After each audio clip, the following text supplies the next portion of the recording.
DILLIAN rep nonetheless, and welcome to Come Box with CHANN. Bit late. What's new? Nothing.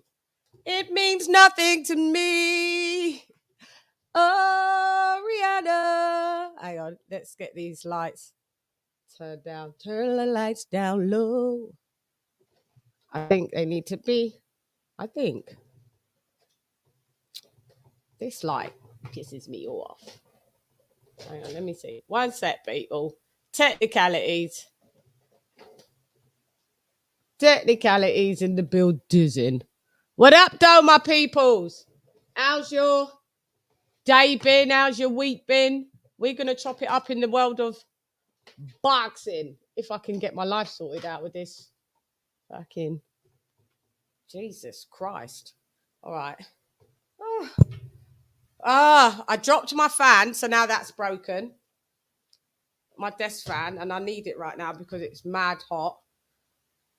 It's having everything malfunction anyway. Everything malfunction. This is what I need to do. I need to go for this. Let me do something that I need to do admin-wise now, right? Because this is the weekly wrap-up show. But I need... I need... hang on. YouTube Studio. What's restricted mode off? What's that? Oh, okay. I need... Where you at? Where you at? Hang on. Where you at? Where you at? All right. So with this,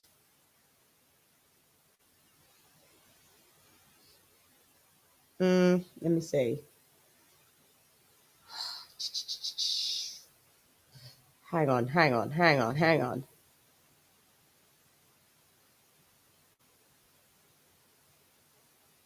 Okay. Hang on. Need to sort something out. Forgot how to do it. I want it on this one as well. Hang on, guys. Bear with the I. No, don't know. Sup, Loke? What's up? Lisa Bell's in the building. I'm just trying to sort something out. But I don't know if I can do it. Hang on. Will I be able to do it from... Let me see if I do it. Okay, I think I got to go from over here. Which one?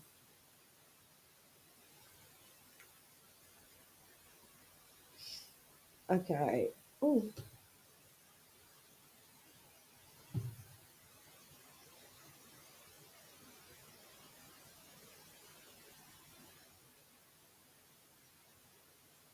Oh, damn. First copyright strike. I have to attend for my copyright strike to expire.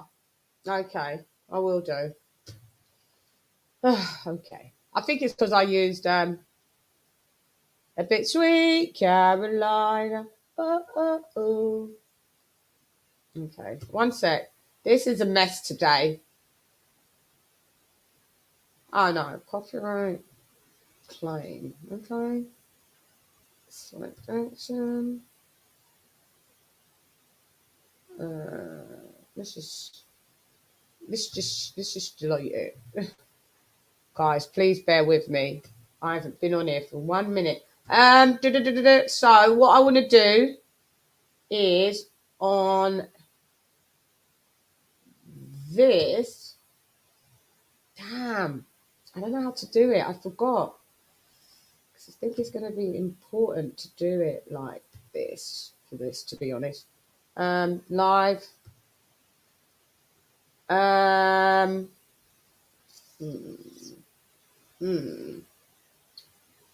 second. No, it's not in that bit. Oh, hang on. 1 sec, guys. 1 second. Sorry. But I really do want to do this on here. think it's important. But if I can't, I'll just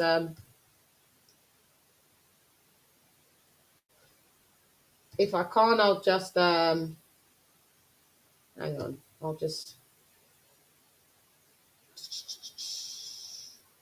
God damn it. Damn. So annoying when you can't. There's something that you want to do and you can't do it. Hang on. Hang on, hang on. Hang on, hang on, hang on. I guess I'm gonna have to figure it out as the show goes on or something. I don't know. Because it's important. Okay. Look, you just got my big face staring in the thingamajig. My bad. All right. Gonna do the writings on the wall. Put the lippy on. Get the. This is the weekly wrap-up show. As you know. God damn thingy. Okay. All right, let's go. Get the lippy on. Get the lippy on. Get the words scrolling across. And we are good to go. You know.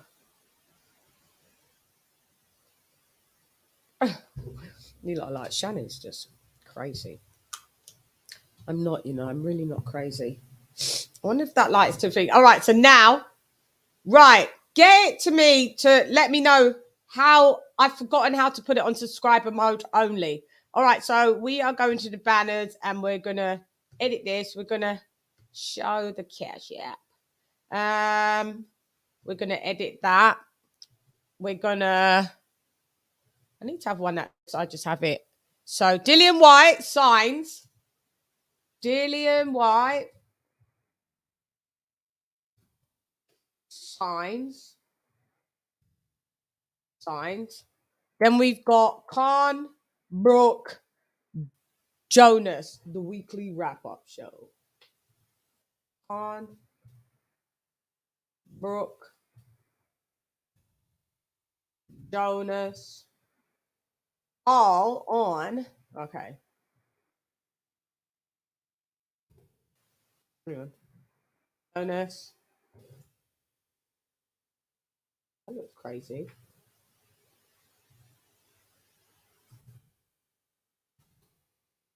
Okay.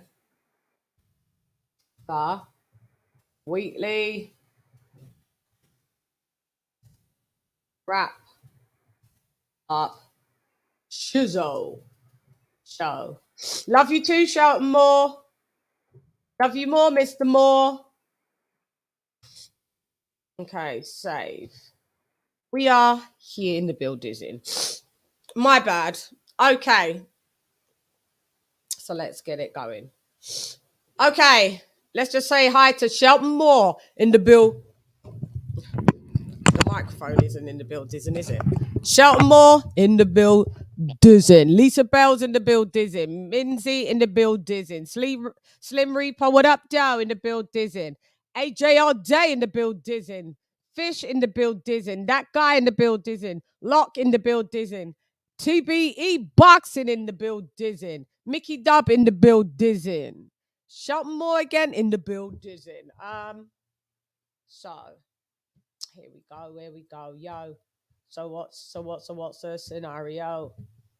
All right, so without further ado, I'm introducing, introducing, connected.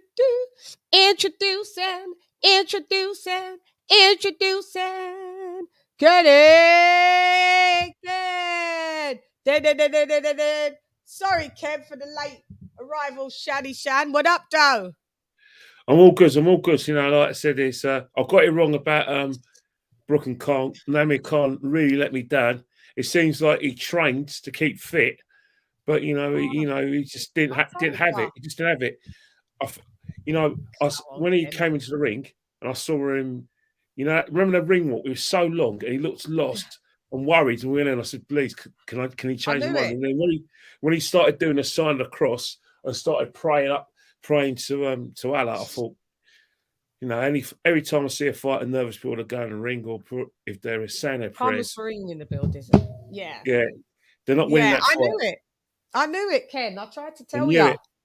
I told you, Kel Brook all the way. Hang on. I feel let down by Amir Khan, and you know, I've got great props to Kel Brook. You know, respect to him. You know, are you? But it's two British lads anyway. So my advice to Kel Brook is probably going to say, whatever, stay with Sky. Do not, and I mean do not prop up Conor Benn's career, because the minute you get with Eddie Hearn, he's just using you to prop up. You hate Eddie Hearn. I've realised you've got a big disdain to Eddie Hearn. Do you like Frank Warren? It's not a case of like Frank Warren or what. It's just that I can see. Like Frank Warren? It's not no fan of it even. You know, I think most promoters don't have the best interest of their fighters at heart. But when I look at Kel Brook, have you ever heard any complaints about Eddie Hearn ripping off people not paying fighters? Because I have about Frank Warren, Al Heyman. I've heard about. They've all been sued. Eddie Hearn, by the way. But if you look at got to be Natasha fair. Natasha Jonas not using the right. She just left. Yeah, she just left. Yeah, Savannah Marshall as well. A lot of boxers left Eddie Hearn because but not because they weren't getting. Not because they were getting rich. But they weren't getting. It's not okay, right? You may not be getting paid, but you've got to be able to get fights. And you know, fighters like Savannah Marshall, you know, Natasha Jonas, Richard Rackenball, and a lot of fighters have left Rackenball. You know, Chris Pass guy, they've left Eddie Hearn to go to Sky, where they've been promised these fights. Now, Kel Brook has got a great relationship with Sky. Now, for all intents and purposes, I would stay with Sky if I was him, rather than go Eddie Hearn and be Conor Benn's cannon fodder. Because I'm sorry, Eddie Hearn's only got 2 uses for you. When you're on top, he's brilliant with you, which is right, because it's a business. But when he needs you, build up his young fighters. Nice, is he? Then and I think Kel Brook, if he wants to make real money, get real exposure, he shouldn't go with Eddie. Stay with Sky and fight, and fight Chris Eubank Jr. That's my advice. No way. Chris Eubank Jr. is a 160 middleweight. Is a clout chaser. I'd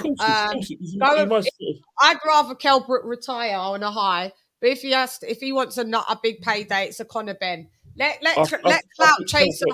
clout chaser Chris go to find Triple G.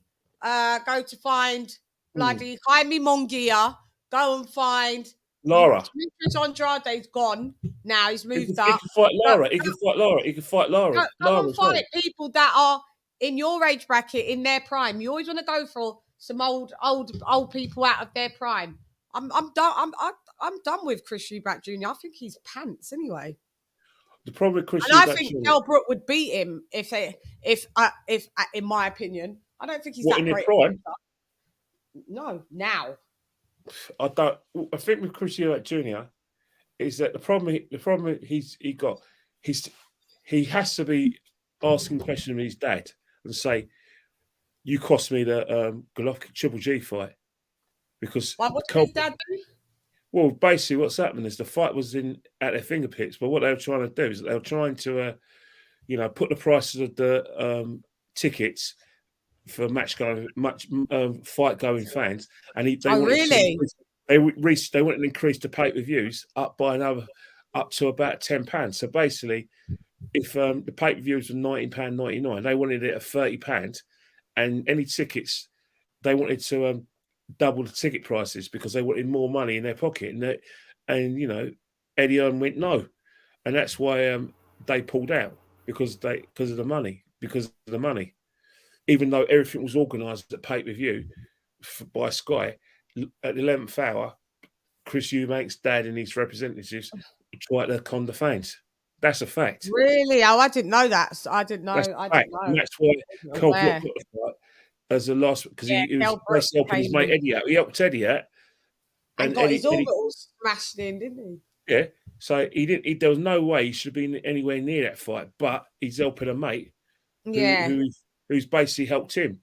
Yeah, I get you because now. how they sold to Kell Brook, they sold to Kell Brook by saying, you know what, you can't make you struggle to make weight anyway. So Yeah, but basically, 160 is a bit big for him, wasn't it? well, but how they sold it to him and how Dominic Ingle, who should have known better, sold it to him as, well, you always have problems making weight. You're not that disciplined, and you walk around at 175 anyway. We can easily get you down to 160. Yeah. So that's how they sold it to him, which was a mistake. And I think it affected him it affected him in the later rounds when he actually fought at his right away against Spence. I actually watched the replay of that fight with Spence. Did ya? Yeah, I watched the replay of it a couple of days ago. Brilliant fight. Yeah, it was. And it's a shame about what happened to him there as well. So it's just like, poor Kel, man. He had bad luck. So why did you? Hi guys, 1 second, and we'll get to you guys. Why did you think Amir Khan was going to beat Kell Brook? Well, simple reasons, but it wasn't so much about Amir Khan I was concerned about. It was Kell Brook I was concerned about his cutting corners. But he was in perfect condition. He clearly he was motivated because of of the hatred. I think what it was goes a long way. It definitely fuel you. It seems like it mattered to Kell Brook more winning that fight than it did Amir Khan. Amir Khan talks a good game, but Amir Khan's his mindset was probably, well, I've been there, done it, I've earned enough money, and this is a new pay. Kell Brook needed that recognition. Need that recognition. It's a payday for him, wasn't it? I think it was just a payday for him.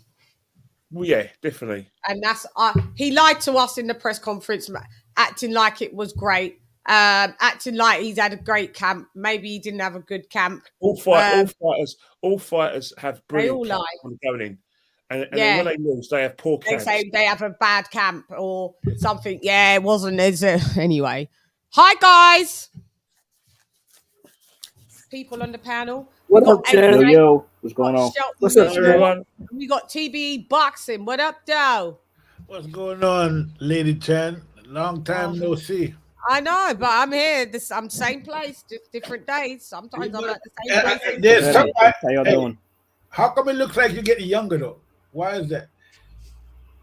You doing plastic surgery or something like that? Flattery will get you everywhere.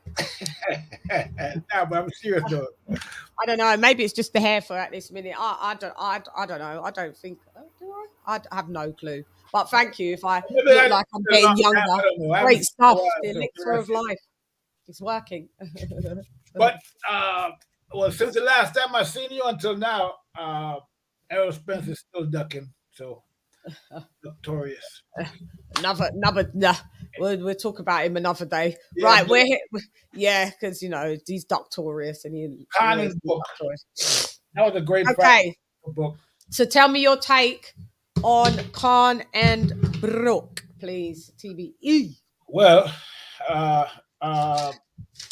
as you know, Khan been basically ducking Brook for like 20 years now, something like that, something close to it, basically. Close to it, isn't it? So he finally caught up with him. I mean, at this point, Khan had nothing to lose. Okay, it's another big payday for him. Okay, so he probably knew he was going to lose because when he was walking into the ring, he was praying and looking up and muttering under his breath. He didn't look too confident to me at all. Right. Okay, so I said to myself, well, you know what's going to happen. So he went in there and gave it his best shot. I mean, I was surprised, really. Surprised that he even went that far. And the next surprise was that he actually stayed on his feet. Okay, so he must have been in very good condition to be able to do that. Okay, because I saw Brook land some bombs on his, direct on his jaw, and he just, kind of took it. He hurt him, but he was in good condition, that's for sure. As he wouldn't be able to take those punches at all. Okay. Yeah. So so he did what he could do, but it was inevitable. Brook is the bigger, stronger guy.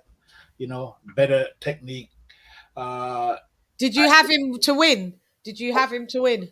Oh, I had Brook winning by knockout. I mean, if I didn't say anything about, I didn't make a video about it, but I already knew the deal. Yeah, your prediction, you thought. If Khan would have fought Brook when he was younger, you would have had a better chance, and you would have fought better. Yeah. The Khan that beat what's his name? That Spanish guy, Mexican guy. The one that knocked him out? No, he knocked the guy out with a body shot. He stopped it with a body shot. Oh, are you talking about the Argentine guy, Medina? Yeah, the Khan. Marcus Maidana. That Khan right there would have gave Kell Brook hell. Okay, at that time. Okay, but that was a long time before he moved to that weight. But still, the Khan I saw that night was a shell of himself, basically. He was a shell. He got a jab. It was much less than Khan. He wants a jab. He wants a jab. Kenny, throw him a jab.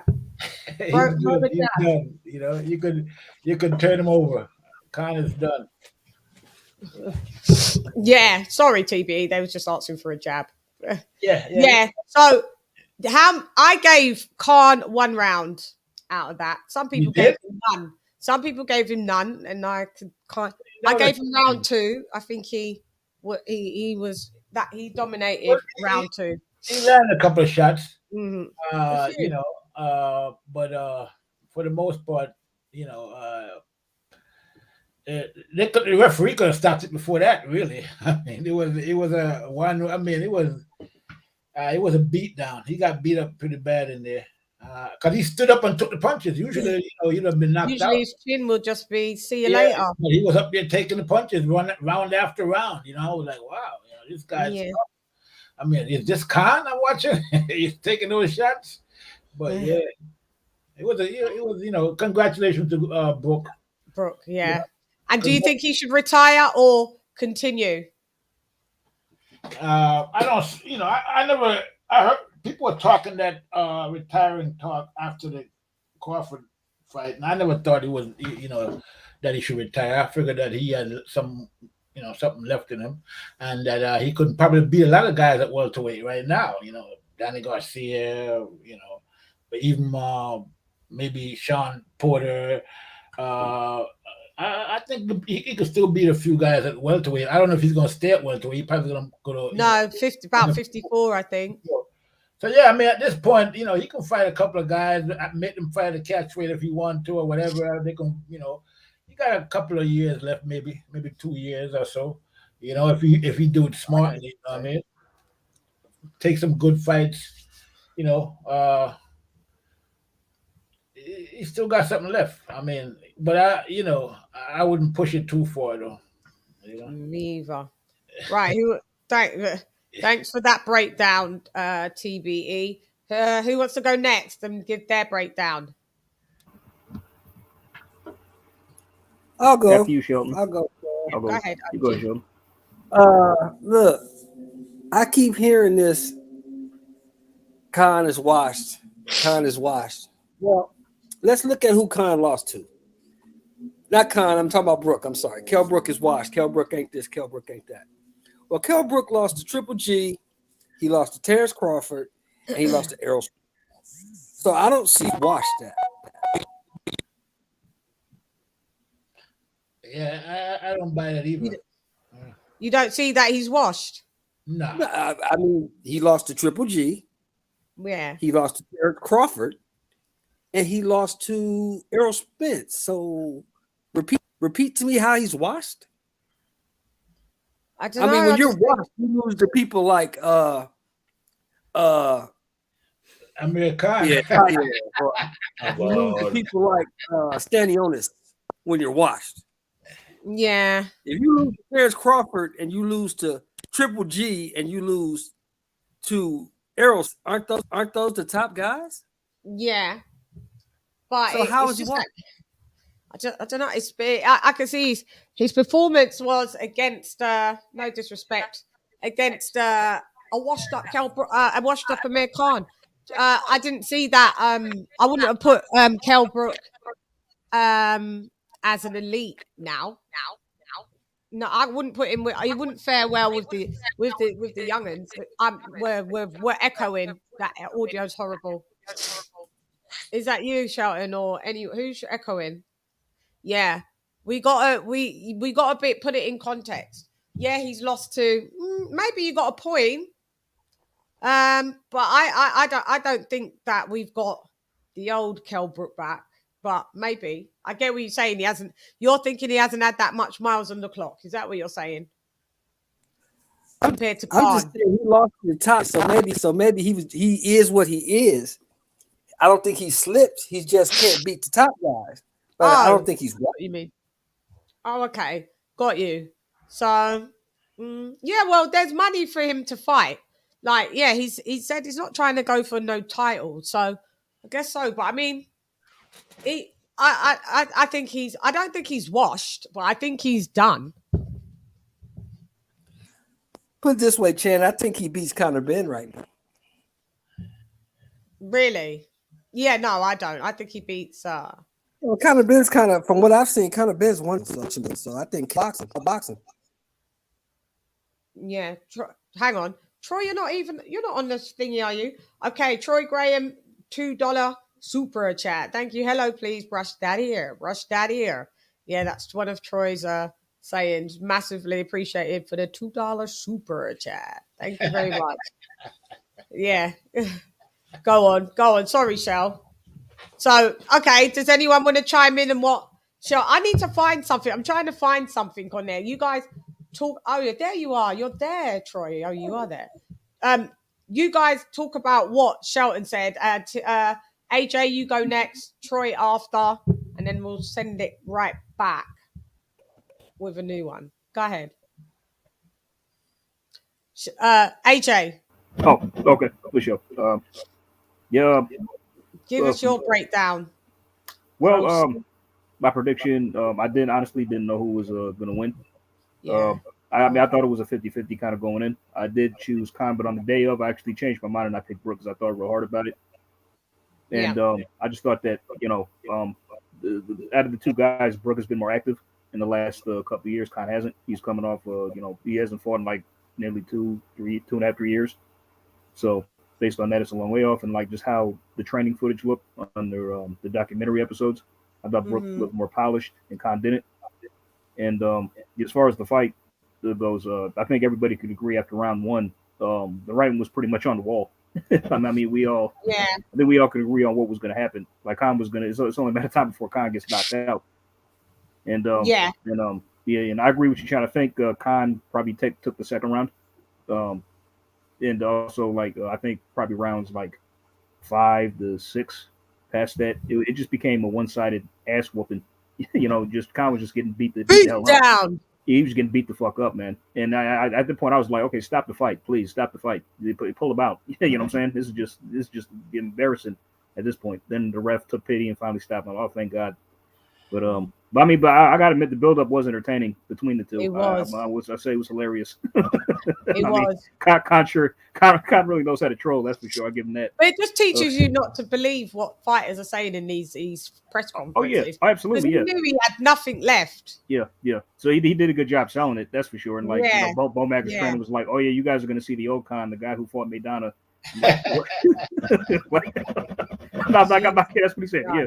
And it was just funny because what was I gonna say next? I think he was but that just cracked me up and I think that as far as like Khan should retire now for sure. As far as Brook goes, there's still fights out there for him. I have no problems with him calling it quits now, to be honest. I mean, because like I'm with you, Chen. He could like go out on a high. I mean, but but it's just that, like, if there's any fight he could take next, I hope he takes the Conor Ben fight. And honestly, I'd like him to beat Conor just to just upset the apple cart one more time. Yeah. Same. Maybe, yeah, but I'd rather him just retire. I hear you. If he wants to fight, cool. Like it's up to him. Like as long as he can get some good fights. I mean, you don't want to just have L's all day long, do you? That's true. He's only got 3. I mean, and like Sheldon said, they're good fighters. But I mean, honestly, I'm with Sheldon. I mean, I think Brook has a good chance as long as he doesn't overlook Ben and just shows up switched on. Because I don't believe Brook is washed. I just believe he just has some maybe wear and tear on him because of the eye sockets and stuff like that. Yeah. And his punch resistance. I mean, I don't know if his punch resistance is compromised. I mean, not unless he gets in there with a big puncher. You know what I mean? Because it was compromised. Yeah, because with Bud it was because Bud really caught him with a good shot. Matter of fact, like I caught somebody. He said he got caught with like a tomahawk jab, and that's something like it's like a type of jab where like it's really like it's kind of like a weird type of jab, kind of like an old school type jab. Also just one more thing. I think like this honestly delayed the inevitable. I thought that. I mean, like a few years ago, I always thought Brook was going to beat Khan if they fought like years ago. This just delayed the inevitable. This always was going to happen, I believe. Yeah. So, but do you think this would have happened for real? If this was 6 years ago, because it's like out their prime fighting, out their prime versus out their prime. It's still pretty even. Yeah. This always would happen. I mean, because 6 years ago, like before he fought Triple, like this happened before he fought. That's when he wasn't compromised. He didn't have broken eye sockets. His punch distance was good. I mean, both guys were fresher, but Amir Khan, he's always been chinny. You know what I mean? He's always been chinny. Always, and Kell Brook hasn't. I mean, He's too big. He's too big and strong for Khan. If they fought 10 times, he'd probably beat him 8. He's too big and strong for him. Yeah. Always. I think this. Yeah, like I said, I think this just delayed the inevitable. This always is going to happen, no matter when it took place. Yeah. Hang on. The Boxing Lounge is in the building. Thank you so much for the 20. Oh, you gave that girl a dub. You dropped a dub on your girl. 20 pounds. Not dollars. 20 pounds. Massively appreciated. Thank you so much. And I can see what the little sticker that it is on here. It's a little hippo, right? And it says the op, right? And then the hippo's got like a rocket launcher coming out of his head and like a robotic arm. Strange little. Muy interesante. We've got another panelist in the building. The Prince of Pissing People Off. The person that with all the opinions, when we go to the left, he goes to the right. It's our guy, Myron Magnus. What up, though? Bye. No, I'm kidding. Myron, what up, though? What's up? What up? We here. We're getting everybody's take on. Did you watch the boxing at the weekend? Well, of course I did. What's up, Marvin? What's up, champ? What up? All right, so Troy, you go next, Troy. Well, hello, one and all. Bless up. I saw the fight, man, and yeah, people tuned in and paid for a little bit of entertainment, and that is what they got. Nobody was expecting like world class anything. It was an entertaining fight. As far as anybody being washed up and all that, that's somebody's opinion. And yeah, I think Khan should give it up because he doesn't sound like his soul is with this anymore. And you do not want to step in there if your soul doesn't want to do this anymore because you're going to get hurt, right? I agree. As far as Brook, I don't want to see him fight. At 154 anymore. At 147 anymore. Go to 154. That's where you belong. You walk around at 175. He won't be fighting at 147 anyway. So and he's 35 years old. That guy's a brick house when he's not boxing. You ever see him when he's not boxing? He's like 175, muscle and ripped up and stuff. He don't need to be fighting at 147. Maybe Chris Eubanks and him could fight at the catch weight, which I doubt that'll ever happen. So the hell with that fight. I'm sure he wouldn't mind to go to. He may be thinking about dropping down to 58, but who cares about Frank Jr. anyway? Yeah. He's just a clout That ain't chaser. gonna happen. Now, Conor Ben, on the other hand, maybe they could work something out and get a fight together because that'll be a good fight. That'll be a good test for Ben, I believe, because Brook is on the way out. Conor Ben is supposedly on the way up, but as we know, that's a lot of smoke and mirrors with Conor Ben. Facts. Yeah. So I wouldn't mind seeing that fight. I wouldn't mind because I wouldn't mind it being like a trilogy either. To be honest with you, I think that would be great for the sport. See what A trilogy with who? See what fight? Wait, hold on, Myron. What fight? What fight are you talking about? That's what I'm asking him. Trilogy. Ben and Brook.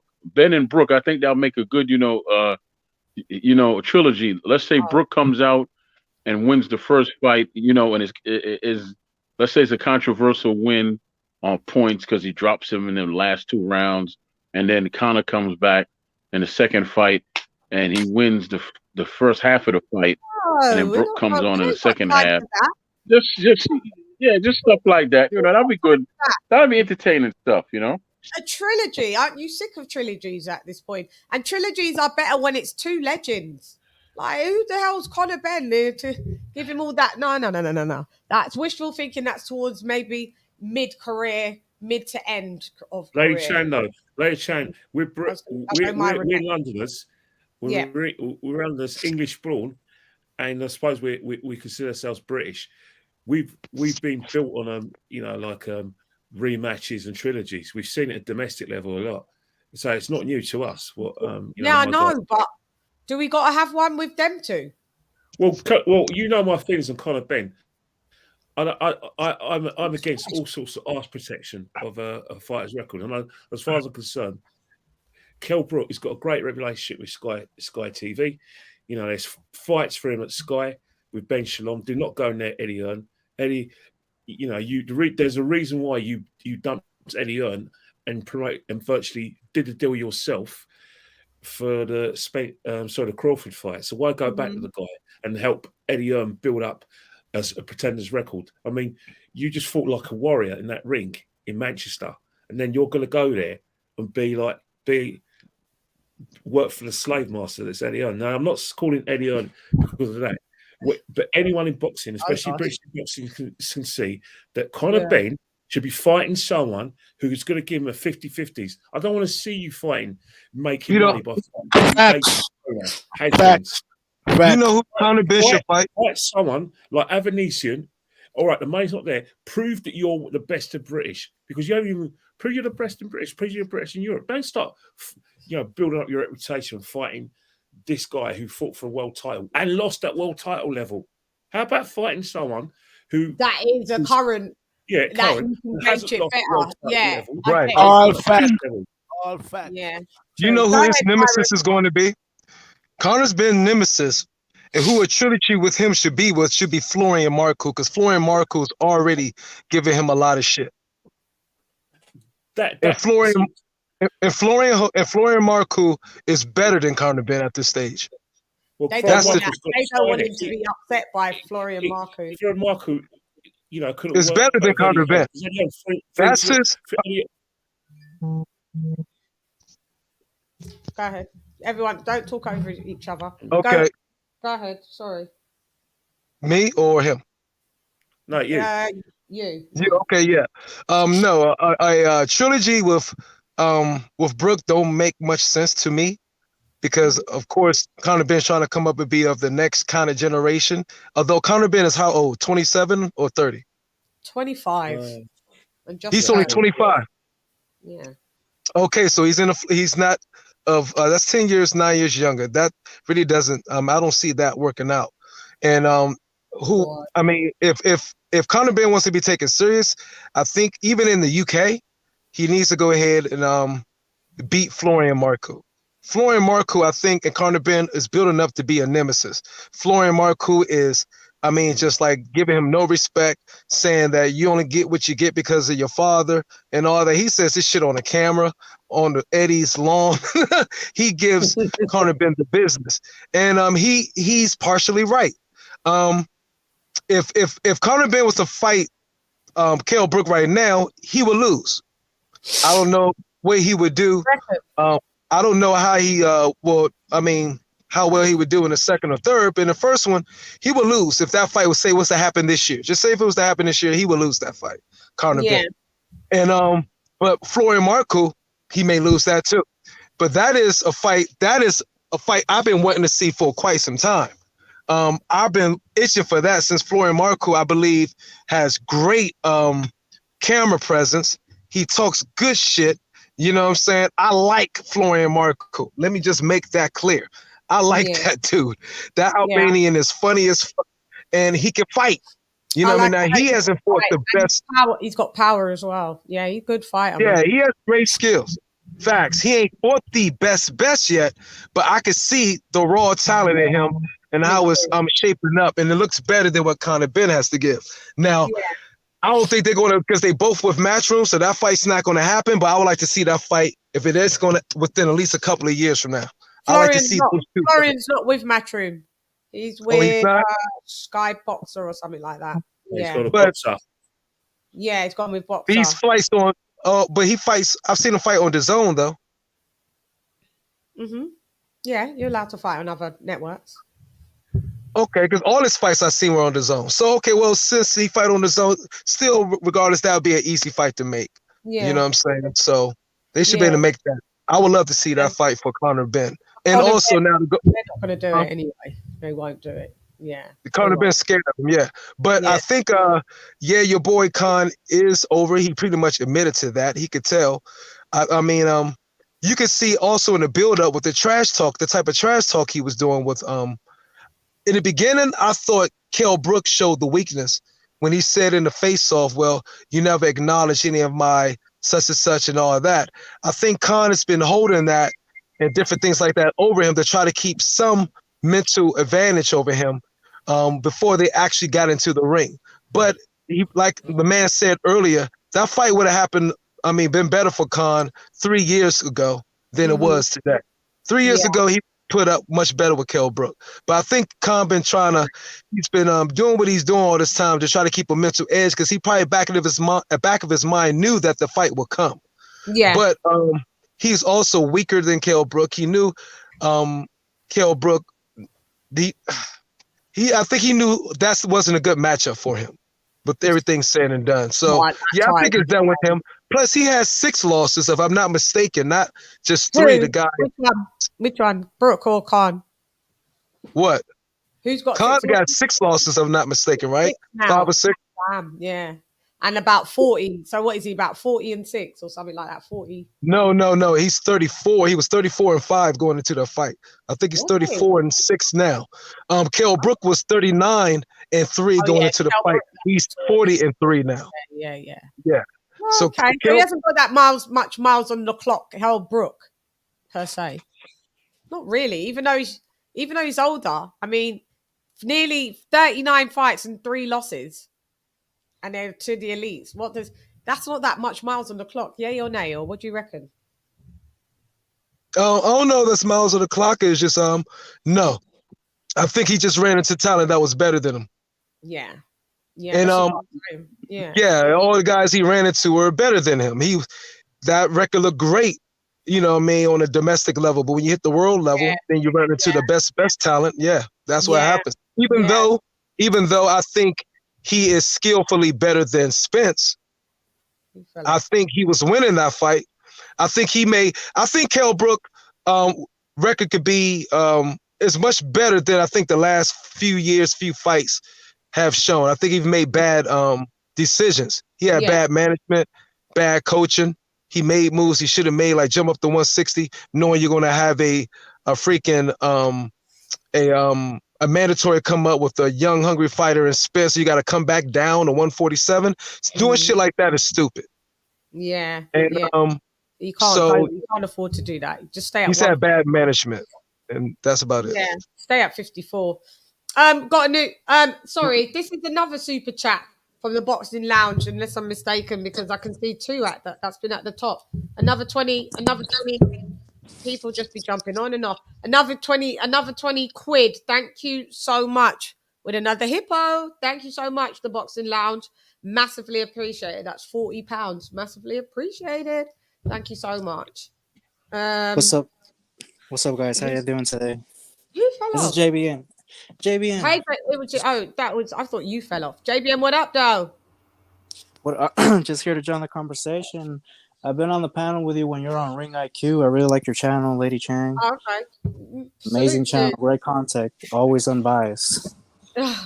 I Yeah, try. yeah, yeah. I try. Y'all talking about Yeah. Brook Khan? What's the Yeah, conversation yeah, about? I just joined in. yeah. What was your take on that performance? Who did you have going into the fight? Yeah, just give us your rundown. Should they both retire? Should one retire? Should none retire? Yeah, just go through it. I don't think definitely Khan needs to retire. I think Khan needs to retire. Brook, I think he still has like maybe a good tune-up fight and then a big fight. So like 2 good fights left in the tank, you know, because we don't want to see him go out like get knocked out or something. He just like what was the other guy? I was listening to what he's saying. He just needs to make better business moves because whenever he decided to go up and weight to 160 and fight Triple G, I thought that was crazy. I thought that he shouldn't have done that. And I was actually kind of leaning towards Khan to win, just because based on the trash talk, it looked like Kell Brook was the one that was getting more emotional with the whole fight. Khan looked more confident, but I think Khan was just more warmed out, and Brook was a little fresher.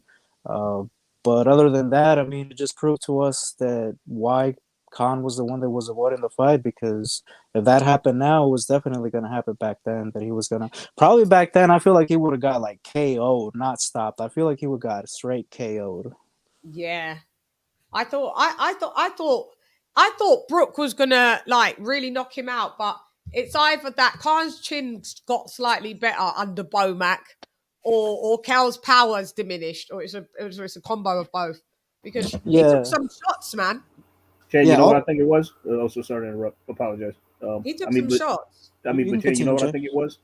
I think it's because Khan moved around so much. Kel didn't really have time to set his feet to land a good shot. If he did, he probably would have laid him out.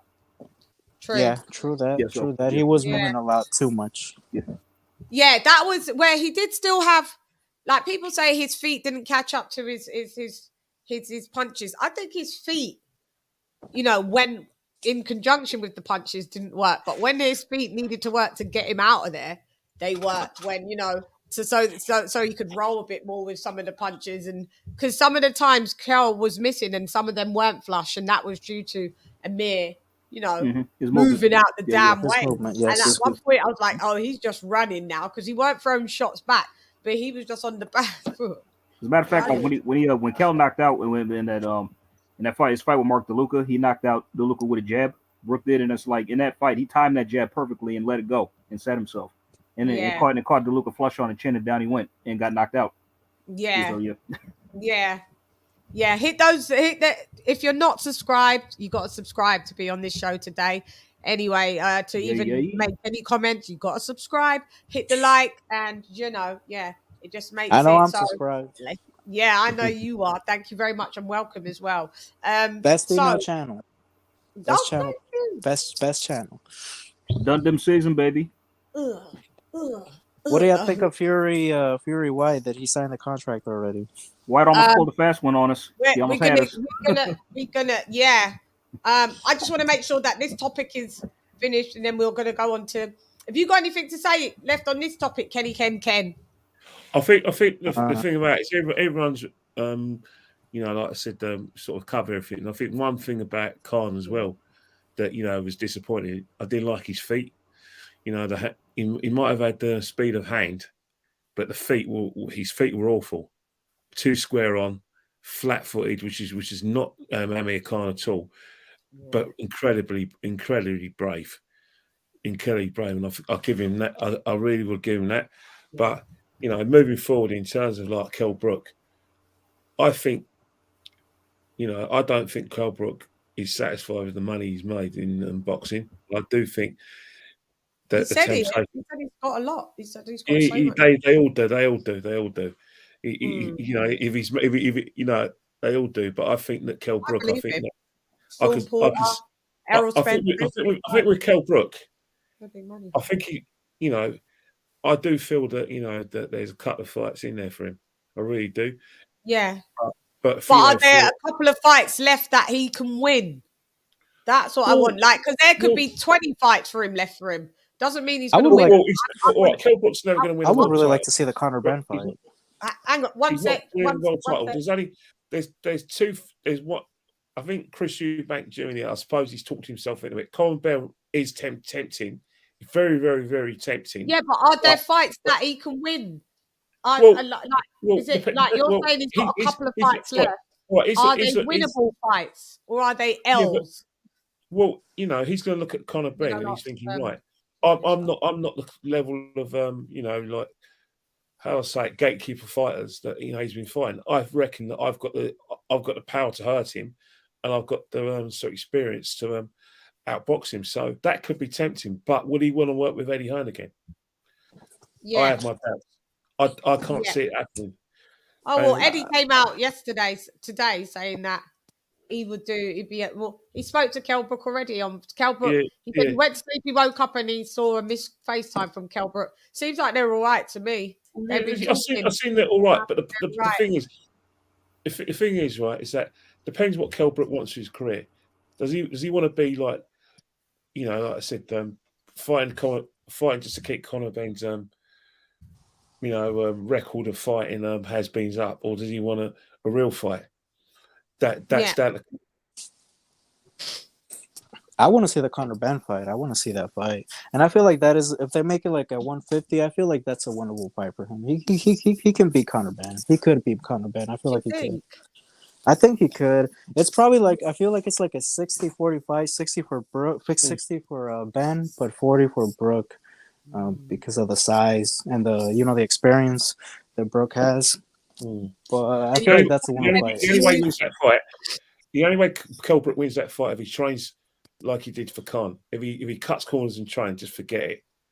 Because one of the things Kell Brook has harmed Kell Brook, because even there's certain fights when he was winning, I was going back to Carson Jones, the first fight, and that was just embarrassing. You could tell that the guys was cutting corners and training, thought it would be easy, and was blowing, and could have got knocked out in that. In the last 11 or 12 rounds. So depends on the motivation. If he's not fully motivated, don't go anywhere near Conor Benn or even Chris Eubank Jr. You have to be at the best. Kell Brook is when he's trains properly and is 100% up for it.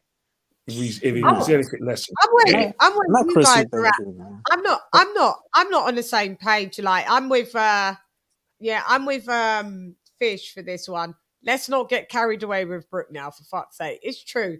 Like, he's done. He's pretty much got maybe just one then, and he's done. Everyone's trying to do these possible... And I'd love to have Kell Brook come through like the Woo, like to come through on the show, because I really like Kell Brook. But I've got to keep it a stack, innit? Like, let's not get too happy of, like, doing all of these fantasy fights. You have to gauge your win from Kell himself. It's what Kell himself saying, and his trainer as well. I'm saying the same thing about Ben. Let's not get carried away with this dude. He ain't fought no goddamn body. Yeah, but he's in his right not to have fought nobody yet. He's only 25, and then he's just doing the step up. Like, I mean, he's 25 when he fought. His dad was 25. It's like Conor Benn. His dad had the same kind of career as his son. You can't equate the both of them. But his dad. That's my point, man. That's my point. Put his ass in there with somebody so what he is. You don't know what he is. Oh, he's 20 fights in though. You can't compare that to someone that's been fighting for 18 years. Like, that's what I'm saying, Chan. That's my point. Put his ass in there with somebody who can fight so we can see what he is. You don't know what he is. Yeah, but you're saying they both ain't fought nobody, like they're on the same level. They're not. No, I said Brook. I said Conor Benn ain't fought nobody. Kell Brook been world champion. Conor Benn ain't fought no goddamn body. We don't know what he is. Okay, yeah, but what I'm saying is you can't put them in the same breath. Conor Brook hasn't fought nobody yet because he's only new. He's had no amateur experience. He's 20 and 0. He's 20 and 25. My point exactly. By the way, he's fought ass in there with somebody. But he's fought better people than Tank Davison. Tank Davis, not Ben Davison. Tank Davis. He's fought better people, even that they're ex world champs. He still fought better people than Tank Davis. He's fought better people than Darren Ennis, in my opinion. Those fighters in their prime, Ennis hasn't fought anybody. You agree with that, LadyChann? When you put the none of them fought nobody. When you put the young guys in with, like what I'm saying is, what I'm saying is, like, we can't put Conor Ben in Kell Brook talking about they ain't fought nobody. They're in two different stages of their career. I But don't you're not understand why. listening, Chan. That's what I said. I What did you said say? let's Conor Ben in with somebody so we can see he is. Yeah. We have no idea of what he is for anybody. Where to gauge him at. Exactly. Yeah, but it's in there with somebody so we can see what we got. Got you. That's why I want to see the Brook fight. And I also want to see that fight because I like Conor Ben. So if Conor Ben was to knock Brook out, I feel like that would make him a really big star. So it's mostly I want to see it for Ben because I want to see him become a star. I really do want to see Ben become a star. I like Conor Ben. I like Conor Ben. And He has to step it up though. Yeah. What is it? 20 and thing? Is he 20-0 or is he more? 20-0. He's right. Do we agree he's fought better people than Jaron Ennis? Who are we talking about, man? Ben. That don't matter. He better fought better people than this one. He ain't fought nobody. We ain't talking about them. We talking about him. Who is he? I got a question. I got a question real quick. You know, Chris Algieri. That's a joke. But I do have a question. Chris Algieri. Come on. Outside of his name, hold on, y'all. You know, outside of his name, what does Conor Ben bring to a fight? What's his skill set, and what separates him from the rest? What does he bring? And the silence is deafening. And he has the potential to be a bigger superstar than all two of them. He has a potential to be a bigger superstar than he's Jaron a superstar? No, to become.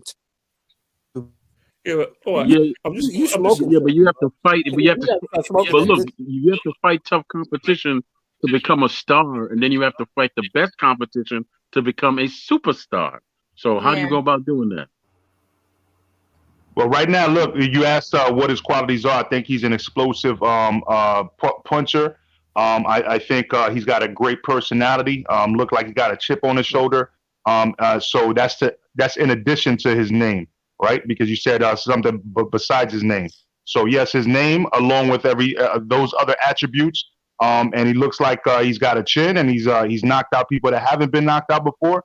And I think we need to see more of him, but I think that he's willing to do that. Like, you know, I don't believe that he's afraid to fight anybody. So at this point, you know what I mean? Yes, he hasn't accomplished what we need him to accomplish, but I actually have faith in Conor Ben. I always bring up his name as one of those at 147 that's a threat. Mm-hmm. Yeah, I have faith in Conor Ben's. I'm sorry, I have faith in Conor Ben's barber, but he's not a big puncher. He really isn't. Don't get fooled by the fact that he's not a big puncher. He's not. Conor Ben. Yeah. Wait till he moves up in competition. Seems like his punch power is getting better. Wait till he moves up in competition, and then you can see what his punching power is like. You know, beating Chris Algieri. Yeah. Stopping Chris Algieri, who's not a boxer. You know, he's actually, Chris Algieri, is a dietitian. He's not a boxer, so Yeah, but he stopped his last. The fact that you knocked out a nutritionist. Yeah, no. But he stopped Varg. Who did he stop? Vargas in the first round. Yeah. Yeah, Vargas in the first round. That was good. That was a good fight. You can't say he's not a puncher. Yeah, but it doesn't matter. You can't say he's not a puncher. It's not like you can't say. I'm not saying that he's the biggest puncher since sliced bread, but you can't say he's not a puncher. All right, sort out the audio. Whose audio is that? That's Troy's, not me. Man. Troy's trash audio. That is not me, LadyChann. I was on mute the whole time. I knew you were going to say that. Can't be me. Whose audio is that? That must be the new guy who just came in at the bottom. No, that's Tony. Oh, it's Tony. Yeah, Tony, you be driving in your car, innit? Ugh. That was good. Yeah, Tony. only good audio, please, because just spoils the show. I'm muted. Huh? I'm on mute. Yeah, but was it you before? Doesn't matter anyway. All right, so Tony, let's go. Your point, your view, your opinion, please. My view or my opinion on what? on Khan and Brook? Listen. He got the chocolate brownies. Listen. I'm so happy. I'm so happy he got filled up with chocolate brownies. Amir looked like he had the chocolate cream from the brownies all over his face, his arms, his nose, everywhere. Like you could see the icing. Listen, I'm so happy for Kell Brook. I don't like Amir Khan. I like Kell Brook, and I'm glad that he fucked him up. What's he talking about when he says chocolate brownies, Lady Chan? You know, what is Brook talking about with that? I really never. These. I don't want to He know. puts them in the oven and he bakes them. My mind wasn't allowing me to drift too far into. That is the weakest thing I've ever heard when it comes to punching. It sounds very homoerotic. That's why I thought it was going towards that way. I thought, I don't know. Yeah, but he said it before the Spence fight, didn't he? You know, chocolate brownies, put them in the oven. You know, Earl celebrated. Earl celebrated by eating them. Earl celebrated by eating them after he beat him. Well, you're all he probably did. You know, him and Yellow Jeezy, they had a good old time on them chocolate brownies. You know, pause. Let me tell you something. In 154 pounds, Kell Brook knocks out Errol Spence and Terrence Crawford. Kell Brook knocks out Terrence Crawford. No, he doesn't. Go to sleep. I said at 154 pounds. You put Kell Brook at 154, he does not lose. He still beats. Bud still beats him at 154 pounds. I'm sorry. I don't believe so. We don't believe you. We need more people. No. Sorry. Hey. Brook's undefeated at 154. Doesn't matter. It's a no for me. But like, it's your opinion. I respect it. But for me, I don't see that. But you never know. So everything's possible in the sport of boxing. Who dropped off? John. You guys, it's not those shows where it's just literally every minute going boop, boop, boop, because it just distracts the show. You either do your stint and log off and get off. Stop bouncing back, forth, because it is really distracting and I don't like it. Okay? I'm here, Chan. Yeah, so we got Coach Malachi in the building. What up, Mal? Hey, what's going on? Hold on. What was your take on the Khan Brook? Because we're gonna get your take on the Khan and Brook. Yeah, but she wants me to come. Huh? What happened? What was that? All right, sorry about that. I'll walk her. I got her. Oh, I thought that was Tony's little. Me and my daughter talking about walking the dog. So. I thought it was Tony's little boy coming on the mic because he comes on the mic and says, "Can you hear me good?" The like button. Yeah. Okay. Miracon, Kell Brook. I was very, very happy for Kell Brook. Not gonna lie. I said it when I was giving my prediction. I said it looked like Kell Brook. He really took this very personal, and he was like hurt. Like, man, I want this bad. Like, if I don't beat anyone else, I'm gonna beat this guy. And Miracon, it just looked like business as usual. He didn't look sure of himself to me. He didn't have the passion, the fire like Kell Brook wanted it. You know what I mean? And people was looking at like, okay, look how Kell Brook is looking at Miracon, and Miracon is getting the best of them. Kell Brook is getting emotional. I'm like, yeah, he's getting emotional because he really want this fight that bad. And it was at that moment in time I decided I'm gonna go with Kell Brook. Yeah. So. Yeah. And do you think that Kell Brook or Khan should retire? Yeah, both of them should retire. There's nothing else to prove at this point. Both of them should retire. Yeah. I'm leaning more towards like one more fight now. I don't mind one more fight, but just maybe one more, the right fight. And that's what it's got to be. But I am, leaning towards one more fight. Maybe, possibly. The reason why I say that, Shan, is because I'm not getting carried away with this victory that Kell Brook had against Amir Khan. Yeah, neither am I. That's why I think, but I still think he he's feasible still for one more fight, just in my opinion. But who? But who would you want to? I wouldn't mind him having one more fight, but it has to be a cherry pick. It has to be something that he can win. You know? Something that he could win, but I'm not sure. Yeah, that's what I'm saying. And maybe if there isn't, then you may as well just retire because you just don't want to rack up an L. Yeah, as long as he doesn't fight any killers right now, he don't need to. You know, he don't need to fight any. Yeah, we don't need him with any killers. UGC Flame. What up, Dow? What up, UGC? Yeah, I get you. I'm with you on that, Mal. Yeah. We don't need him in with any killers. Yeah, we can't have Brook in with killers. Go around the panel and ask who would you think you'd like to see Brook with that would give him the victory, by the way.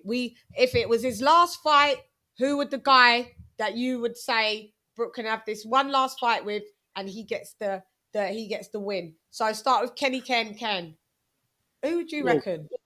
I don't believe in fighters getting something for nothing. Earn it. Fight Chris Eubank Jr. Earn it. No, I want to know who, if it was one last fight that he's got left, Kell Brook, and it was who would be the fighter that he fights and he who's dropped off? Tony. What weight class, LadyChann? What weight class? 54. He fights and he wins. So, Kenny? Well, if he fights Conor Benn at 54, he's got a bit of a chance in it because Conor Benn's that's just too big for Conor Benn. But if he fights, that's not going to happen. So Conor Benn, we're doing a proper cross Conor Benn off the list, then, isn't it? Because you know, if they fight, if they go down to 147, then I think no. Will I? What? Shall I do it at a weight class? No, because Kell Brook's not going to be fighting at 147. Just raised from 149 if they're catch weighting, 149 to 154. Who is the guy that Kell Brook beats if he's got one fight left? No one. Doesn't beat Eubank, doesn't beat Ben. Sorry. They're not the only two people in the divisions, though. Yeah, but the only two people that he's going to make this from. Because remember, it's about this for Kell Brook. Yes. Not necessarily. I just want to know who he beat. All right, AJ, you go. Who does Kell Brook beat between 149 and 154 in his last fight? That makes sense because Kenny said it's got to make sense with the money. Damn, I'm actually struggling to come up with somebody. I really am. Damn, who's there? I'm trying to think like who could he take on that would like be a big name. You know what fight I like? What y'all think about Liam Smith? Didn't he fight the other day? He fought Anthony Fowler last. I know he's scheduled to fight Jesse Vargas. Yeah, Anthony Fowler. His name comes to mind. What for Kell Brook? Liam Smith for Kell Brook. Interesting. Yeah, because Liam Smith is the brawler. Yeah. He's the brawler. Yeah, okay, so but that's not money though. Is that money?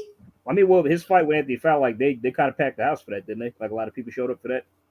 Yeah, but what's a lot of people? 4,000, 5,000 seats. Was it Echo Arena? Echo Arena, how many is that? Oh, back 10,000. But I'm with Ken. That. But I'm with Ken. I wouldn't mind him seeing fighting Ben. I don't even think it's that, Ken. Okay, so doesn't seem like we've pulled a good name there. Yeah. That's only that's only I can come up with. See, this is what I'm saying. All right, so Troy, who do you think? And he gets the win. Yeah, that's Slim Reaper said Mario Barrios. Would you like to see Kell Brook against Barrios? Oh, why not? He seems to be the sacrificial lamb. Yeah. That may work. That's a good one, Slim Reaper. I know Mario, but why has everybody gone quiet? Like, nah. It's better than Liam Smith, I think. Crickets. No Mario Barrios? I was in the background. Pass. Look, I'm going to say this. Kell Brook loses to anybody He'll lose to everybody he fights at 147 pounds. The fact is, he cannot make the weight. So he No, has we're to fight talking at about 154 149. to 160. That's We're the going only like way. 149 to 154. That's where we're doing it from. Not 147. He's still 150 to 154. he looked yeah, but even at 149, like he looks better, but to me he only looks about 70 to 80% of what he normally looks like at 149. He's too big. Like that weight's too small. He doesn't belong under 154. Like he does belong. The dude's already losing on the scale.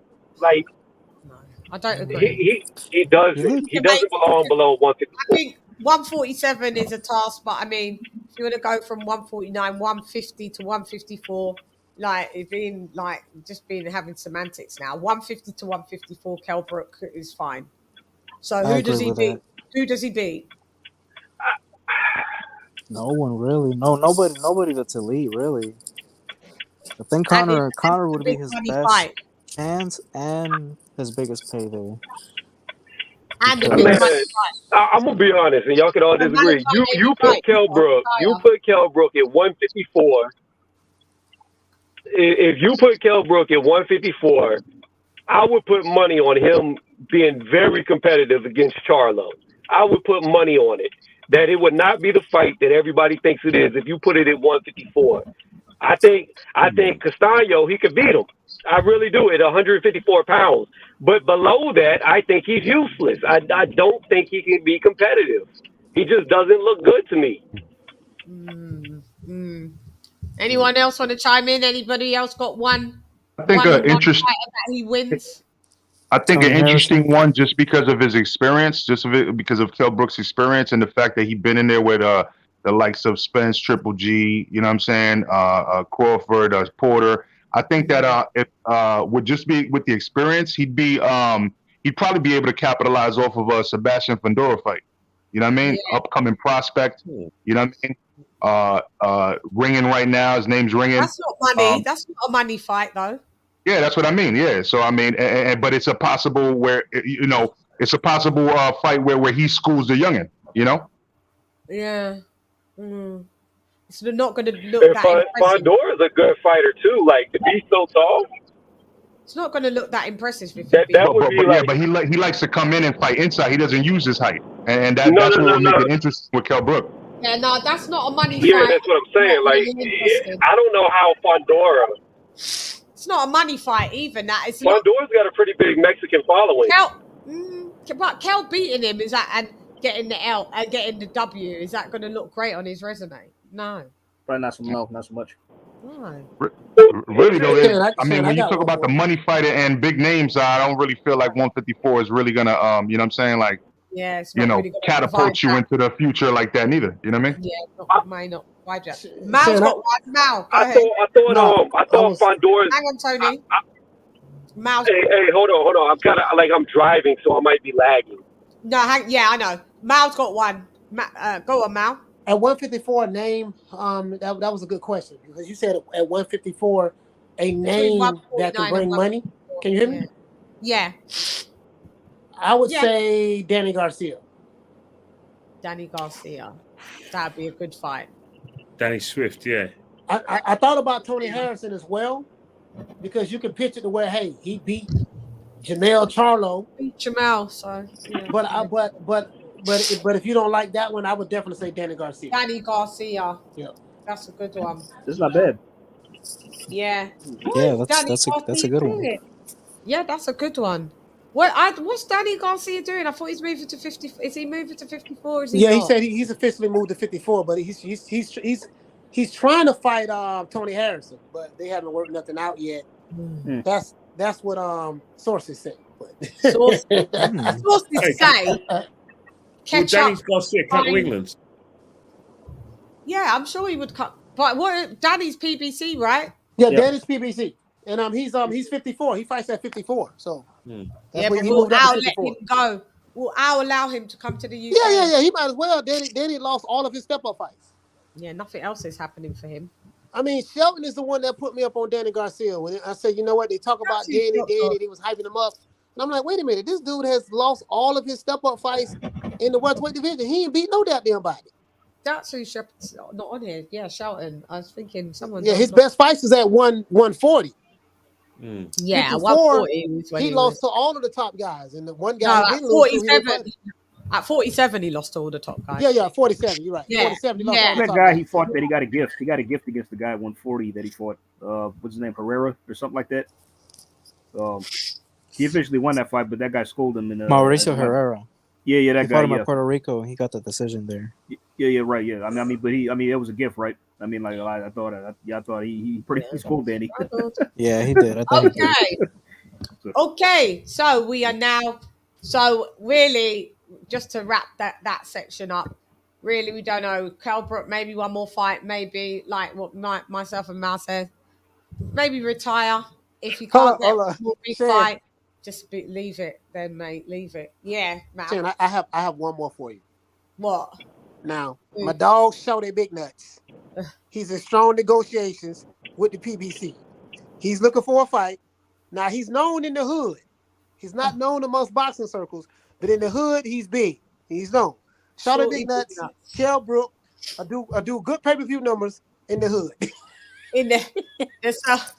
So we get the deck chairs out and let them fight in the back garden. Like, you know, the back gardens where it's all got the weeds, the dry grass that's died from the sun. Yeah, we'll fight Shorty Big Nuts there, and Kell Brook can have all the deck chairs around and a paddling pool. Fucking hell, could you imagine? Go ahead, Tony. Tony? No, I was just saying that. Yeah. Can you hear me? I'm like lagging because I'm driving. But can you hear me? No, I was gonna say earlier. Isn't Fondora his next fight for a title eliminator? I thought he was like making waves at 154. And he's got a by Lubin. Yeah, that's what I heard. Yeah, and he's got a huge Mexican backing. Outside of him, now this is a fight that I don't think Kell Brook could win, but it would be a huge fight. Tim Tszyu to me is going to beat everybody at 154, but I mean it would be a huge fight. Yeah, especially in Australia. Yeah, and Kell would be. What would be Kell be prepared? Don't know if Kell would be prepared to go to Oz though. Tim would have to come over to the UK. Well, that'd be his biggest money fight if he went to Australia, though. I believe that'd be his biggest money fight if he fought Tim Tszyu in Australia. Yeah. Do you reckon he would go though to Australia? Yeah, for the money, he probably would. Maybe for the right offer, he probably would. Set up camp there. You got to set up camp there, or at least acclimatize to there. It's like you guys. They're like nearly 2 days ahead of you guys, and they're a full day ahead of us. They're 12 hours ahead of us in the UK, and they're definitely a full-on day and a half than in some parts of the United States as well. Could you imagine to when an American fighter's going there? That's hard. But for us, it's a day. It's a day. It's 12 hours. Possibly. That one doesn't sound too bad actually. So I like Tim Tszyu, Danny Garcia, and who was the other one? There was another Tony Harrison. Tony Harrison and Shorty Big Nuts. Tony Harrison. Yeah, those are good names. Well, yeah, they're decent names that I didn't automatically think of. I mean, could work.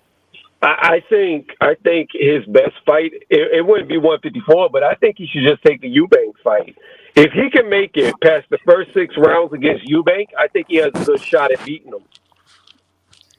I just all he's got to do is weather the storm. If he can make it past 6 rounds, Eubank slows down a lot. Chris Eubanks annoys me. He's a clout chaser.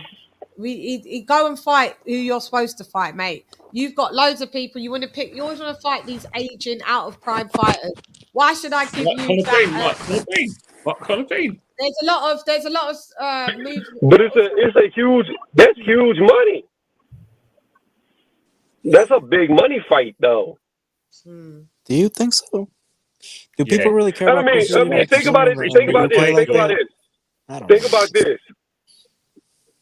when Kell Brook went up to 160, before he got his orbital bone broke, he was out boxing Triple G in his first fight at 160. So, and that was a prime Triple G. So, I mean, maybe at 160 he'll do good against Eubank. Like I said, he makes it 6 rounds. I think he can win. But that was also a prime Kell Brook against a prime Triple G. Yeah, but before his chin was shot. He's only is his chin really shot? I mean, we can't really know against Amir Khan. Well, my question was it his chin that was gone, or was he weight drained, and that's why he couldn't take punches? True. Don't know. No clue. I don't know if we'll ever find out. Kell Brook v Keith Thurman. Kell Brook v Keith Thurman. What were you saying with that one? Kell Brook versus Keith Thurman at 150. I don't know. I think that's a 50-50 fight. That's a good 50-50 fight, yeah. I think Keith Thurman beats Kell Brook. Mm. He still got the speed, which America didn't have. He's still got the speed, still got way more power. He's got good power. Yeah. The speed with the power. If he just had the power, I would say that would have been more of a 50-50 fight because Kell Brook's got power.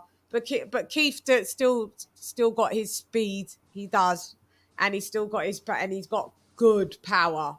And I just think that'd be a little bit too much for Kell at this stage of his career. So I'd have Keith Thurman winning that. To be honest. Yeah, I'm gonna agree. I'm gonna say what I said earlier, and I don't know if I was lagging. At 147, Kell Brook loses to everybody at 147 pounds. At 154, I think he gives a hard fight to anybody. Yeah, but just say we're not doing 47s, and even though we're just going to do catch weights, just to say like 150 catch weights. Just say 150 to 154. 150 with a catch weight up until 154. Keith Thurman. What if the guys at 147 are willing to go up to 154? Do you give Brook really good chances of beating him? At 154, I think Kell Brook would stop Thurman. I think he would be the first one to stop him dead in his tracks. But at 147, I think Thurman would beat the brakes off of him. No, man. Nah. He's not stopping Thurman in his tracks at 154 either. No. Keith Thurman's still faster than Kell Brook. Have you LadyChann, have you seen Kell Brook's fights at 154? Have you seen any of his fights at 154? When he fought, name it. He had, how many fights did he have at 54? Well, he beat Sean Porter. He had 3. He had 3 at 154. 3 years at 54, didn't he? And he was there for 3 years, right? So what did you say? He had 3 and he stopped 2 of them. I was saying he had 3 fights at 154 and he stopped 2 of them. Sean Porter. And one of the stoppages was from one punch, like Deontay Wilder. Which one was that? Who was that? Who was it? Who did he stop like how Deontay Wilder? Who did he knock out like that? At 147? No, he said at 54. You guys keep dropping off like goddamn flies. Yeah, I don't. Keith's too ruthless. Yeah. His fight before Khan, didn't he stop that guy? And that was at 154. He had a fight before Khan. I think he stopped that guy, didn't he? Oh, did it? No, he hasn't. Has he not fought since? His last fight was Terence Crawford, wasn't it? It's Terence Crawford is his last fight. Okay, after he fought 3 opponents at 154. That was Rabchenko, Zarafa, and DeLuca. He stopped Rabchenko in 2 rounds with a right hand. He knocked him out in 2 rounds with a right hand. Then Mark DeLuca, as I was saying earlier, he stopped him with a strong jab, like it was a jab. No, Ace Triple G was 160, dude. Oh no! We're talking about like Kell at 154. No. I'm just talking about this guy Ace. He's saying Triple G was that. Oh, well, for sure. Yeah. I think he was that for now. Yeah, well, them names. Do you know what I mean? So yeah. It was Rabchenko and DeLuca in it. Those fights. The 154. I have Kell Brook beating Keith Thurman. Do you? Damn. Kell Brook has great timing on his punches. Damn, you guys are seeing something totally super different Oh, to he had myself, good maybe time with his Mal. punches Yeah. on Saturday. Yeah, but dude, That was only on Saturday, though. But is it was he only still? on Saturday. People's getting too carried away. Like, honestly. Like, they're like, Kell Brook can beat anybody now. And it's like, no, you can't. You can't, I'm afraid. But, yeah, be good to be able to do it. Kell Brook, if you're watching this, we'd like to speak to you. And you tell us if that adrenaline hasn't depleted now and you've come back to reality and thought, yeah, fuck this shit, I'm retiring. Because I'm with you, buddy. I've tweeted you Like, and you told know what's gone under the radar. You know what's gone under the radar. And it's it's one of those things we're talking about. You know, fighters who fight once a year, if that. Josh Taylor versus we'll Carrion. get on to that. Bloody hell. You see what I mean? See what Josh Taylor does to us Brits, isn't it? We make him an I'm not afterthought. interested in that. It's so bad, but that fight hasn't picked up any traction or steam. I'm gonna. No, it isn't. It's not even pay-per-view this weekend. It's not even pay-per-view this weekend. I couldn't give to. Hey, can you hear me, LadyChann? Yeah, I can hear you, Tony, and I saw your message. I can hear you. Yeah, we can hear you. You sound better now. Yeah. You were asking me something. I keep dropping. I don't know why. My bad. Like I said, I'm driving. Yeah. What were you asking me as I dropped? I forgot. I think you were asking me a question, and I dropped off. Drop it like it's hard. This ain't gonna work. I don't know. I can't remember. I should have wrote it down. We talk about Keith Thurman. Was it about Kell Brook's opponents at 154? Oh yeah. We found out. Yeah, I think I answered that already. It was some 3 guys. Yeah, cool. We went past it. Yeah. All right. Not really the names of names, but hey, such is life. That's his. Maybe he's got a couple fights. Like Mark Mal says, maybe he retires. If maybe he just does the Conor Ben fight, loses, or maybe he wins, and then he Tony keeps getting kicked out. Poor Tony. And then he retires. But I'm good with him retiring. So yeah, I want to put that to bed. Thanks for the for that topic. Clear that to the side. Tony Boswell, thank you for dropping that quarter of a dub on your girl. Much respect, LadyChann Dundam Susan. And the chat stopped in to show support and hit the like button. Salute. Thank you. Thank you so much, Tony. Massively appreciated. You at work, Tony? You listening from work? Ronald Finkley in the building. Major Keys falling off. He dropped off. You guys are like bats. You hang until you drop. You got logged out. I know. I'm just looking at this. Right. Okay, so let's run this now. We're gonna move on to the DILLIAN WHYTE signs the contract. Okay, he signs the contract. Talk to me about it. Start with Kenny in the build. Well, you know what's happened, right? We worried about not too much. I think that there was a non-story involving Eddie Hearn. That Eddie Hearn was rumors unconfirmed. Eddie Hearn was saying, "Look, mate, stay with me, and I'll try and get you on design, and maybe I knew that was trash. But it was reported it. You know what the Sun's about. Eddie Hearn put that out there himself, and maybe someone from DILLIAN WHYTE's camp, just to cause a bit of silliness and get the Fury, John Fury, to make a lot of pork chop, which he normally does anyway. Yeah, but, I'm in the show. In terms of signing a fight, that's great news for British boxing. I think both fighters have got reasons to be motivated. Tyson Fury's best reason for him to get motivated is that, he's got a new, massive following now in this country, and it's an opportunity for him to sort of, fill out a stadium in this country. And because you just get the feeling that he won't be, if he beats DILLIAN WHYTE or whatever the result, he's going to be much more of an American-based fighter in terms of his fights than he is in this country. So it's motivation. Another thing is the family thing as well, because his dad, because of his criminal background, can't travel to the US, so he's going to have his dad in the camp for him for all of the 8 weeks. So in terms of motivation and everything. That's a great motivation for Tyson Fury to show in front of his new fans in this country.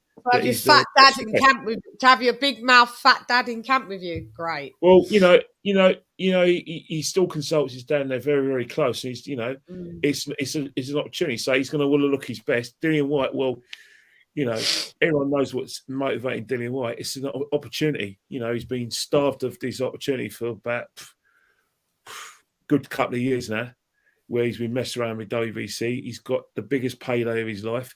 There's loads of things that Dillian White needs to work on. There's a couple of things I don't like, but the positives outweigh the negatives for me. Well, the thing is about Dillian White is that he's too susceptible to the uppercut. I don't like. Oh, you're talking about it in.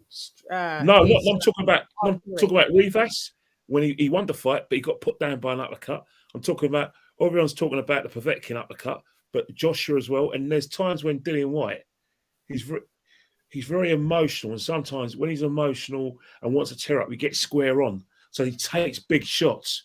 He's even taking big shots against Chisora, especially in the first fight. So one of the things we don't want from Dillian White is, yes, put it on Tyson Fury, cut off the space. Don't let him. There's no way you should allow Tyson Fury to throw you around the ring like did Deontay Wilder. Use the body, use that new right hand that you developed, and then build up your attacks for that left hook. Don't go looking for that left hook. Earn the right to your left hook and fight inside with Tyson Fury. Because at the end of the day, Tyson Fury is going to surprise you, right? If you think Tyson Fury is going to come out and do a Deontay Wilder in the second fight and come at you, he won't. He'll fight in the outside. If you think he's going to fight in the outside, he's going to come for you. Be prepared for two Tyson Furies. So basically, if Tyson Fury's going to choose his jab, get under the jab, get your distance in, and go for that body, double punch to the body, and then the overhand right hand, and build your attacks. If he's going to come at you, be ready for it. Do not be flat-footed or square on, where he's going to uppercut you. Stand, get your shoulder in, and like I said, meet him for the body, but keep that bloody head down, because every time he's like that, he's basically saying, uppercut me, please uppercut me, and end the fight. Head down. Okay, sorry, I'm just playing around on some features that was at the back here. So, all right, so you're going more with you're critiquing. Tony said the only uppercut Fury has ever thrown was him uppercutting himself in the face. I know he did, but did trust me, if Dillian White does, Deontay Wilder in the third fight, still. Yeah, but if Dillian White square on, and he's susceptible to uppercut. He can't help himself when he's square on. Too many times I've seen him square on and getting into tear-ups. And his feet sometimes, sometimes he's off balance. So I want that corrected to give himself. So everyone dive in. I don't care. Like, everyone say your opinion. There's White. Is White supposed to? Can you hear me? Who's that? Hello? Can you hear me? Yeah, Yes. I can hear you. I can hear you. Who's that? Slim. Slim Reaper in the building. Welcome on the panel. Yeah, so everybody, what's your thought? Slim Reaper, what's your thoughts with the Dillian White? Guys, you can talk about it. Let's I thought Dillian White, taxes, this, that, all of this. Should he be silent? Should he not be silent? Should he be silent at the press, or should he not be silent at the press, or should he go to the press, or should he this is just I'm getting echoes like fuck here. I think he needs to build a fight, because at the end of the day, big fights are good for boxing, so he needs to promote that fight and make it as big as it possibly can. Yeah. So yeah, he's not getting paid bad money. How much is he making? Like 7 something. And if he wins, he's making like a bonus. So just because of the magnitude of the fight, just talk that shit that you talk and build it up, make it as big as you can. Because then it'll be better for boxing. The bigger fights boxing has, the better for the sport. Yeah. Thanks, Ronald, for the $3 super chat as well, for the super sticker. Thank you very much, King. Massively appreciated. Where's the fight taking place at? I'm in the UK somewhere. And that's another thing. They're talking about, possibly it could be in Wembley. Who, you know damn well that fight can't fill 90,000 seats. Dillian White can do a job if he chooses to. He can help us. He can help it along. Yeah, but still, this is what I'm saying. Even with Dillian White in tow, it'd be Dillian White is did 20,000 by himself with the O2 Arena. When has Tyson Fury? Is that Yeah, insane? he's probably got some more. Maybe got some new fans at the minute, but they ain't doing 90,000 at Wembley. Let's just stop it.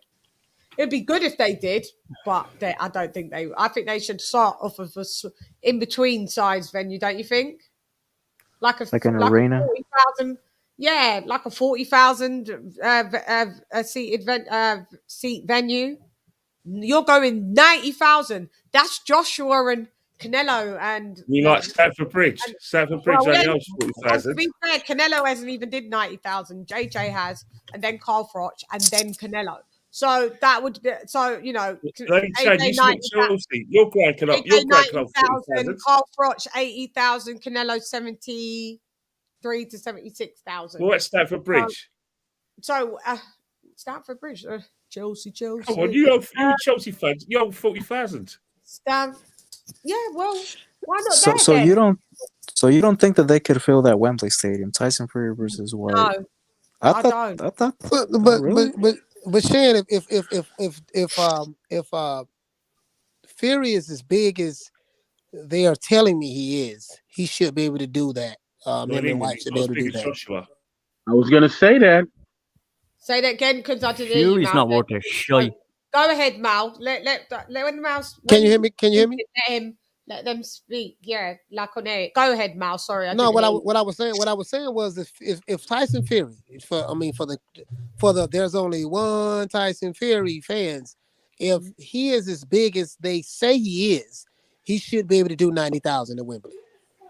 He should be. You would have thought, innit, Mal? You would have thought. This is what I'm saying. I have to put people back down to earth. The people that are not from the UK, they've got this. They've got this smoke and mirror story that Tyson Fury's so massive here that he just walks down the street and everybody runs him down. They maybe run him down like, yo, look at that giant, like yeah, and that he sells out everywhere. And you know, according to Tommy, his brother. He sells out arenas and all of this. Did you hear his brother saying that he sells out arenas? Yeah. Listen, I heard it. I knew it was cap when he said it. But this another thing. I don't know if you guys noticed this. I'm just going to toilet. Shane, can you hear me? Yeah, we can hear you, Mal. I don't know if you noticed this. I was reading an article in this particular fight, an article from UK article, periodical. In this fight, Fury, since he hasn't applied for his license, he's fighting as a foreign fighter. He's fighting as a foreign fighter coming out of America. I said, wait a minute. From what I'm hearing from the fans in the UK, if this guy's as big and huge and massive as you say he is, why he doesn't even want to fight out of his own country? He's fighting as a foreigner, and from the country that I'm in. Like a lot of stuff that I'm hearing is just not making sense. It's not adding up to me, but maybe it's just me. I'm not the brightest guy in the world. Maybe it's just me. Nice lies. This is what I'm trying to say. They're this all day, just make up this big story that he's this thing since sliced bread. And like let's see who's talking. Let's see who's in the chat that's gonna say that we're chatting rubbish. Go on, let me see. Let me just have a look in the chat. Because I've put it on subscribers only. You know, may not be less trolls. How many pay-per-view buys do you think that fight does with a good promotion? Over there, it does good. It does good. Brilliant. Does it crack $1 million? Between 600,000 and 700,000. Really? I thought it would do like one. Maybe you could stretch it to 8. In the UK alone? Or? Yeah, in the UK. Would it do $1 million? Could it do $1 million? It'd have the potential to do $1 million, but would it? All right, maybe about 800 to 900,000 tops. But I think it's $1 million with Dillian. You'd have a lot of. Would you say $1 million, Slim? Tyson Fury is getting a lot of casuals over into his side. A lot of people, million on I think, PPV. in England, Yeah. the thing with Tyson Fury, a lot of people in this country who don't know anything about boxing, and some of them are very happy that the heavyweight champion of the world is Tyson Fury for various reasons, and they will buy into that. Yeah, you're doing a lot more than that, actually. Most of those people probably won't even buy it. Yeah. You know what? If Dillian does his thing, gets stuck in. Well, won't it be? Well, isn't it probably going to be pay-per-view here also? Oh, yeah, it is. In America? Yeah. ESPN Plus, yeah. It already is. So it's going to be pay-per-view here also. It is, yeah. Damn. Yeah. I think it's going to do like a mil. To be honest with you, in the UK, I think it'll do a million in the UK. It should. It ain't doing that here. Well, no, not America. No. Yeah. $1 million in the UK.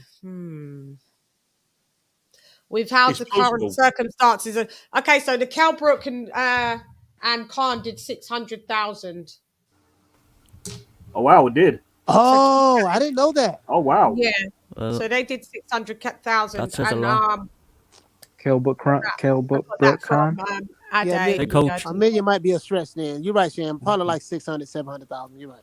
Yeah, maybe 8. Oh, I think 1.2. You reckon? No, maybe 8. I'd Maybe go 8. for 1.2. No, they're not going to surpass. Not being bad, they're not going to surpass the Anthony Joshua pay-per-view, and he does 1.2s. There's one snag, and 1 billion. And 1 million. There's one snag. One snag. Joshua really is that guy. Yeah, exactly. He really is that guy. Joshua's the top of pay-per-view in the UK. Is going that from high? like 1.5 all the way down to his lowest of, I think, maybe... Yeah, there's a reason, though. Maybe just under $1 million. One sec, Ken. Maybe just under $1 million. Maybe just under $1 million is lowest. That's his lowest. Tyson Fury and Dillian White are not going no 1.2 million pay-per-view. Yeah, I was thinking of Dillian though, not Tyson. Nah, it's not even with that. But go ahead, Ken. Sorry, Ken. No, I don't think. Not what I was saying, the guy in the bottom. I think the guy from Ireland. He's got a good point, but there's one snag with what we're all saying, is that with the Kell Brook fight, the reason why we got 600,000 pay-per-view is because Sky promoted the granny out of that fight. Now we need it beat, and a lot of that was. So basically, every 5 seconds on Sky Sports, the Khan Brook fight, the Khan Brook fight, the Khan Brook fight. This fight is going to be on BT Sport. Now, BT Sport, in order, what BT Sport now got to do is got to up their game. It's not enough for Tyson Fury and his dad to go on like a couple of not so much Tyson Fury, but his dad to go on like a pork chop, wanting to fight everyone, Mayfield or Shane Fury, Mayfield or Dillian White, talking a good game. The TV station that is going to promote this has to work its nuts off, and that's the problem with the BT Sport. It's not like there's no BT Sport News to promote this fight. Like Sky Sports, we've got Sky Sports News, so BT have to be big about this. Yeah, they've got the keys. Yeah, I don't watch any of them, so I don't really take any notice of the way they promote stuff. So I suppose it is down to the TV stations. How much they're going to promote it? Because they promoted the hell out of Kell and Hammer, didn't they? They promoted the hell out of that fight. Sky did. Yeah, big time. It's a shame. Really surprised. Read this super chat. Tony Boswell, thank you for dropping that half a dub on your girl. Fury in the championship round. I think White will be prepared, but has issues with running out of gas in big fights. Is White good? Yes, but not elite, in my opinion. Who has the better chance against Usyk? Good point. Fury's not elite. All your points. I think Dillian's going to ram them words down people's throats. We don't know if he's elite yet because this is going to be his first test of elitism. We don't know. He does gas out. He do. Well, let me step up now and say there are no elite heavyweights right now. There's no. Yeah. They're really They're really not separated by too much. I mean, I'm talking about Usyk, Joshua. They're not separated by that much. Fury, White. They're not separated by that much when it comes to skill. There's nobody that's elite. Oh, there is. No. You That's can't say that fighting Fury and White have the same Usyk's skill. elite boxer. at You can't say heavyweight Fury and right White have now, the same skill set. right? No. I didn't say, Sorry. no, listen to me what I'm saying. I didn't say the same. I said their skill set is not separated by too much. I never used the word It's the same. separated by a lot. Nobody, Fury's a way better boxer than White. no. Way better Nobody has boxer than White. separated themselves yet. He's a way Nobody has better boxer separated than himself. White. If do you know what? I know what you're saying, right? But if you go back and watch Fury fights, Let me finish my point, Lady Chan, please. Let me finish my point. Yeah. He's actually, a better boxer when he's fighting guys that can't box. No, When he's fighting the Jerry Tejors of the world, when he's fighting the Wilders of the world, he looks like you gotta Superman. go back. We Right? gotta be Who are you fair. You gotta talking go about? back. You gotta go back Who are you and have a speaking look. about? He's At talking about Fury. Fury's a much. I've seen Fury put. No. I looked at some Fury's a old great Fury boxer. footage. I looked Yeah. at some old Fury footage yesterday. Fury can box. It seems like Yeah. he's downgraded boxing Deontay Wilder. To be fair, but He before used the to love Deontay fighting on the Wilders, inside. Fury can box. He can box. He can way box better against than those Dillian who White. can't box. He's he's way quick. better than Dillian White in boxing skills. That's all. In boxing skills, there's a lot that Yeah. separates Dillian White and Tyson Fury. And as much as I Dillian don't has a great like jab. Tyson Fury, I'm going to tell the truth. There's a lot more separation in skill set with Fury. There's no heavyweight out there that's actually that much. I mean, look, Joshua with his head right beats everybody. With his head right and focus, he'll beat everybody. But there's nobody out there that separates themselves right now. Nobody. There's nobody at heavyweight. I mean, Okay, nobody at heavyweight that separates so themselves. what I'm saying is, Usyk's a Usyk better does. Fury's a better boxer than White. AJ's a better boxer than White, but Fury's a better boxer than AJ and White. Do you think Like so? just maybe Fury edges AJ a bit. Well, I'm talking about the old Fury. I don't know where this new Fury is. If it's this new Fury, then AJ's a better boxer. I think AJ knocks No, this I think Fury out. AJ maybe because of what I saw Really? with the good box. Yeah, he's better with bigger fighters. He's much better with the AJ's bigger not good with guys. the small lads. He's Yeah, able to you're hit right. them bigger guys a lot easier. And Fury will Yeah, stand in front of him. That's interesting. That's an Fury will interesting stand in point. front of him.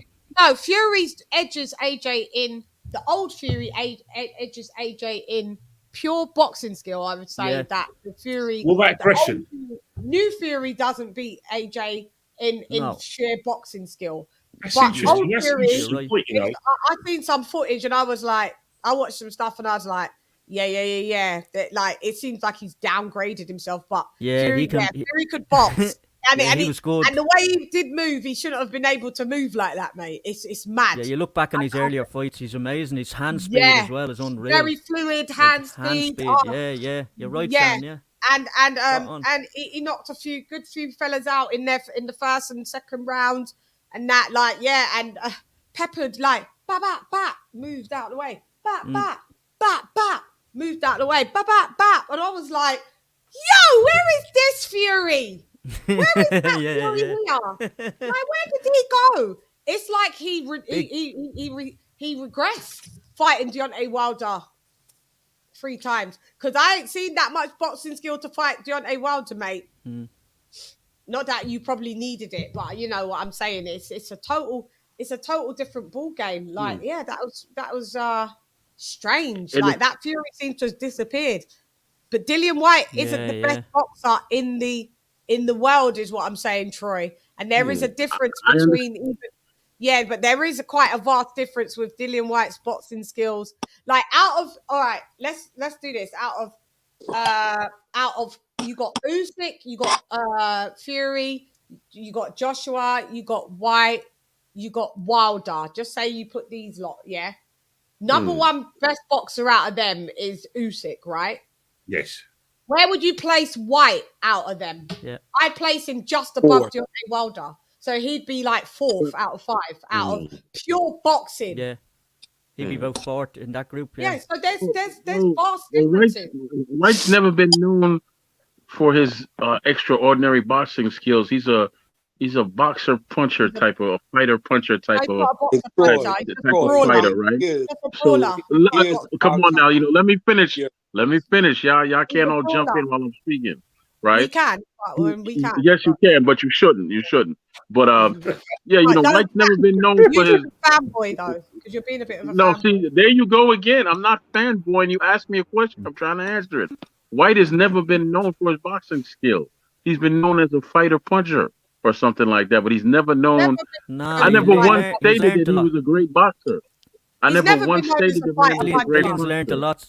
He's never been known as a fighter puncher. He's just been known as a brawler. That's it. He's not a brawler either. He's a whole lot more than a brawler. A whole lot more than that. boxer puncher? Okay, fanboy in the building. Mal, if you got your No, warning, I'm not a fanboy. I have knowledge on the sport. I'm not going to accept that. Not at No, all. well, if you have knowledge on the I'm gonna sport, say you wouldn't this. have called. If you have knowledge on the sport, you wouldn't have called White a boxer puncher because he's not. So I said fighter puncher. I didn't say Troy, let me boxer. I jump said in. Let me fighter. jump in. You said boxer puncher first. Let me jump and then in. you said fighter puncher first. My memory is like Look. Dillian White is not known for being an amazing technical, I can move around the ring boxer. He's just not. Who said he was? Hold on. I'm not Who said he done. was? I'm not done, Troy. I'm not done. But what he has excelled at is Dillian White has got currently one of the best jabs in the heavyweight division, hands down. He's got one of the best jabs that he's developed, and he's very heavy-handed with every single punch he lands. Now, out of the list that LadyChann listed, the only person he's technically better than is Deontay Wilder. Like, period. We can all say that. Wouldn't be like, hard, that's though, obvious. would it? Like, he's not as good as AJ technically. He's not as good as Fury technically. He's not as good as Usyk, but that doesn't mean he'll lose to them. It's just he doesn't have that type of movement and that ability to gun on the move like they do. However, he's about to knock Tyson Fury out. Fury's going to sleep. Damn. But I think, if you don't mind me saying, I think Dylan might try to get him onto the ropes, sucker him onto the ropes, because that's where Dillian likes to lay against the ropes and then throw his punches. And if he suckers him onto the ropes, he will knock him out. I can see it happening. Well, here's what nobody's talking about. I don't know. Dillian White. I hope so. Dillian White, like everybody calls AJ the weightlifter. But here's the facts. Dillian White lifts for strength. He's very heavy on the weights, and he's strong. Tyson Fury is not going to be able to lean on him like he's done against every fighter he's ever fought. This is the first time that Fury is not going to be able to take a break. He's not going to be able to rest. He is going to have to move the whole fight. We don't even know if Fury can fight like that. He may get tired. That's the thing. I hope he can't fight like that anymore. But I see. Depends on the weight Fury comes in at. Exactly. Depends on the weight. Whatever his weight. If he comes in at 16.5 stone, he's running for the night. If he comes in at 19 stone, he's going to try and lean on him. And just lay on him the whole fight and just hit him, fight him on the inside. But Dylan he ain't going to be able to lay on Dillian White, you know. Like, yeah, that's the thing. I think he's afraid of Dylan. That Deontay Wilder tactic. I think he's afraid of Dylan. Yeah, he can't lean on Dylan. Sorry. He can't lean on Dylan. Too strong, too big. Yeah. How's everyone doing? From what I've gathered, I agree with what you just said. I prediction, but I agree with what you just said. In the sparring videos that I've seen, Tyson Fury has been training heavily on body punches. That's what all his sparring videos have been. Him eating shots to the stuff in the midsection, which is what I had Dillian White having the advantage. However, he's focusing on that so much. I'm telling you, it's going to be an overhand that's going to catch Fury. And it's he's overhand. Dillian White's overhands. Yeah, go ahead. That's going to be the beginning of the end, and he's not going to get up like he did against Wilder. Who's training Dillian? Who's training Dillian? No, but you know that's his weakness, right? The first punch to ever drop him by Stephen Cunningham was what? Overhand right. Deontay Wilder. It was an overhand right. Right. Yeah, it was. Yeah, it was. So that we can say. I'm not so much of a fanboy now. No, that's going to be a good punch for Dillian White to have in his arsenal. Definitely make sure he lands the overhand right.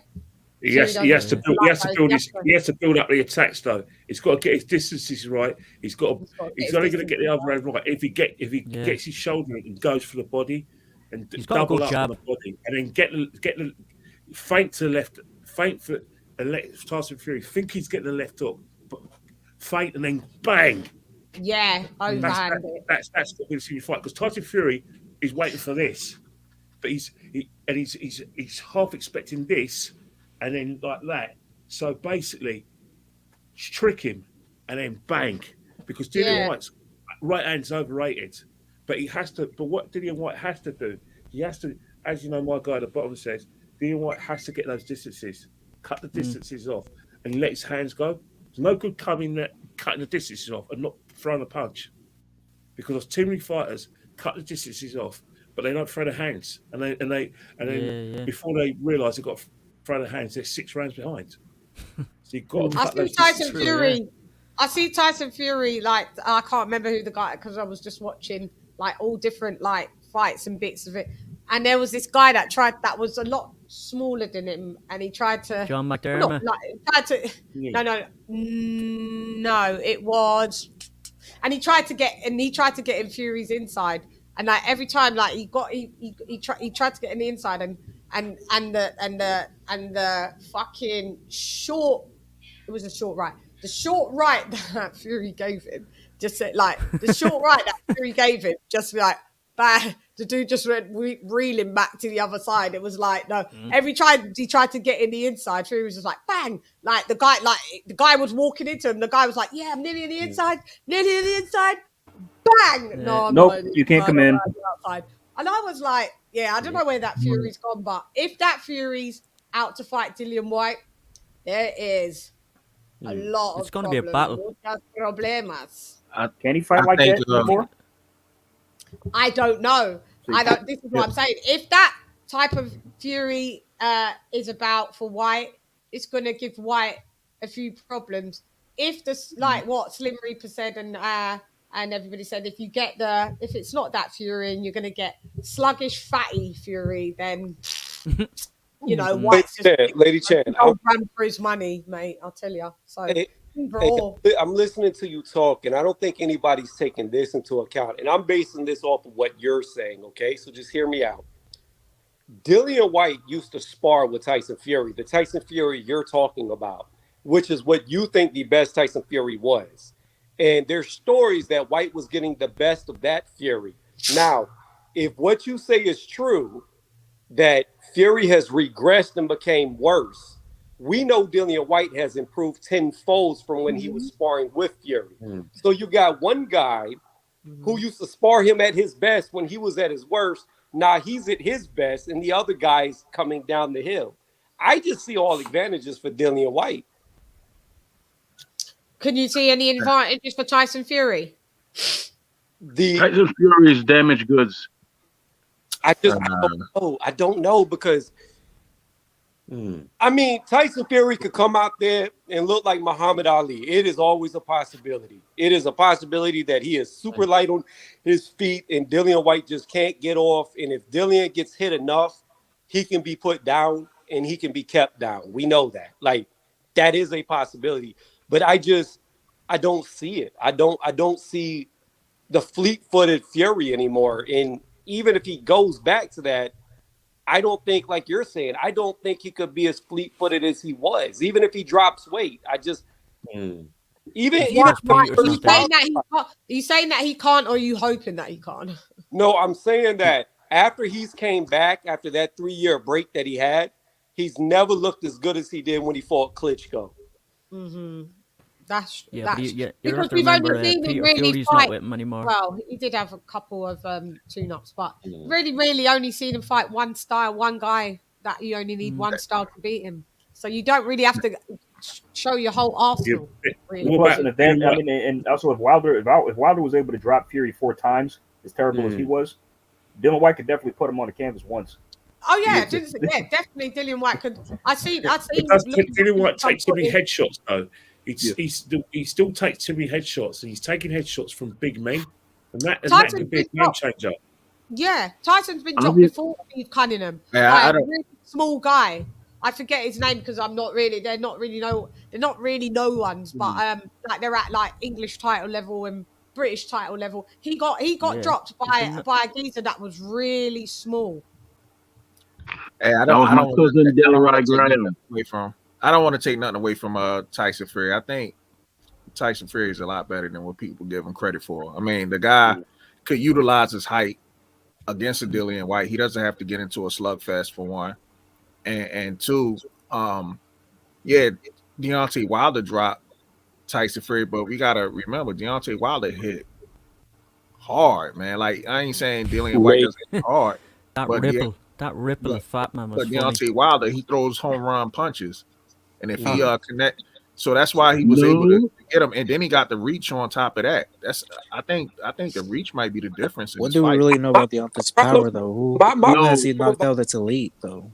Who has he fought that's elite? So do we really know that much about Deontay's power also? No, we don't. Let me say this real quick, Here's the right? thing about Deontay Wilder's power. Let me say. Now hold on, Troy. Let me say this, and then you got it because this is short. Deontay Wilder's only fought 3 top 10 heavyweights. When they were top 10, he could only knock out one of them, and that was Ortiz. When he fought Stavern, he couldn't knock him out, and he didn't knock out Tyson Fury. Out of 3 fights against top 10 fighters, he only got 1 knockout. That's a 33% knockout ratio. That, to me, doesn't seem that you're the hardest puncher ever. Who you think is the hardest puncher ever?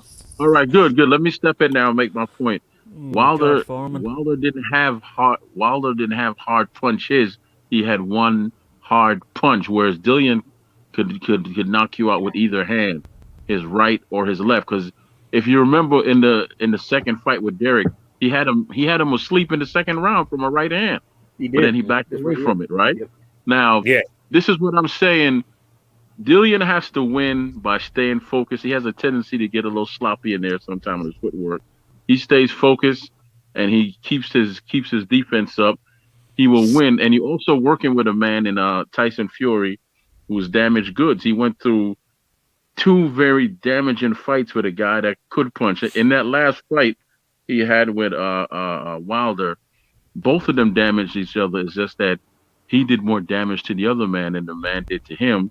But he also got damaged because that 1 punch he took from Wilder, that was his money shot that sent ripples through his body. And he laid on that canvas with shock in his eyes. Shock. That was funny. Hey, Right? Troy, this is the only problem. This only problem I have, Troy. One sec. Hawk from Maryland, thank you for the 2 cash apps totaling £3 on your girl. Massively appreciated. Salute to the beautiful LadyChann was the message. Thank you so much, Hawk from Maryland. Go ahead, guys. Hey, Troy, this is the only thing I have, man. To me, it sounds like you're already giving Tyson Fury out. If you're saying he's damaged goods, then if Dillian White was to beat him, basically that's what everybody gonna say. Well, that's not the same Tyson Fury because he got walloped by Wilder. I mean, because that's it just seemed like it's making an excuse for Tyson Fury already. I'm not giving him an out. I'm not making up excuses. All you have to do is go watch the second fight and the third fight. Both of those men. The third fight is when he took a lot of damage. The second fight was a slaughter. The third fight but the first fight he got dropped twice, I think. In the third fight, both of them damaged each other. You could tell by his body movement. That was a sloppy fight. The third fight.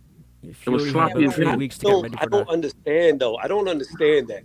How did Tyson Fury get damaged in that third fight? Literally, if you take away the 2 knockdowns, he only got hit by a couple of jabs to the body. Like Wilder wasn't even landing. Nah, he took the some shot of that those shots to the head. they were in the clinch. It wasn't even like it was It's called an accumulation of punches from all 3 fights, man. That's what it's called. Fury took you know what I hear? I agree with that. I hear a lot of One at a time. He got dropped worse from the first fight, and he came back harder in the second fight. Jed. One at a time. I don't have any love for either one. I can't stand either one of these fighters. So I'm having a good day watching anybody lose that day. I don't give a fuck. But I'm not gonna lie to you guys. It sounds like a lot of wishful thinking going on here. A lot. And I mean it. I mean, if you're gonna break it down by brass tacks, and you look at each person's training videos, and you look at their past fights, you're gonna tell me Dillian White, seriously, as a fight fan, Dillian White's gonna beat Tyson Fury? That's wishful thinking. I can't I'm stand. going to tell you, it's going to knock him out. I can't stand Tyson Fury. I'm going to tell you, he's going to knock him out, I have a and then he's going to legitimate have some hate. roast duck. If you're looking at it as a It's gonna go 12 rounds. you're looking at it as It's a 50-50 fight. Oh, this thing is not going 12 rounds. It's a war. It's No, gonna be a war. Somebody's getting 12 knocked out. rounds. Somebody's getting This knocked thing's out in this not fight. going 12 rounds. This thing Someone's would, getting you'd knocked be out. lucky if Yes, goes it is. 8 rounds. Yes, it is. This is gonna no. This No, can't. Nah, somebody's this ain't going getting to the knocked cards. out. This ain't going to the cards. This is not going to the cards. It's going, if he's lucky, if White is lucky, it'll go to the 8th. But White's gonna get stopped. There's no Yeah. way White's gonna take down fucking Fury. I wanted to. I'd like to see Fury get knocked the fuck out, and I will laugh my ass off if he does. Where is this I magical? hope it I happens. mean, out of both of them, White has been the one that's been knocked out Where is this magical and power coming KO'd from? twice, That hasn't white, he? that old boy has over here, Fury. Where's all this power coming from? Him. Where I is never it said he coming had from? power. You just said he's sitting on his saying punches. fight. All he's doing is planting his feet. He's planting his Yeah, feet. he just said he's sitting on his punches. Never That's used to all. do before. A lot of times, Yeah, when he's exactly. He trying plants to his box, feet but and now he's throws sitting on his punches. That's punches, what so he it does. comes a lot harder. He And then the man weigh like damn near He can 300 move pounds. around, but I just We've had to only- say that. I'll be quiet now. No, Yeah, he's but not. we've only seen him stop Wilder. No, We've that's never not seen true. him. He didn't stop Waling, and he was landing flush on him.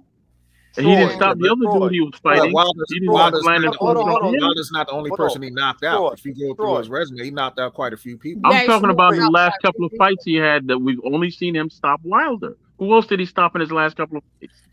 Well, all he's fought is All Wilder. he fought was Wilder. But No, here's the deal. no, Troy, and he if no, you he look, fought Tom Schwartz. He said fought last couple Waling of in fights. there. I He look, fought Didn't he stop Waling. Tom Schwartz? Troy, listen to me. If you look at Tyson Fury's record, he has 10 fights that he didn't get stoppages in. 10 fights, which means 10 fighters. However, I said with recently. hold on, Recently, let me finish. With 3 of those fighters, he had rematches and knocked all 3 of them out. There's only been 7 people he's fought that he hasn't stopped. That's a dude with power. Whether it's accumulation, whether it's one punch is irrelevant. He has stopped every single dude he has fought but 7. that is not true. Look it up. I don't have to look it up because I already It know. is He fought. No, listen. It is When he true. said, listen, hear me He's out. I got understand 10 what he fought. fights. He's I got understand. 10 fights that he did not get stoppages in. Out of those 10 fights, he had rematches with 3 of them, and he knocked them out. One rematch, All those McDermott dudes- knocked him out. One rematch, all you- Derek Chisora, he quit on the stool. One rematch, Deontay Wilder, he knocked him out. Right. But what I'm saying is, he's not a power puncher. He's not. I don't care what. He's not a power puncher. Do y'all But he has not power, though, realize Troy. that He does Wilder? have power. Troy, I he never has said power. he did not. But let me say this. He's not Do y'all Mike Tyson, but realize he that has power, Wilder though. that Wilder never fought any power punches for a reason? Look at his resume. He never fought any power punches. Lady There was a Chann, reason why that was. look up Fury's There was a record reason. right now. I Look don't at his have record. to look it up because I know it. You talking to me? I One don't have sec. to Go look it ahead. up. What you Yeah, say? just say his record because You this talking is about he knocked these This is people out, but you ridiculous. This is can't the name most them. ridiculous thing ever. If a dude has Who are all stopped these every people that he single knocked person he out? has fought but 7, Name all these top he's guys gotta that he have knocked power. out. Name all these top guys he knocked out because Okay, hey, everybody you Troy, say Troy, that he knocked out are nondescript Troy, guys, so right? are you saying knockout Are as far as nondescript like guys, the right? fight Right. stoppage, or are you talking about being flat on their back? What are you talking about? He's got power, Listen to but me. his Hasn't fought power many is top subjective guys. I to the understand when he opponent came that back. fought. Yeah. He fought I a mean, he fought a fighter. he did He knock fought out a Tom 5'11" Schwartz, right? cruiserweight. He fought a 5'11" cruiserweight, and he TK'd over him. Then he fought a guy who was knocked out 4 times in 5 fights. I think that fight was stopped. He couldn't even knock him out. Then he fought Wilder and had a draw. Then he just killed Wilder in the second fight. Then in the third fight, we saw what happened in that. But in between there was a fight with this guy here, Waling, and he couldn't put him down at all. He hit him flush. He hit him. Like the fight before Waling, he knocked. Let's Tom look at this Schwartz out. record. I'm going back before. He did. I'm going back before Wilder. I'm going back before Wilder. All right. So we got Safari 23-1, round 4 down. Let's see. Christian Hammer, garbage, of course. 8th round down. Let's see here. Joe Abel. Let's see. 4th round down, and he was 29-7. Let's go. Let's continue down. Vinny Madelone, 5th round, down. He was 35-7. Let me continue. Martin Rogan, he was 14-2. 5th round, down. Okay, and let's go continue. He stopped everybody but 7. Pagic, 3rd round, down. I'm just going down the list. I'm just going right down And the I list. don't know who any of them mofos are. But, None of them. If I continue going down the list, you're going to continue to tell me you don't know any of these guys. I don't know any of them either. I'm giving you their boxing records, so they're not people that don't know the ring. Nondescript fighters, like I said, nondescript. Journeyman. I like them. They're journeymen. Now I could do the same thing. Let's do. Wilder ain't fought no one. Exactly. Exactly. He has not. record.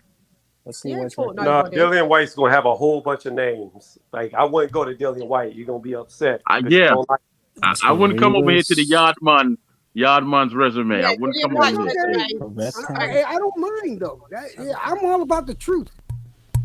Well, the truth is that he's not a power puncher unless he's fighting Deontay White. That's what the truth is. He stopped. Did you say Deontay White? You say Deontay White. Deontay White. I'm sorry. I'm sorry. Deontay Wilder. Hey, you all know what I meant. Comment. Knock it off. Knock it off. Fury stopped DW. Better Derek Chisora. Okay, so we're just going recent history. Dillian White. Yeah. Did you hear what you saw? I'm sorry. Let's finish and then talk. Go ahead. All right, so Povetkin, he won. He beat Povetkin, got him in the 4th round. But the previous fight to that, Povetkin knocked his ass out down in the 5th round. Let's continue down. Let's see. No knockout there. No knockout against Rivas. No knockout. He got Chisora in the 11th round. Let's go down. Parker, it went the distance. Brown, it went 6 rounds. Continue. It says Hellenius, he went 12 rounds. Malcolm 10, it went 3 rounds. Okay. Ian Lewison, it went 10 rounds. Allen, it went 10 rounds. It was 10 out of 10. Let's see. Bakurin was 6 out of 8. He had a loss to Joshua. Yeah, okay, that's a gimme. Brian Minto, he took him out in the 3rd round out of 10.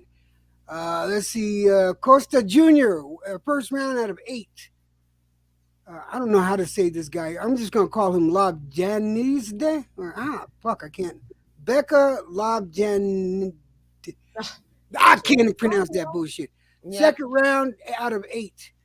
All right, just going down the list compared to Fury's. Where do you see that he's gonna knock Fury out and he's gonna take out? Fury is going to. Ooh, okay, look. Body shots, my friend. Body shots. But Fury works just as well on the inside as White does, if not better. Nah. Oh nah. Yeah. You need to go watch some tapes because I've seen him fight. He doesn't work. No. Like I said, look, I don't have a dog in this fight. In fact, it sounds like you have a bunch of dogs in this fight. This is a 50-50 fight. You can make a case for either fighter. It's a 50-50 fight. I just want to see a good fight as a fight fan. I really don't. I don't like either one of these guys. And I'll tell you none what. of them, Troy. You don't like them. And this is why this is a good fight, because it's a 50-50 fight. Trash. I don't know if you think. Do you think Fury's trash? Well, sounds like you prefer Fury over White, though. I really don't. Fury talks trash. I'm just and a lot of it. I'm just looking at what I see. I'm not judging. Like I said, if Fury loses, I would laugh and I would be happy about it. I have no respect for Fury. Fury can't fight once, but once every 18 months. That's disgusting. Yeah, I have no respect for a fighter that can't fight at least once or twice a year. I need to be seeing them fight twice a year now as well. Me so too. I have no love for any fighter that can't fight. 3 times a year. So fuck him, fuck his ways. I can't stand him. And he talks way Well, too much shit for a white boy. Sorry. let me tell you what I heard. Let me tell you what I heard. I heard that Fury's gonna come out with the cast of snatch. You know, they're gonna walk him to the ring, right? You know, right? You know, that's gonna be his motivation. And Now I had to go, and by the way. And AJ. you know, you know, and Dillian White's gonna come out with the Marleys, and after that, they're gonna have some jerk duck, right? How's your duck doing, by the way? Oh, my duck is fine. Yeah, Anyway, he's gonna be nice and jerked let up. me rein this back in because I feel like this has gone a bit left. So, okay, so White moving forward with this fight, should he? Looks like there's going to be some tax issues because he's based in Portugal, but the UK want him to pay UK tax. Do you think White's silence, and we'll start with Kenny, do you think White's silence is a good thing or a bad thing, Ken?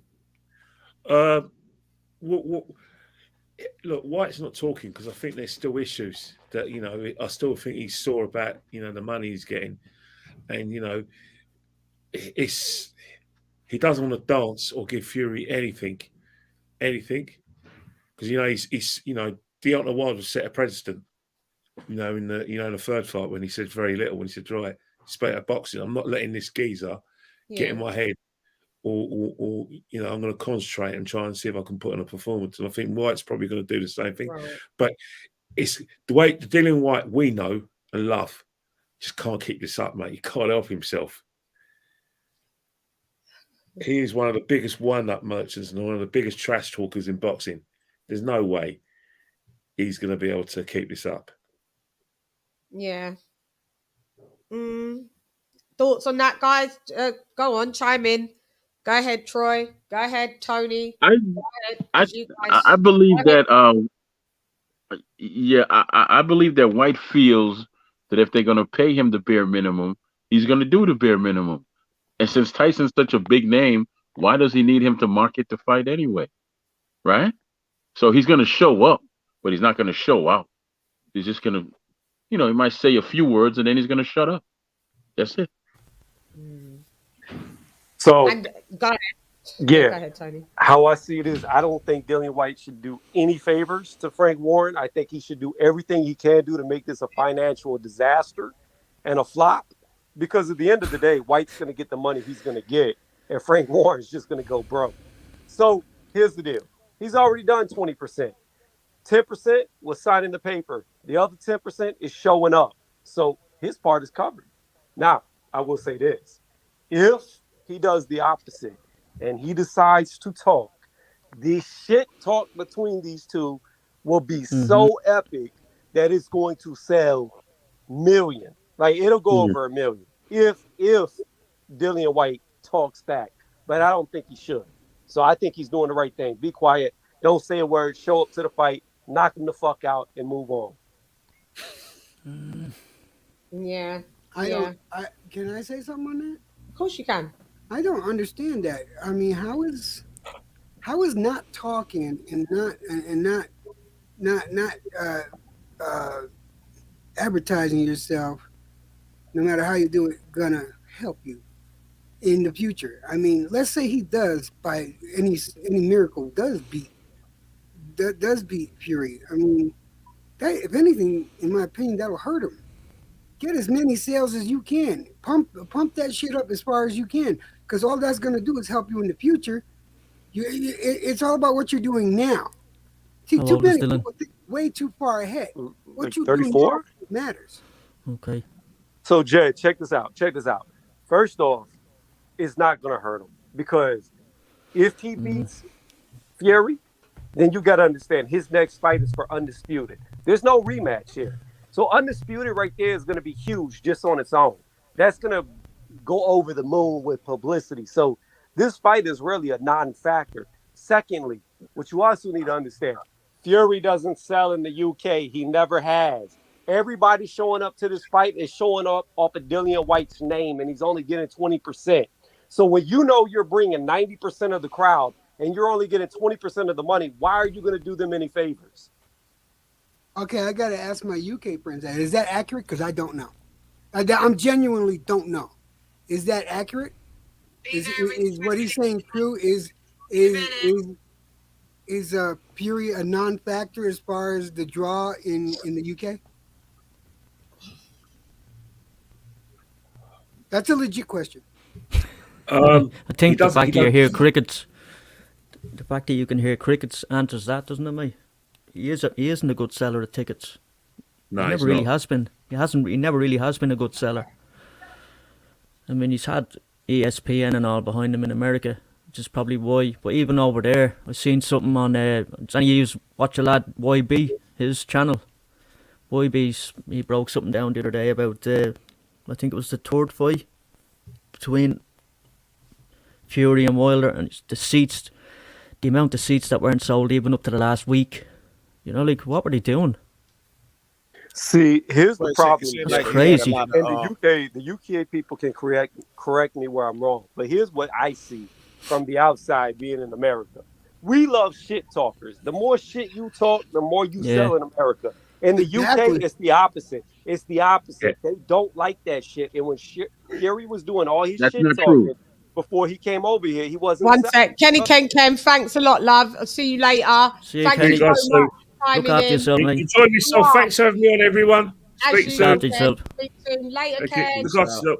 Yep. Go ahead, guys. Sorry, Tony. Go ahead. No, I was just saying from what I see, the UK like people like AJ. They don't like big shit talkers. Like That's not true. That's what I see. No, that's not true because I can name three of them right now. You're not even British. Like, I'm not British, so you don't really. I could name three fighters right now that talk a lot of shit and they're still icons over there right now. The first one is Ben. The second one is Eubanks, and then there was Prince Nazim. Three. Oh yeah. Right there. Shoot, Chisora talks a lot of trash and he gets a lot of love over there. Thank you. Chisora gets robbed on every scorecard over there. Like, what are we talking about? No. You said they don't like shit talkers. We're not talking about scorecards. I just named you three. 1, 2, 3. And no, I'm not British. I am a pretty Jamaican. Thank you. Go ahead. Next. Yeah, to me, I look at it like this. It doesn't matter if a person talks shit or not. It's all, to me personally, it's all about what you do in the ring. Now, the shit talking, I get hyped up for it. Yeah, it's cool. But we've seen a lot of people talk shit and get their ass whipped. So, I mean, it don't really make a difference to me. It's all about how you perform in the ring. Yeah, those videos on YouTube are good. They are. 100% shit talkers getting correct. their ass whooped. Tyson's style is not really people friendly. That's why he doesn't sell. When you're talking about Ben and Eubanks and Prince Nazim, their styles were what? People friendly, right? Yeah. Yeah. Tyson's style is not people friendly. Not saying he was just a flashy dude. You know what I'm saying? So that his personality sold pretty much. Yeah. I never liked Along him. with the along with the punch. The first time he stepped up, he got put down. Barrera. I knew Barrera would beat his ass. Yeah, the first knew fight it. he really stepped up, he got put down, and he never fought again. That showed what he was, really. That he never went back. He never went back and fought again, did he? Nah, he fought one more time after he lost Did he? to Pereira. Did he? had I never one even more heard fight it. after Pereira. But I remember when he came and he fought Kevin Kelly. Kevin Kelly. Yeah, that was a great fight. Yeah, like a couple of times, right? And, he came back and he caught Kevin Kelly, and Kevin Kelly was a damn good fighter. Yeah, very good. Kevin Kelly's the one that got him to come to America. It was Kevin Kelly that got him over here. Well, yeah, he came, but more credit to We stick to Nassim Hamed. sticking to the topics because you guys are going all off on tangent. I'm not here for 5 hours tonight. I'll be wrapping in the next 30 minutes topped. Well, I'm about to hop off. Y'all have a good night. All right, Ty. Thank you for coming through, T. It's good seeing you again. Tony. Yeah. I'm trying to stick to the subject, so just like let me know what the subject is. I'm sorry I got here late, but Yeah, no. We DILLIAN WHYTE signing the Fury contract. Dillian. X and Y, yeah, like it's the weekend. well, I got a question to ask about that. Him What moving was the big forward deal with- about it? Yeah, I'm just saying, in my opinion, he shouldn't say nothing. He should, like Eddie Hearn said, that basically they want him to basically get on like just any commercial, like Ryan Airline, to come and do the press conference, you know, even though he's never had COVID and stuff like that, and going on those. Do you think it's out of the do you think it's a nice thing just to absolutely just say, here's a private plane from Portugal to the US, for the UK, for you to come and do the press conference? It's two. And I think he has to do the press conferences, by the way, because they're contracted within that. So he has to do two. I was told by my reliable source. So he has to do two. So it's not like he's going to not come. It's not like he's not going to come to the press conference. But I don't think, yeah. Is that for? Yeah. So. I have a question I want to ask. So, what's his name? Fisher is. Would he not pay for him to come over and do them? That's what we're asking. Why not? Why shouldn't he let? Yeah, he should lay on for him. He's not doing it. He wants Dillian White to get himself there to turn up for the press conference. So I don't know. He wants him to pay for his own trip to do a press conference. No wonder he's staying quiet. Yeah. I don't really care whether Dillian talks a good talk and builds the fight up. I really don't care. I just want to see the fight. That's all I give a shit about, the fight. Get in the ring and let's see what happens. No, but these things are going to be like imperative of moving forward, and then you can see them that like the mind frame of people. Dillian White has a lawsuit against the WBC, right? Yeah. So that's probably another reason why he's not talking. Arbitration. That could be another reason why he's not talking. He's training hard though. Another reason why he doesn't want to entertain Tyson Fury and just who cares? Because Dillian White isn't a trash talker. He just talks and tells you it like, I can't stand you and I can't stand you, and that's it. Or, you're an idiot, or he'll laugh, he'll poke fun at it. Like, he's not a trash talker that just Fury's the trash talker. Say stuff and contradict himself the next day, and the day after it's something different. No, that's not Dillian White. That's not Dillian White. He's more of a straight talker.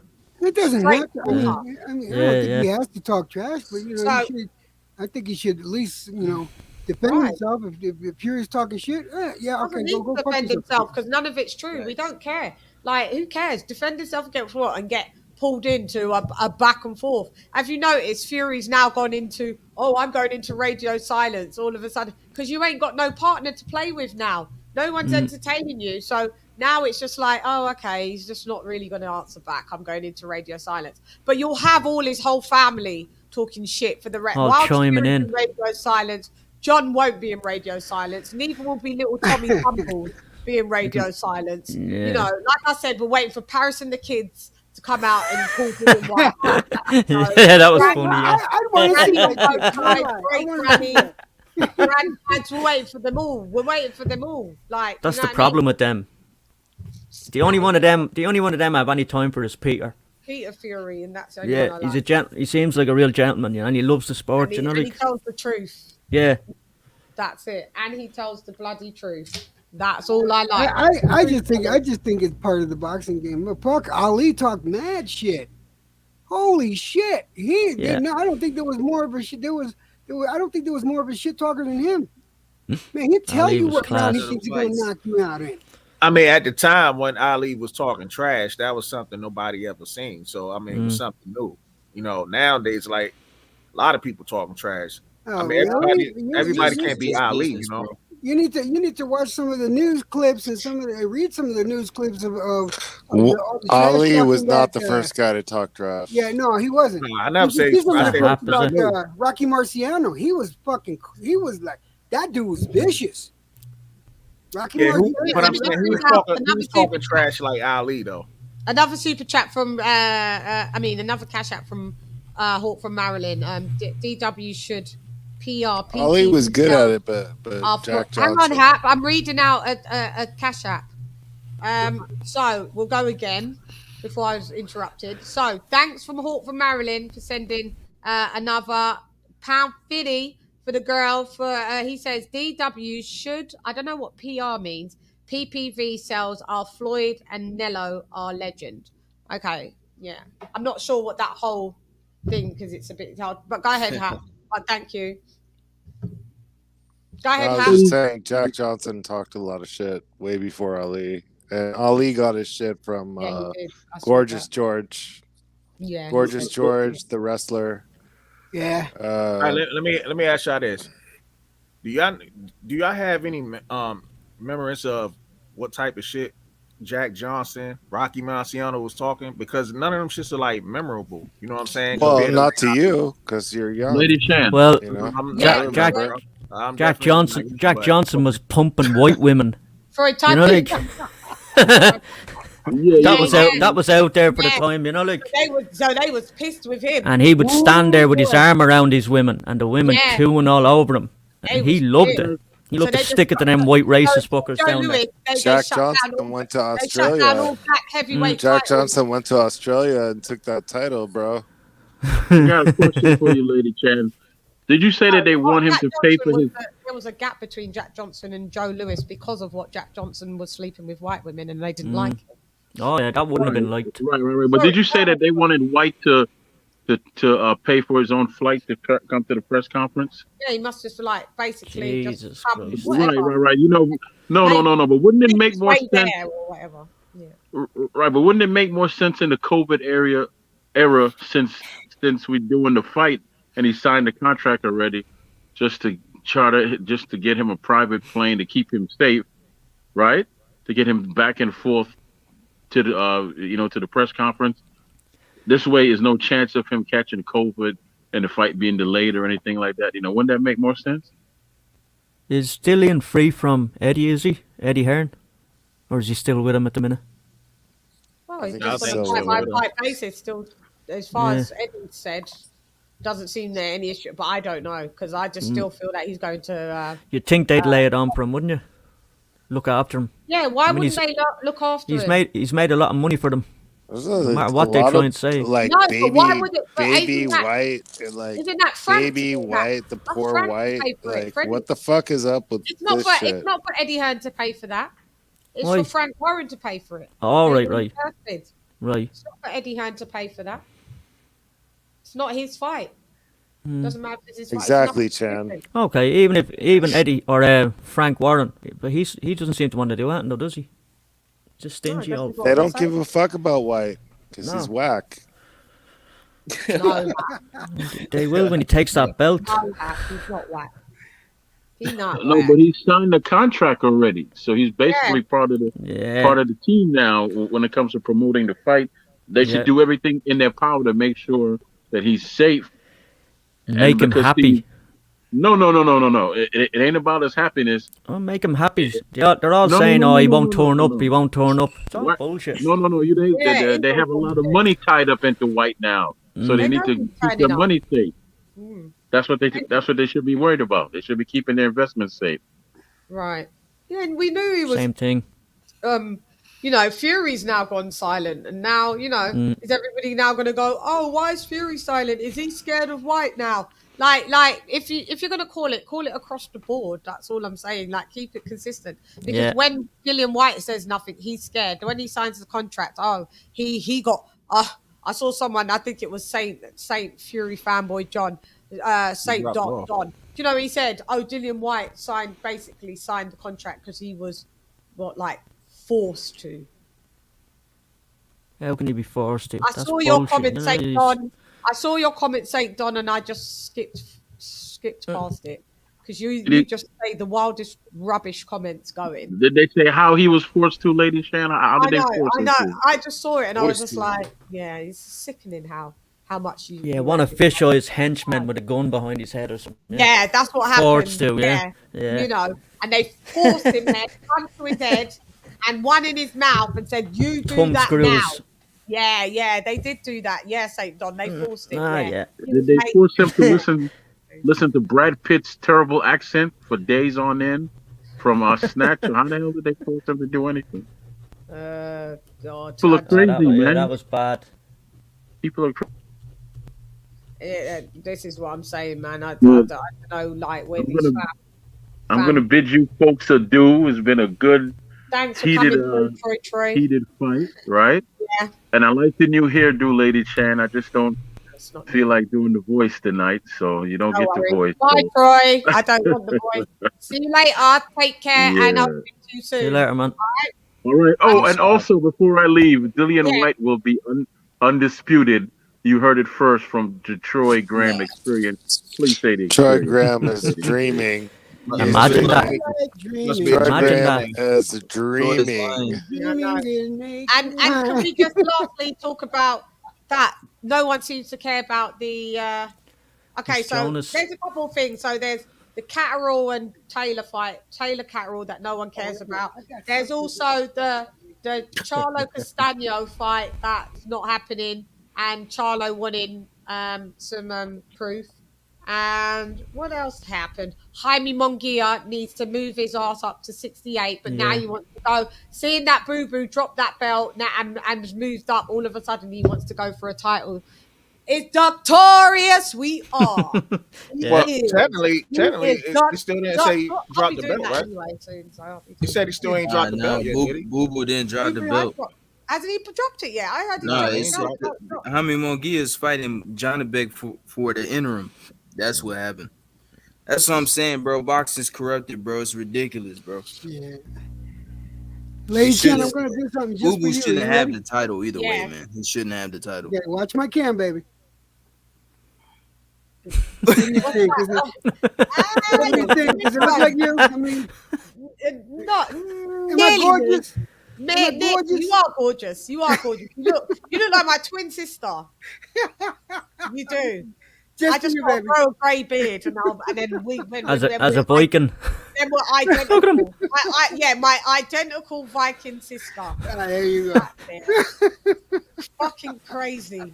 You Americans, man. Only for you, Chan. Only for you. baby. Y'all are crazy. Yeah. That was a spanner in the West. Everyone was like, everyone's like,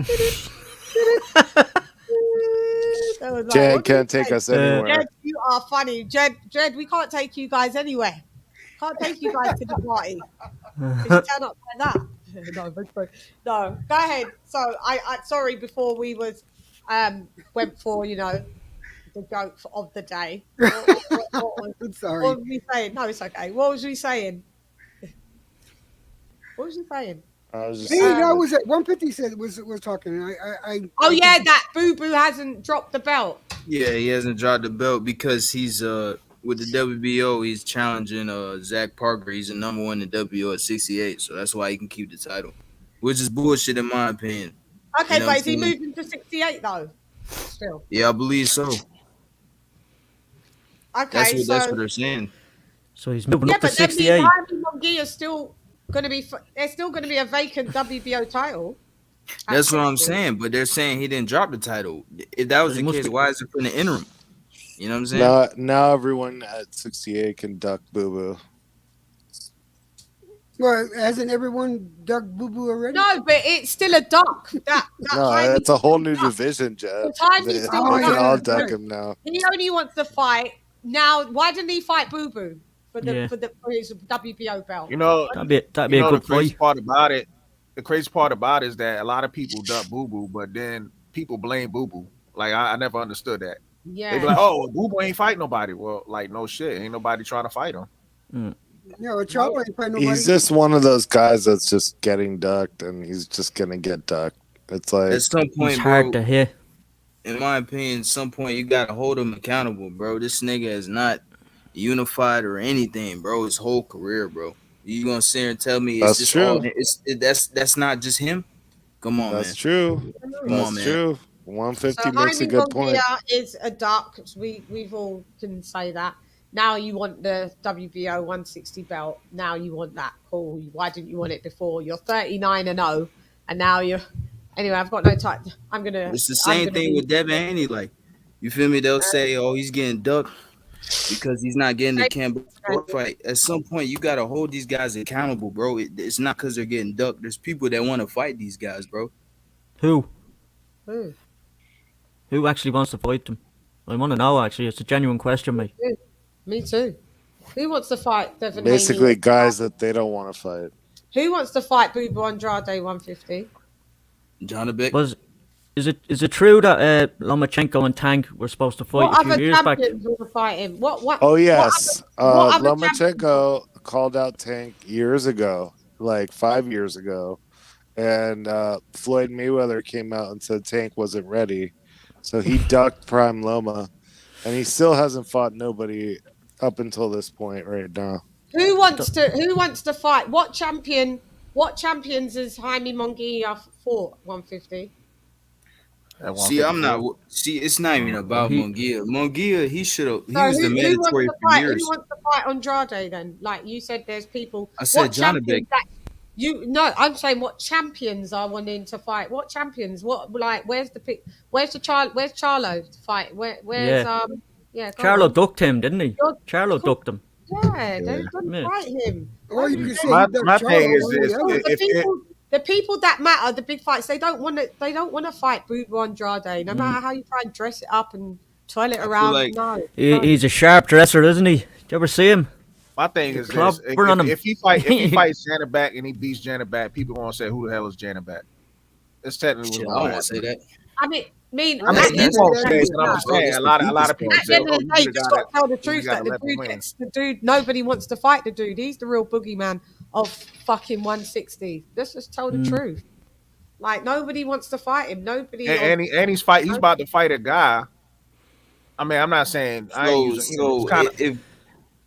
How come he didn't want to fight the mandatory, man? Everyone's just gonna say, Why "Oh, should he fight the mandatory?" He keeps fighting all of the mandatory. He's been just doing fought that. Didn't he just fight a mandatory last year? Fought a mandatory and knocked him out in 2 rounds. Like, why should he? Quigley, that dude was never a threat. No. Quigley wasn't a mandatory. Quigley was not a mandatory. He was not a mandatory. No, he stepped in because the mandatory was something like that, wasn't it? He had just fought his mandatory and Liam Williams last year, and then he was trying to, and Munguia at the time was the mandatory, and Munguia didn't want to fight him. And he didn't want to fight him, so that's how that's why Munguia is fighting Jonabek, bro. That's why they ordered the fight because Boo Boo didn't fight him. I don't blame Boo Boo. He's supposedly fighting. He's trying to get the Canelo fight right, but I don't think he will. You can't say that Boo Boo's a duck. You can't. This shit is depressing, isn't it? Not the guy that you're talking. No, you can't. We've seen Boo Boo at 6. No, you can't say from 54 to 60. Yeah, the dude's about to fight too. The dude's been consistently ducked. Yeah, the dude about to fight might be a better fighter than Jonabek. Not for nothing, Chan. I love the hell out of you, but I can't agree with that. I don't. That's what I'm saying, man. I can't see it that way. I cannot see it that way. I do know that Boo Boo is responsible for his own actions, and he with the Charlo thing that happened, and then he pulled out, and then he went with Rock Nation, so that left a bad taste in Mal and obviously Mel's mouth. Get it? But I don't understand why you guys are acting like people's been running up to the front to fight him. No, well, my thing. But why does anyone care? Has he not tried to unify? Why does anyone care who he's on with? Like, just fight him. I just want to see the guy fight. That's what I said. I don't know why they just don't fight each other. But that whole division is chock full of pussies. That whole division. Yes, chock full of pussies. Yeah. Can we blame it all on the fighters though? No, honestly, that's my point. These promoters are assholes, man. Honestly, the biggest pussy in the whole division is Triple G. Yeah. He's been at 160 for like 10 years and didn't fight fucking Charlo. He didn't fight Charlo. He didn't fight fucking Boo Boo. He didn't fight nobody, bro. He got his ass whooped by Canelo, and that's it. The box he didn't get his ass whooped. Come on, man. The fighters don't want to. They say a fight. I thought the first fight. I thought Triple G won that first fight. Yeah, he didn't get his ass whooped, bro. Hang on, you won't overtalk me. If I'm talking, everybody has to be quiet, innit? If I'm talking, then be quiet. Don't continue to be over talking me. That's why we've got 15 minutes to go. 15 minutes to go. No, we may as well. The buck stops with the fighters. It surely does. If two fighters want to fight, that the fight happens. That's exactly. So there's a question I want to ask, right? Errol Spence How long is he tied to the PBC? Does anyone know how long he has left? Like, is it a year, 2 years? What is it?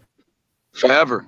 I He's don't not care. leaving. I don't know. don't really He's care. gonna be there for the rest of his career, man. I don't That's his see him career. He's leaving. without Heyman, Yeah, man. I don't see him And leaving he might yet. be. Look, I was watching film today, man. Hey, 150. No, you Errol can come Spence. on and say hello when you're on the panel, and you can greet the channel owner. Like, does people have manners? Did you say hello to Shan and the rest of the panel? The That's beautiful what lady B. Chan. The beautiful lady No, Chan, I of don't course. need you to say beautiful, but you come on like, why do The I have to beautiful remind lady you to have Chan. manners? I don't need you to say have I manners. wanted to When say you it. come on, I wanted to say say it. hello, and then you address everybody. You don't just jump on a panel and just come on. Yeah, so what? You say, hi, Shan. I can't wait Hi, to finish Chan. the show because all of you lot, I'm a bit agitated and I'm hurrying up and finishing off the show. What? Damn. I'm sorry, Shan. I'm sorry. Yeah. I love the big. I love Lady Shan. No, I'm not big Sorry about dog. that. I I love Lady love Shan. big dog. You was just about to call me big dog on top of it. Rough. No, I wasn't. I love to you though. I thought you said, "Oh, love big dog." I thought you said, "Oh, all right, go ahead." No. Because you got 10 minutes and then the show's done. Damn, okay. But yeah, I was look. Sorry about that, Shan. I was watching Errol Spence earlier, man. If he's healthy, man, I think he might put a hurting on Ugas. I really do. I was looking at the film and their styles. He might hurt Ugas. Not even gonna lie. And I think it's hard to think that Bud's gonna stop EJ. Like looking at the styles, if they fight, I'm a big Bud fan, but I don't know if he could stop EJ.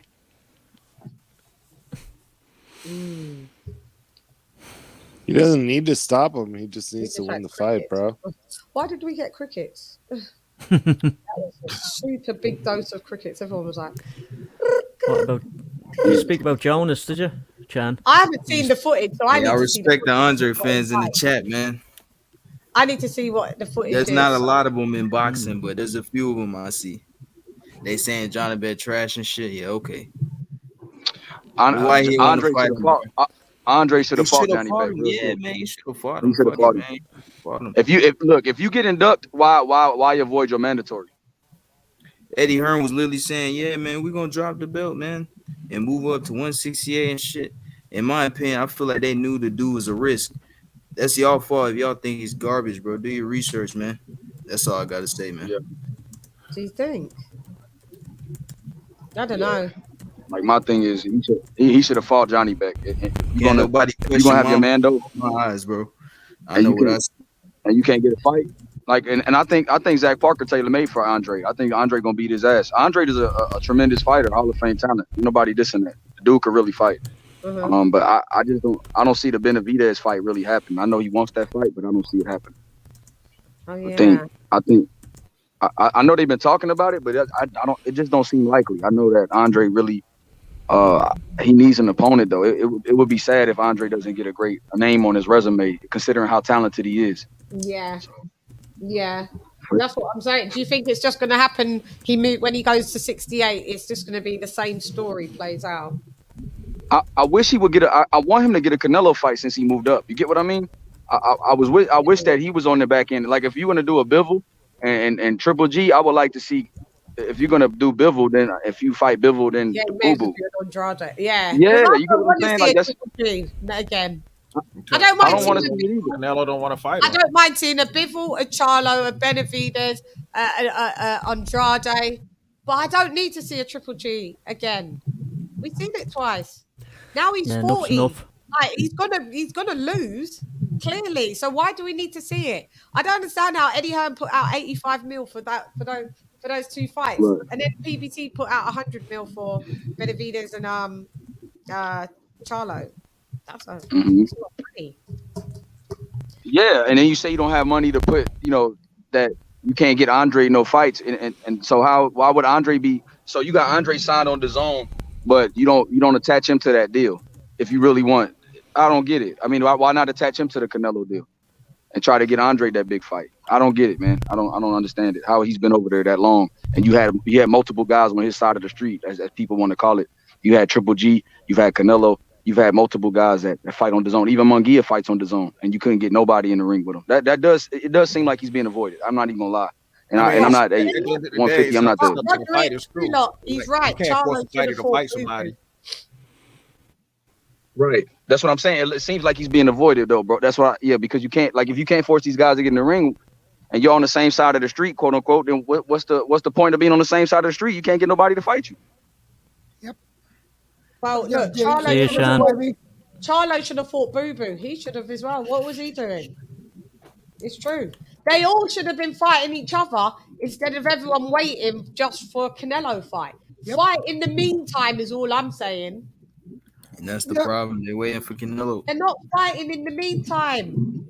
It doesn't make sense why they're moving like that. They've made the whole 160 division so stagnant that you can't even. You may as well leave and go up to 68 and try your luck. And that's the thing. 160 was like the premier fucking division at one time. 160 was the place to be. And look at it. Look at the mess or the state it's in. It's like it's disgusting. And what bothers me about this whole situation is the boxers let it happen. They let these fucking promoters. They let these fucking promoters, guide everything they do instead of like, hey, box the best. You know what kind of position either Charlo or Boo Boo would have been in if they would have fought each other. Whoever won, that would have just put them up and made their name, their brand that much better. But instead, they sitting back. They sitting back. Everybody's trying to follow. Yeah, sorry, Jed. Go ahead. Yeah, everybody's trying to follow that Mayweather plan. But if you're going to follow that Mayweather plan, then follow it from when he was Pretty Boy Floyd. Pretty Boy Floyd. Exactly. You got to put the work in first, man, before you can just sit there and try to cash out and put that get work big in. fights and stuff like that. Yeah, before you cash out. Yeah, And that's anyone true. that knows me, I've been saying that from day one. Put the fucking work in. Let's just fight, and then and then he will. King Canelo will pick who he wants to fight. I'm sure. At the end of the day, of course, everybody want to fight for money. You know what I'm saying? But we can't say if they fight each other, that's going to guarantee a Canelo fight. I mean, we can say some. We can say some of the people that Canelo had fought, like a Rocky Fielding, he didn't fight the top guys to get that Canelo fight. Yeah, so it doesn't guarantee anything. Yeah, but and that's a point. But at the end of the day, ain't you fighters? Like, you shouldn't be fighting as your prize should be the money that you're fighting for. It's almost like the prize is to fight a Canelo fight. Like, in the meantime, it doesn't matter what Canelo's doing, what he is doing, what he's not doing. Just fight. Aren't you boxers first and foremost? Box, I agree with that. Just box. Yeah, but I look at it this way. Keep your skills sharp. I kind of blame these fighters for putting Canelo in the position he's in. Honestly, if these guys would have been more willing to fight each other, I don't think Canelo would have as much power as he has now. But everybody's waiting on him. Instead of waiting on him fight each other, then maybe that love would be spread around just a little more. Well, I don't know, man. I mean, marketability is marketable. Like, Canelo's a marketable guy. He's a marketable guy because he fights multiple times in a year. Yes, no, I'm saying, but you saying the people, if they fight each other, Canelo won't have as much power. I don't know, man, because he's marketable just in general. He'll still have just as much power because he's marketable because his face is on TV all the fucking time. That's what I'm talking about. He's fighting all the time, and if he's fighting all the time, he's going to be seen up there more than these other guys. Yeah. If anything, the best thing that happened to Canelo was that loss to Mayweather. That was the best thing that happened to him. Because that ignited a fire under his fucking ass that got him going even more than he was before. Yeah, I guess so. Go ahead, Bill. Hey, 150. Yeah. Yo, hey, what do you think about Munguia versus Johnny Beck being ordered? See, I like that. I like that fight, man, for real. That's a good style fight. That's a good Yeah, that's exactly Jet. That style makes fights right there. I feel like both guys could give each other trouble. Munguia's output could give Johnny Beck some trouble, but I can see Johnny Beck countering Munguia all night too. You know what I'm saying? It's a good fight, bro. Bloody fight, man. I really do. I feel like that's going to be a bloody fight. And what is the date been set for that? Say again? I'm sorry, LadyChann. Has the date been set for that? No, it's just been ordered by WBO right now. No date yet. WBO. Interim. Okay. The interim They title. they might fight on it. Hey, YB, John Beck said, he said, Mongia, easy work. He said that. He said, Mongia, easy work. He said Andre was easy work. He said Andre was easy work. Yeah, he did. That's crazy. He is really talking like that. You know, he really believes that he said Andre would be his easiest fight. Remember he said that? Yeah, he did say that. I like his energy. I like the way he's talking, man. Let's see if he could do it. I'm like ready, that man. I want to see that fight. Look at this question. I think that'll be one of his best opponents. I'm sorry, LadyChann. Go ahead. That's all right. Shouts out Sylvestri. He's been answering this. I see you answer this in a lot of on a lot of chats. You need to start coming with new questions, Sylvestri. Who is the face of boxing people? Boxing people. Terrence, Tyson Fury, AJ, or Canelo? Well, we know it's not Tyson Fury. Isn't the face of boxing? You know this as well. So why you even put Tyson Fury up in that? Why did you even put Tyson Fury in it? We even know it's not Terrence Crawford as the ultimate face of boxing, do we? We know that. Whether it's your some questions don't need to be answered because they're such silly questions.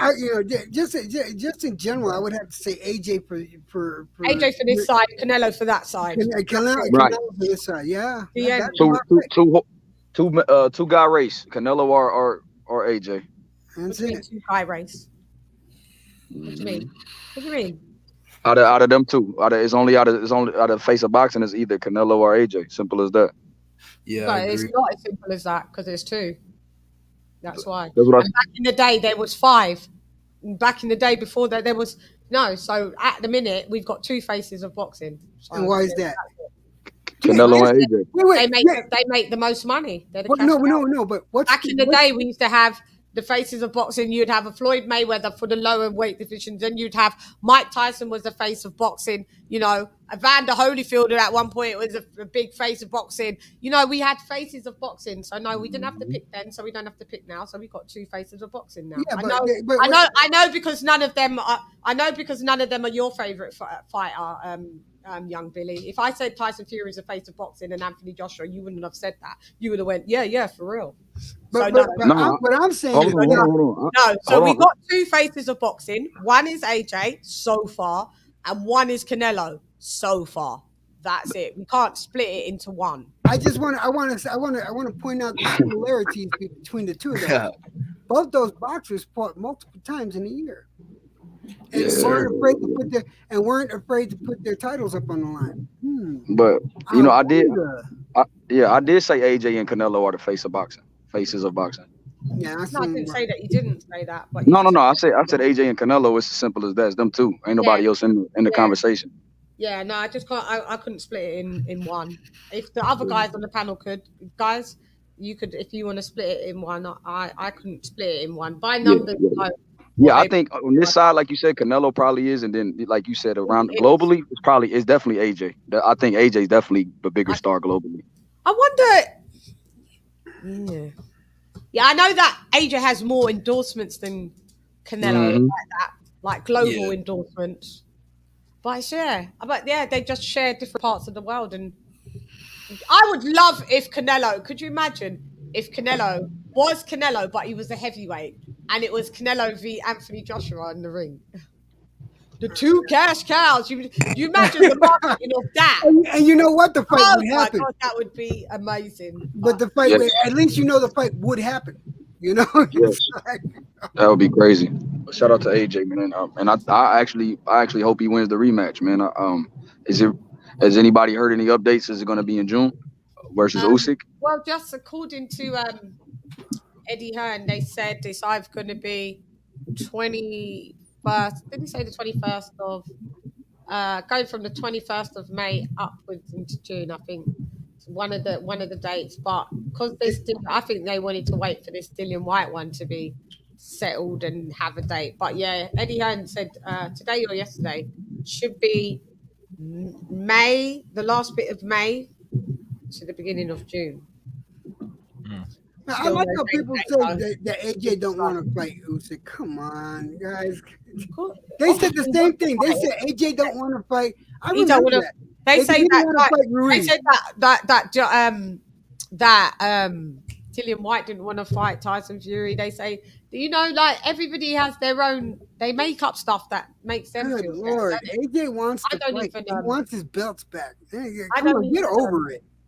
Stop with that narrative on this panel. I don't even address them because they're there for a reaction. But thank you for your subscription, because you had to subscribe to even say your part in the chat, and your part in the chat is still not even going to be put on the screen. So brilliant. And you can unsubscribe afterwards, because this may not really be the channel for you, but you subscribe just to be able to speak. That's how much he was like, I have to speak. My distaste for AJ is so strong. I have to sub to this bitchy channel so I can say a load of trash. Yeah, and that I'm still not going to show. Oh, bless you. Hi, Jimmy. What up, Joe? Jimmy. Hi, how you doing? Good evening.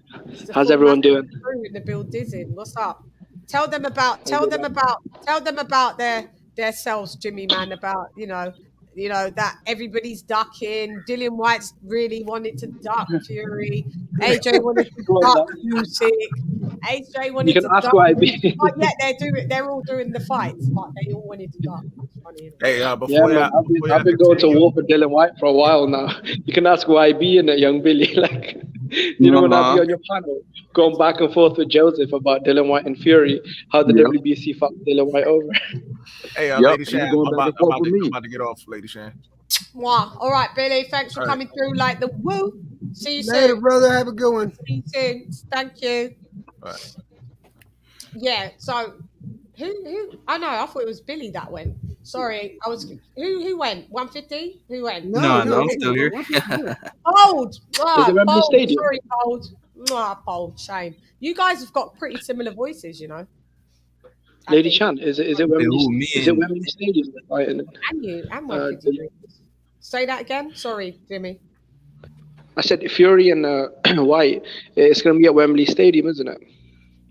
No, that's not confirmed. They just were thinking of it. I don't think they should have it there because they won't fill it. You know what? I think together, Xander Joshua could do it alone, because when he fought Povetkin, he was by himself and stuff. I think Joshua.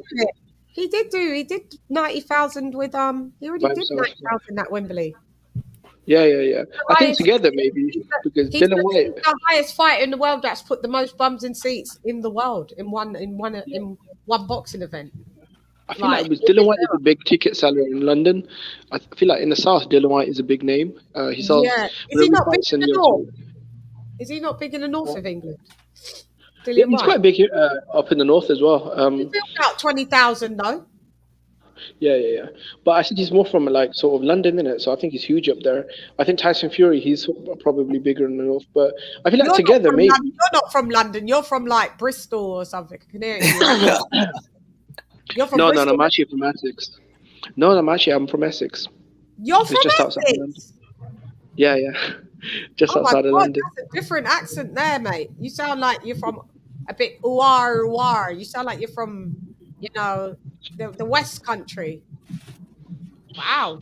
I lived near Essex for 11 years. This is how we sound from Essex. You don't. That's wild.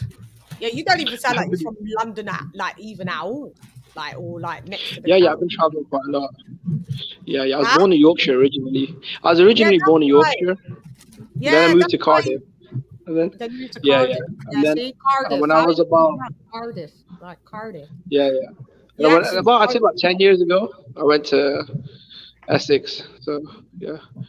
That's wild. Yeah, you don't have an Essex accent. I thought you weren't from London. I always thought you was from Bristol or Derby or something like that. But yeah, that's wild. All right, my Essex compadre. What was you saying about Dillian White? So you're saying you don't think? Do you think him and Tyson Fury could really sell out 90,000 seats? Why not? I think so. 50,000, 40, 50. Nah, mate. I know to Americans will go, why not? Like what you just said. But it hasn't been done. And even though he's gained more fans since the Wilder fight, them two as the biggest commodity together didn't sell out 20,000. So how does that work? So you want to? I feel like are not in the grand scheme of things. Deontay Wilder, who was the hardest hitting puncher and deemed as the number 2 heavyweight, even though he wasn't. And and they fought 3 times. Him and Fury fought 3 times. They never once had one sellout event, not a total sellout. So why do you think? And those events were 20,000. Why do you think that they're going to sell out a 90,000 arena that Michael Jackson did? I think because it's an all British derby. Dillian White is big in London. Tyson Fury is really big around the UK. He has had quite a lot of momentum. No, he's not. Well, I mean, he's not. Listen, not compared to Joshua, but I'm speaking in general. Generally speaking, everybody, he's not. Like, I don't like. We can't give out this false narrative. Like you walk around and you see posters of Tyson Fury everywhere. You don't. I've never seen a Tyson Fury poster. I've never been on the train, on the tube, and seen anything. No, we don't. He's not a massive star here. He's a massive star in ESPN in that part of what he does in America. He's not a massive star here. who was that bomb that he fought? You know when he came back, he fought that journeyman in Manchester, and he sold out the Manchester arena though. I feel like Dillian White sold out the O2 arena. So between them, maybe they could get never sold out a Manchester arena. It wasn't sold out. Go look at the numbers. It wasn't sold out. He's never had a sellout thing. No. Okay. I'm not saying that they could have more. If Dillian White does 20,000 by himself, let's just say that Tyson Fury can at least do 20,000 at least by himself and put it in a 50,000. It's better to be packed out than having to put the curtains around and block the place down because you've got fucking 30,000 seats that you ain't sold. You know what? They put up so much money for this fight though. 40 million? Exactly. Yeah. So I think they'll need to though. I think they'll have to though because how are they going to make it back? Yeah. But how are they going to afford to for the deposit of the arena? You know, it's not cheap. I don't know. Yeah. Maybe what you're saying could be true. Maybe they could just get it and just play Monopoly and just say, yo, we're just going to get that. And the tickets are going to have to be bumped up. Like the notes. I don't know, LadyChann. I feel like you are a little bit underestimating. Like, I feel like, don't get me wrong, I'm not saying Tyson Fury is like the biggest star in the world, but I feel like you're kind of underrating him a little bit because he has quite a bit of momentum. Like he's been going back and forth with Joshua, a fight with Dillian White. Like he's got way more momentum compared to. Where's the momentum? In Essex? No, not really. No. Where's the momentum? This is what we're saying. We live here. All right, you show me where's there's all Tyson Fury everywhere that you go, where you can see like big murals or big. Where's the momentum? Where have you turned on the TV? Unless it's Tyson Fury's Instagram calling people a bum dosser. Where's the momentum? I'm not underestimating. You're overestimating. I'm just keeping it real. Tyson Fury's never sold out here at all. And this is going to be his first homecoming. So granted, I'm giving him the benefit of the doubt that they can do a 50, maybe even 60,000. But if you think 100,000 people are going to Wembley Stadium to see Tyson Fury and Dillian White, majority of them is Tyson Fury fans, as you're saying, like because we're underestimating. No. So that means it's got to be about 60,000 Tyson Fury fans going to Wembley, according to you. At least. I compare it to Froch Groves. Like Carl Froch never sold out any major arenas, but when he had the right dance partner. That was that era. That was such a massive. That was two. Did they ever rematch them two? Yep. Yeah, it was the second one. That was okay. So that was a Deontay Wilder and Tyson Fury, but they're from two different countries. Like what I'm trying to say is, it's just all right. If guys, we'll see. We'll just say we'll see. In my opinion, they should have put it in.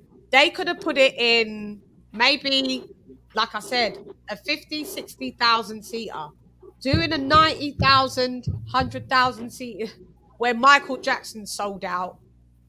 I'm sorry. If you don't want to live in the land of obscurity and delusion, it's up to you. But I'm just keeping it a snap. I guess we'll find out soon. It's only when's the date? Is it set the date? April the 23rd.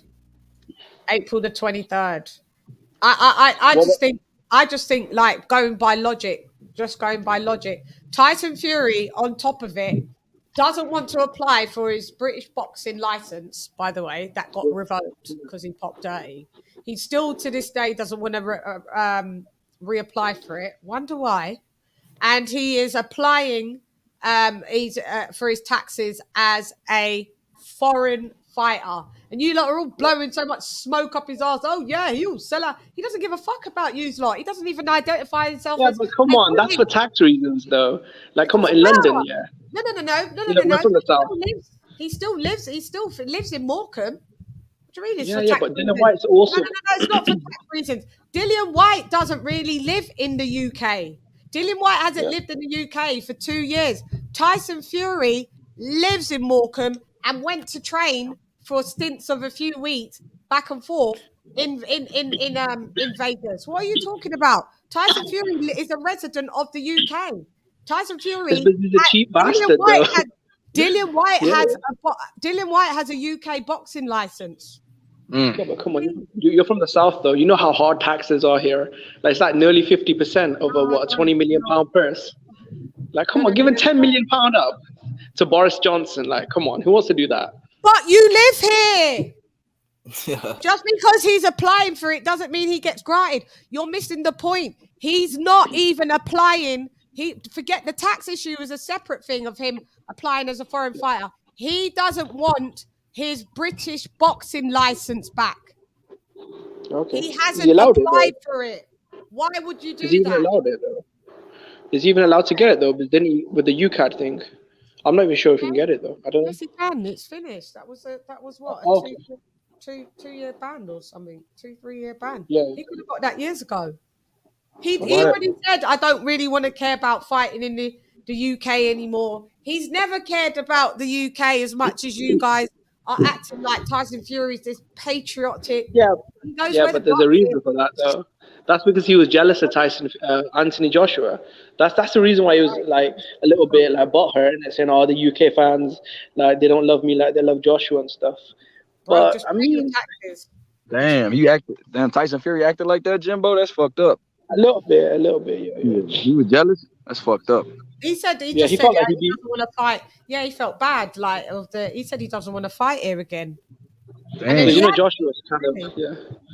Joshua kind of took over the British boxing scene, and no one really cared about Tyson Fury, so he got a bit upset in it. Yeah, and then he said everyone can F off, basically, innit? And then he got his rebirth coming back with Aram, and he's never really. You guys can keep him because we don't really want him. This is the point. We don't mind if he No, come on. Listen, I'll take any elite fighter I can, bro. He knocked out Deontay Wilder, bro. That's good enough for me because he was an annoying little prick. So why is that good enough for you, Jim? Why? That's good enough for me, bro. When he knocked out Deontay Wilder, bro, he carried the British flag into the ring, and that's good enough for me. Fuck it, I'll take him. Because as annoying as Tyson Fury is, he's a shadow compared to Deontay Wilder. Because that guy, fucking hell. Yeah, Jimmy's turned into a Tyson Fury. I know. I'm not even a Tyson Fury. YB, am I not an Anthony Joshua? No, I'm glad you can see it, Ronald. I'm glad you can see it because I was just thinking the same like AJ, thing. LadyChann. He do. He like AJ. No, I know it. No, I know he likes AJ, but he's turned in. I've never heard him give this amount of praise, saying that Tyson Fury sells loads, that he can sell out arena, that he can sell out arena, and now all No, of I a don't think they sell it out. No.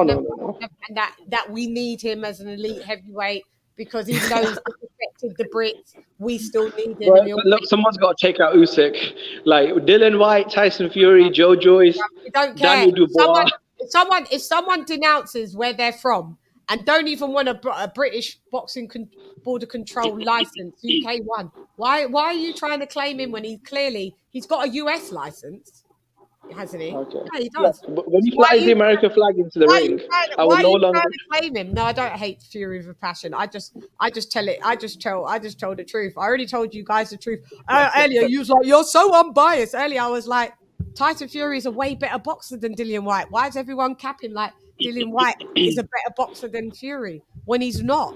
But because I say something that it's against your favorite fighter, you see your anal canal. You see your anal canal of your Here it comes. your anal canal. It starts to pulse because it needs a cock in it. It needs a cock in it. It starts to pulse.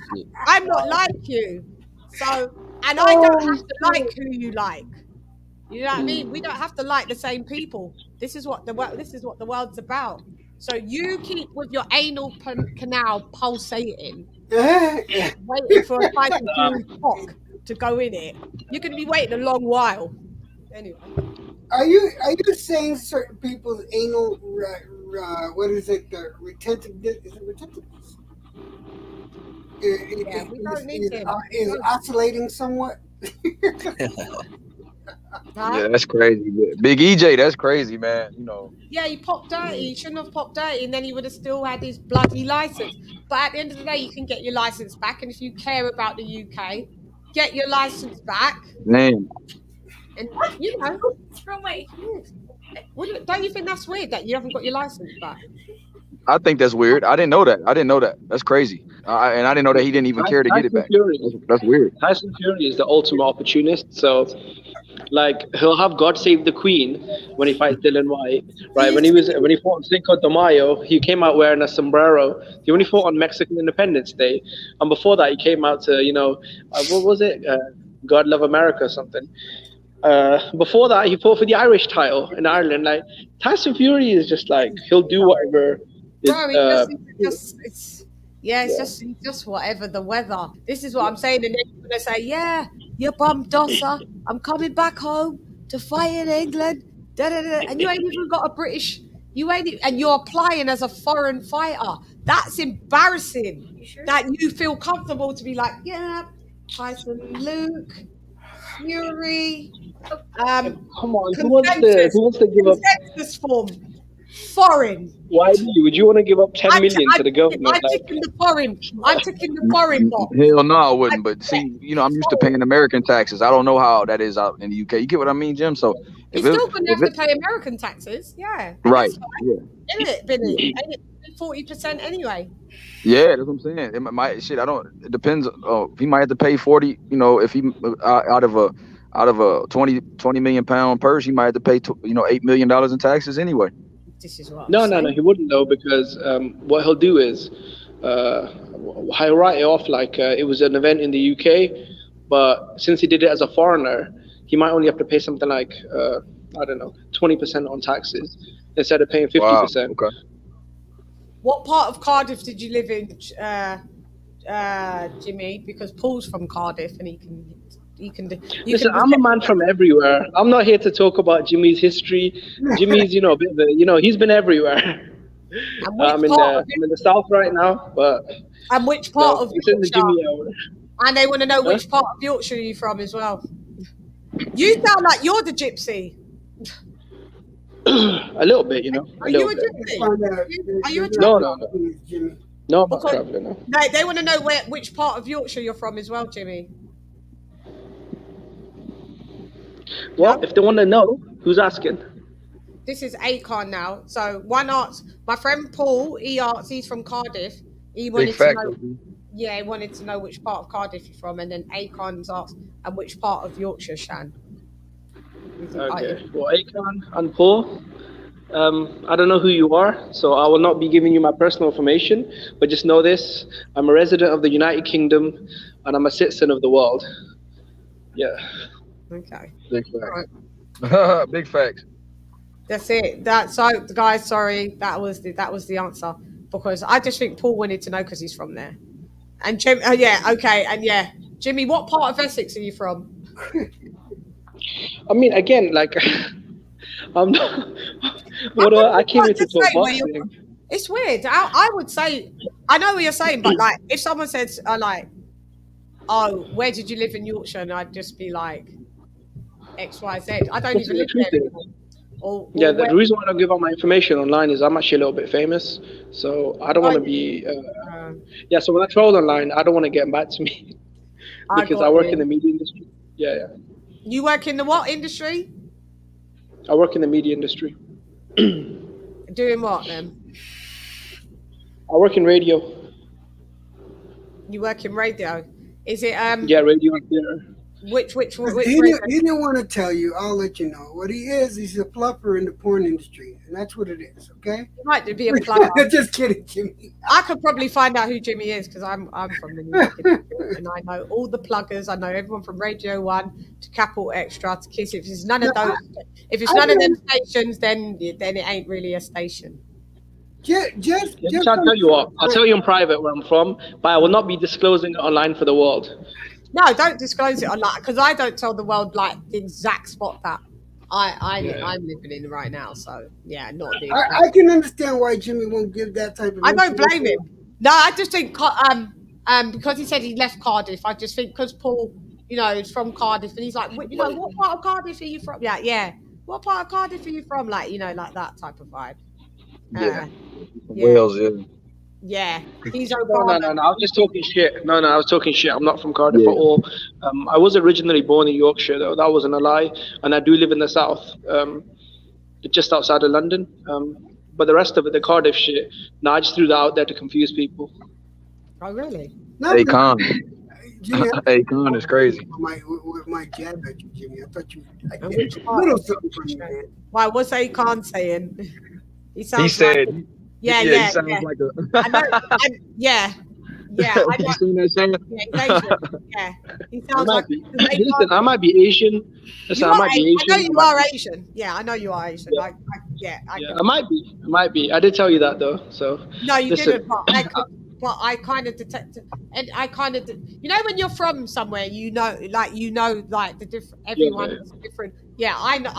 That one you can't change. I know you are Asian. And that's all you be getting off me because Jimmy will not disclose any more information. Akon's Asian, so he can hear it himself. Mm-hmm. But hang on, he sounds like a Yorkshire Pakistani brother with a fake posh accent. Hey, what does posh mean? Can y'all tell me that? Like, what's going on? Like, like real proper, like proper kind of. No, it's more like uppity. Like uppity. Okay. Okay. Uppity. No, Jimmy. Okay. I don't think Jimmy sounds posh. Doesn't he? Posh. I mean, I'd say I'm middle class. I wouldn't say I'm posh. No. Don't sound posh. No, don't sound posh. Because LadyChann, you've got it out for me today, don't you? No. Do you want to be posh? Okay, I just don't think you sound posh. I don't think he's like he's trying to say like you sound like okay, so but no. I don't think. No, I think Jimmy is anything but posh, man. I see this guy does sound Asian. He is. Yeah, he is. There's my. I'm holding in on you, Jimmy.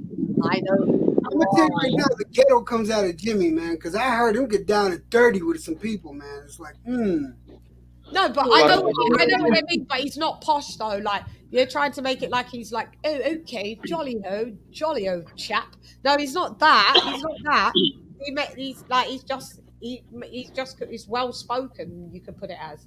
Yeah, do you know what it is, LadyChann? A lot of the Americans, whenever they come across someone with a British accent, they just assume that he's like really posh and stuff. Posh, isn't it? Yeah, these times. Apart from yourself, I mean, you've got a bit of a rougher accent, though. I've got a posh accent. No, a little bit more rough. Like I'm common. I'm from I'm not high so diddy. But the thing is, where I'm from is probably it wasn't common. I'm originally from Chelsea, and none of you lot that's an uptown area. So it's very high. Yeah. Chelsea's a really nice place. Yeah, but I sound like. So you must be quite well. So you must be quite wealthy then, if you live in Chelsea. Maybe no. I said I'm from Chelsea. I don't live there. I don't live there now, but not too far. Yeah, I've done well for myself in life. Yeah, I heard you're from East London. I heard you live in East London. No, what now? No, I lived in East. I lived in Leighton for 11 years. No, I don't live there now. I've lived there. I've lived back over on this side since 2018, so in 2022 now. But the accent has kind of stayed with me, I would say. But yeah, no, I'm from West London. I'm from originally Chelsea. I went to school all over these sides. But yeah, so no, like people like Jimmy, they may talk like they've got money, and people like me talk like that, and people like Jimmy will talk like they've got money, but maybe don't have none, and then people like me will talk how I talk and have loads of money. So don't let it fool you. When people go, "Oh, I'm middle class," it means nothing. That still means that they could be broke. Doesn't mean they've got No, money. middle class just means you're not poor and you're not rich. It just No, it means doesn't. you're No, it doesn't. Middle class means like you're more heading towards the richer side, where you live in a 5-bedroom house or a 4-bedroom nice big house. That's still middle class. okay. Well, I guess I'm middle class then. Okay, well then Yeah, you're that's rich. me right now. Then you're rich then. No, but No, I ain't rich. Our houses are built with bricks in the UK. Oh, okay.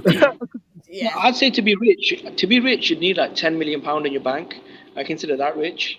Like maybe you could be considered rich to have about 3 million. And I'm not talking about you live in your parents' house, Jimmy. That's why you're middle class. Your own house. I'm talking about, have you got your own house? Is your own house 4 and 5 bedroom? Your own house, not the house that you live in with your parents. Then you're not middle class. Your parents are then, but you live at home, so you really are not on the bracket.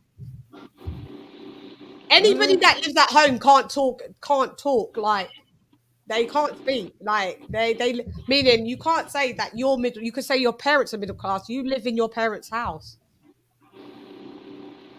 I might live with my parents. You do. Never know. You don't have a 4 or 5 bedroom house. Yeah. Hey, you never know. I might win the lottery. LadyChann, I might have won the lottery. Hey, LadyChann, I might have won the lottery. You never know. I might have won the lottery. I don't know. Maybe. Are you from Brentwood? Are you? That means if you could be. No, I know where he's from in Essex. I know where he's from. He's from. I'll tell you where you're from, Jimmy. I'll tell you where you're from, and it's just faded my head. But I'll tell you where you're from. Hang on. You're from Ilford. Tell me. No, I'm not from Ilford. You are. I'm from. Are you Ilford? Do you know where? No. Do you know where? Beckton.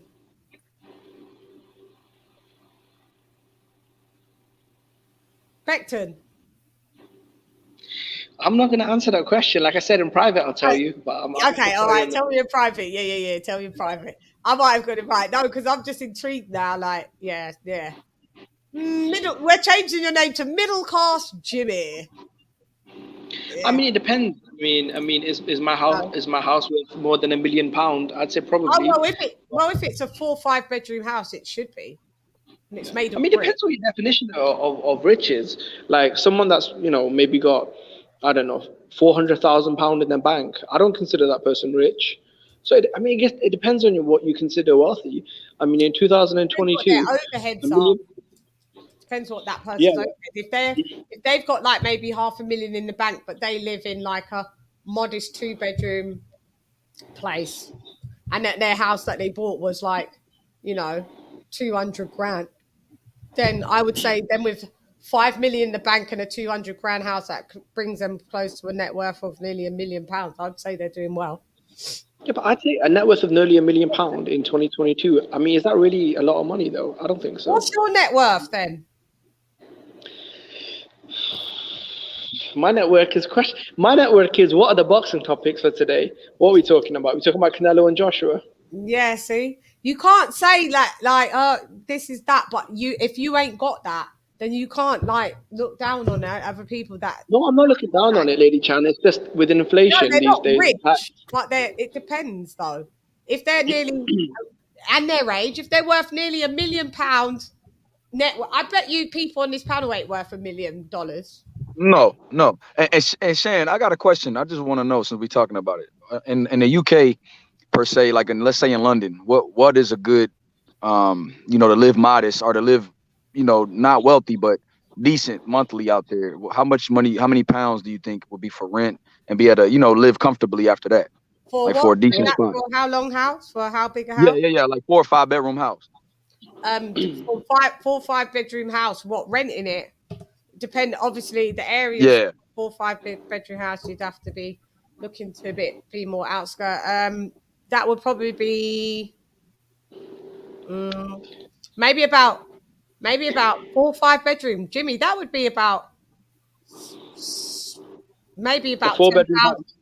4 or 5 Yeah, bedroom house renting, probably about nearly to about £10,000 a month. yeah. So that's about $15,000 a month. You need $15,000 for a rent. month.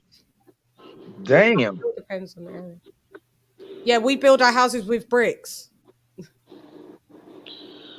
America builds their houses with it's wild.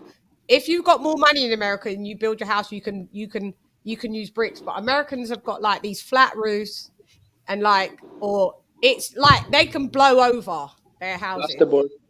Yeah, they use plasterboard in it. Yeah. They use plasterboard. So when you see them big houses, they're all plasterboarded. That's why you can buy their houses for like 300,000, 400,000, and you'd be in a mansion in certain states. But it's plasterboard. But we use brick here. That's true though. I know. I think it depends on what part of the world you live. I mean, say in the UK, if you want to go to London or any of the posher places compared to somewhere up north, like, I don't know, Manchester. Up north. Yeah. Up north. Yeah, if you bought a 4 or 5 bedroom house in Manchester, you could get that done. You could probably get that for about, what would you say, 6,000 a month then, Jim? What would you say? 6,000 a month in Manchester for a 4 or 5 bedroom? But it depends what part of Manchester as well that you're in as well. But yeah, to be honest, I haven't been to the north in a really long time. I wouldn't be able to say. But if you're out in the south, London especially, the nicer parts, if you want to get a nice 4-bedroom house rental, my friend's got one, and I think he pays about £3,000 a month. For 4 bedroom, where in a nice part, in a nice area. Yeah, it's an okay area, like 3,500, I think he pays. So for a 4-bedroom house. Show me where that is. I need to live there then. Can I go there? You're look, see, his sister, my sister's a 3-bedroom house in Windsor, just west of London, and that's an expensive area because that's where the Queen's from. But I know, but you're saying the mortgage, what? That's 750,000, yeah. So the house is nearly worth $1 million for 3 bedrooms. See, yeah, that's expensive. Nearly $1 million. I'd say Windsor is quite posh though compared to most Windsor's places. Posh. Windsor's where the Queen's from. Chelsea's quite posh as well. They had that show in it. They had Made in Chelsea.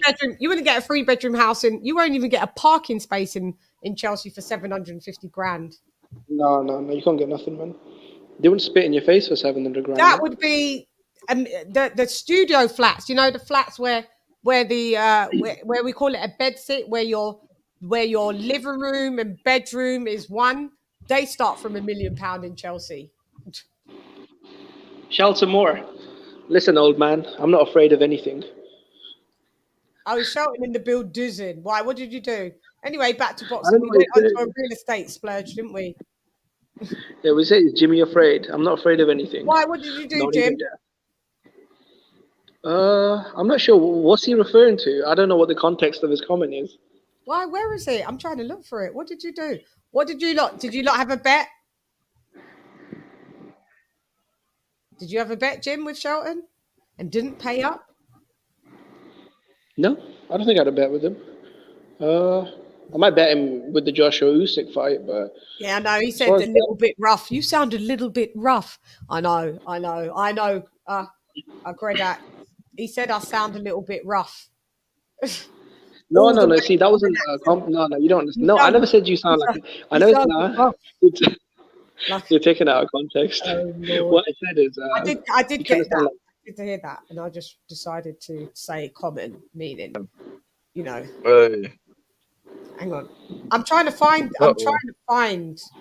where the comment is. What did you do to Shelton, Jimmy? Tell me. I have no idea what he just said. Is Jimmy afraid? That's what I'm saying. I'm actually quite Oh, there he is. I'm afraid.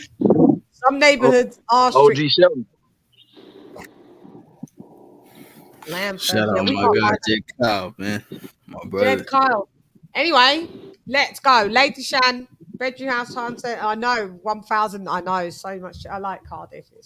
I've got a lot of friends there. Spent a lot of time there. Yeah, as you know, Paul. Anyway, so with the taxes, we're all right. That it's maybe for tax reasons that Tyson Fury is registered as a foreign boxer. Cool, no worries. I think when it gets closer to the time, we'll see what both fighters are what type of shape, because I feel that a more svelte Tyson Fury has to come in, and then he'll be able to box like how old Tyson Fury boxed, where he was fluid and and you couldn't really get in the inside. But then we've got new Tyson Fury needs to go back to old Tyson Fury, and old Dillian Bank and does old Dillian White need to go to a newer Dillian White, or does a newer Dillian White need to revert back to type to beat? Can I be honest? I think Dillian White needs to look with Tyson Fury's lack of foot speed, especially these days, because he's gotten so fat and slow. Dillian White's can land his big left hook. If he can land it on Joseph Parker, Anthony Joshua, Povetkin, he's gonna land it on Tyson Fury, because Wilder was landing. Or with Wilder, he'll send you an email a month before he throws the right hand to let you know where he's gonna land it. So I feel like he can land big. Yeah, he can land the big left hook. And I'm actually picking Dillian White for the upset. I'm picking him to knock out Tyson. Yeah, I'm picking him to knock out Tyson Fury. Yeah. You're not Billy. Guys, are you not all picking Dillian White? No, I just No, I'm picking Fury, but I can see Fury overlooking Dillian White and Dillian White beating him. I can see that. Okay, so what I'm saying is, I think that Tyson Fury will win, but I'm rooting for Dillian White to win. I want Dillian White to win, but I think that Tyson Fury may just edge it. But I will have to see what he looks like and what they look like closer to, guys, because we don't know what this fight noise might still not even happen, mate. You know how it goes. Someone might pull out, might be an injury, might be something that goes down. You never know with these fighters. Who sounds like there's been a lot of fights that have been going through. Go ahead, sorry. My bad, Shan. No, go ahead. There's been a lot of fights that have fell through recently too, due to COVID or injury. Even Charlo Castano, I was looking forward to that fight, and that damn injury. Yeah, man, it kind of, because March was looking really, really great because of that fight. I was excited for March. It was, man. But shouts out to Jamel, because that wasn't his fault, and he's been doing his thing, at 54, and he just wants to finish off on a high and move to 60. Ma moved to 68, because I know 54 is like not the best thing for him at the minute now. You know what I mean? And now this hinders his. Is there a reschedule? Is it June for that? Have they rescheduled that fight? Which fight? Hello? Mel and Castano. I'm not even sure at the moment. I think YB knows though. Have they not rescheduled? Yeah, it? they haven't rescheduled it, but they're looking for a date in June. Yeah. Yeah, Jamel still wants proof about that injury too, Shane. Yeah. So yeah. I don't blame him, to be honest, because fighters be lying and capping. So either the correct sanctioning bodies come out and say that Castano has provided proof, or at the end of the day, we just got to say like maybe he's lying. Because if it's easy to give proof if it's a bicep injury, right? Yeah. So Bicep injury. so Brian Castano, you've got like 5 days to respond, mate. Because I remember Dillian White when he pulled out the Otto Wallen fight, he had to actually submit proof, medical reports of his injuries. Yeah. Yeah. He had to do that. Exactly, Jim. He had to do that. Like, unfortunately, fighters need to do that in these days and times, because people be using lies to duck. And, you should be able to be taken on face value, but you're not at the end of the day. And I would want proof as well, because it's a lot of money that people are spending, in camps. Just pull a dirty move. Do you know what I mean? Yeah. Pull a dirty move and waste my money, my good old hard-earned money. Yeah, man, it's not good. It's not a good thing. Yeah, I mean, it's thousands of pounds in it that you have to spend on flying out sparring partners, paying for their hotels, nutritionists, strength coaches, renting out gyms. It's a lot of money, man. Yeah, but look, I don't know. Tyson Fury didn't submit anything when he had COVID. No, he bypassed that rule, didn't he? He was like, "Hey, COVID today. Hey, I'm in Vegas. I'm on the strip club now. I'm on the Las Vegas Strip." Yeah, he just bypassed. I've been guilty of that. I was guilty of that during the whole craze and the lockdowns and all that shit. I used to always do that at work. Just let them just say, "Hey, I've got COVID. I can't come in." They believe me. I didn't need to give any. That's good though. You can do it for work. I don't. Work will still continue to go on, but when they're doing it for fights, you got to be able to bring in proof, man. Because like we said, we're wasting people's money. Time as well, bro. Like they take out 2-3 months out of their time, from family and other commitments, from there. Yeah. Like you said, camp is hard, camp is expensive, and then you bullshit and make somebody waste money. That's tough too. Like you said, time and money, and time is money. Time is money, man. But not only that, it's also the wear and tear, because every hard training camp a fighter has, it takes away from their career, because they can only have so many fights and gym wars and things like that. Yeah. Oh, so Shelton says, if Fury pays American taxes, he will pay 35%. Oh. That's still a lot, though, isn't it? No, I don't think he'll pay 35% though, because the event was abroad. You have to understand, Bob Arum. He's a very smart man. Yeah, do you think he'll pay less, like 20% tax? Maybe 20%. Yeah, maybe not even that, because I mean, he'll probably say because because in America he could claim he's a foreign citizen in England, like in the UK, so he might not pay anything. They're like weird loopholes that you could do. Yeah, there's loopholes. Yeah, they are. Maybe that's what they're trying. I don't know, man. I'd give up with them. I'd probably do it though. I mean, to be honest, 10 million. I mean, paying £10 million, that's a lot, man. I don't know if I could pay that. But you have to, otherwise you go to jail, love. That's why you got to find these loopholes, isn't it? Yeah, so you find in the the UK, loopholes or go to jail. You can you have tax write-offs and stuff like that. Yeah, I'm sure he's going to have a load of tax write-offs, but yeah, maybe he'll write off a load of tax, but still, yeah. Maybe 10%. Maybe 10%. He'll probably end up paying like maybe 10%. Because I mean, especially in the South, in London especially, you have to pay damn near 50% if it's anything over £1 million. 40%. 40. Yeah. 40%. And his purse is over 10 million. Half your money. Yeah. Yeah. So yeah, maybe he found some. Just look. That's Akon. Akon, you are crazy. You are. This guy. He just says the most random. He said, "Do you want to do like a Coogan account?" What do you say, Jimmy? Would you set up a channel like Bent Leg Coogies IFL TV? Would you? Sure, I'd set it up. I'd shoot pornos with that guy's mum. I can make a lot of money off that channel. I wasn't prepared for that one. Jimmy crazy. No, I think What did he say, Jimmy? What did he say? Shoot pornos with his mom, Jim? With his mom? Yeah. Why did you say that? I think he was just asking, would you not just have a boxing channel? That's all he was asking. I mean, the chat have been running their mouth for a while, and I've been really polite. Oh, sorry. Oh yeah. Why do you tell you? Yeah, now I can see what you're saying, Jimmy. Yeah, Akon, you need to just stop. Drop. Yeah, I just saw a comment that was. Yeah, he does tend to sometimes go a bit above and beyond. Yeah, now I know why your reply was that. Okay, I got you. Yeah, leave Jimmy alone. There's no need for. I don't understand why they've even got these comments. But it's only Akon. He comes for trouble. He always comes for trouble. That one. That Akon. Yeah, but hey, young Bill, you in the chat, you laughing with everybody.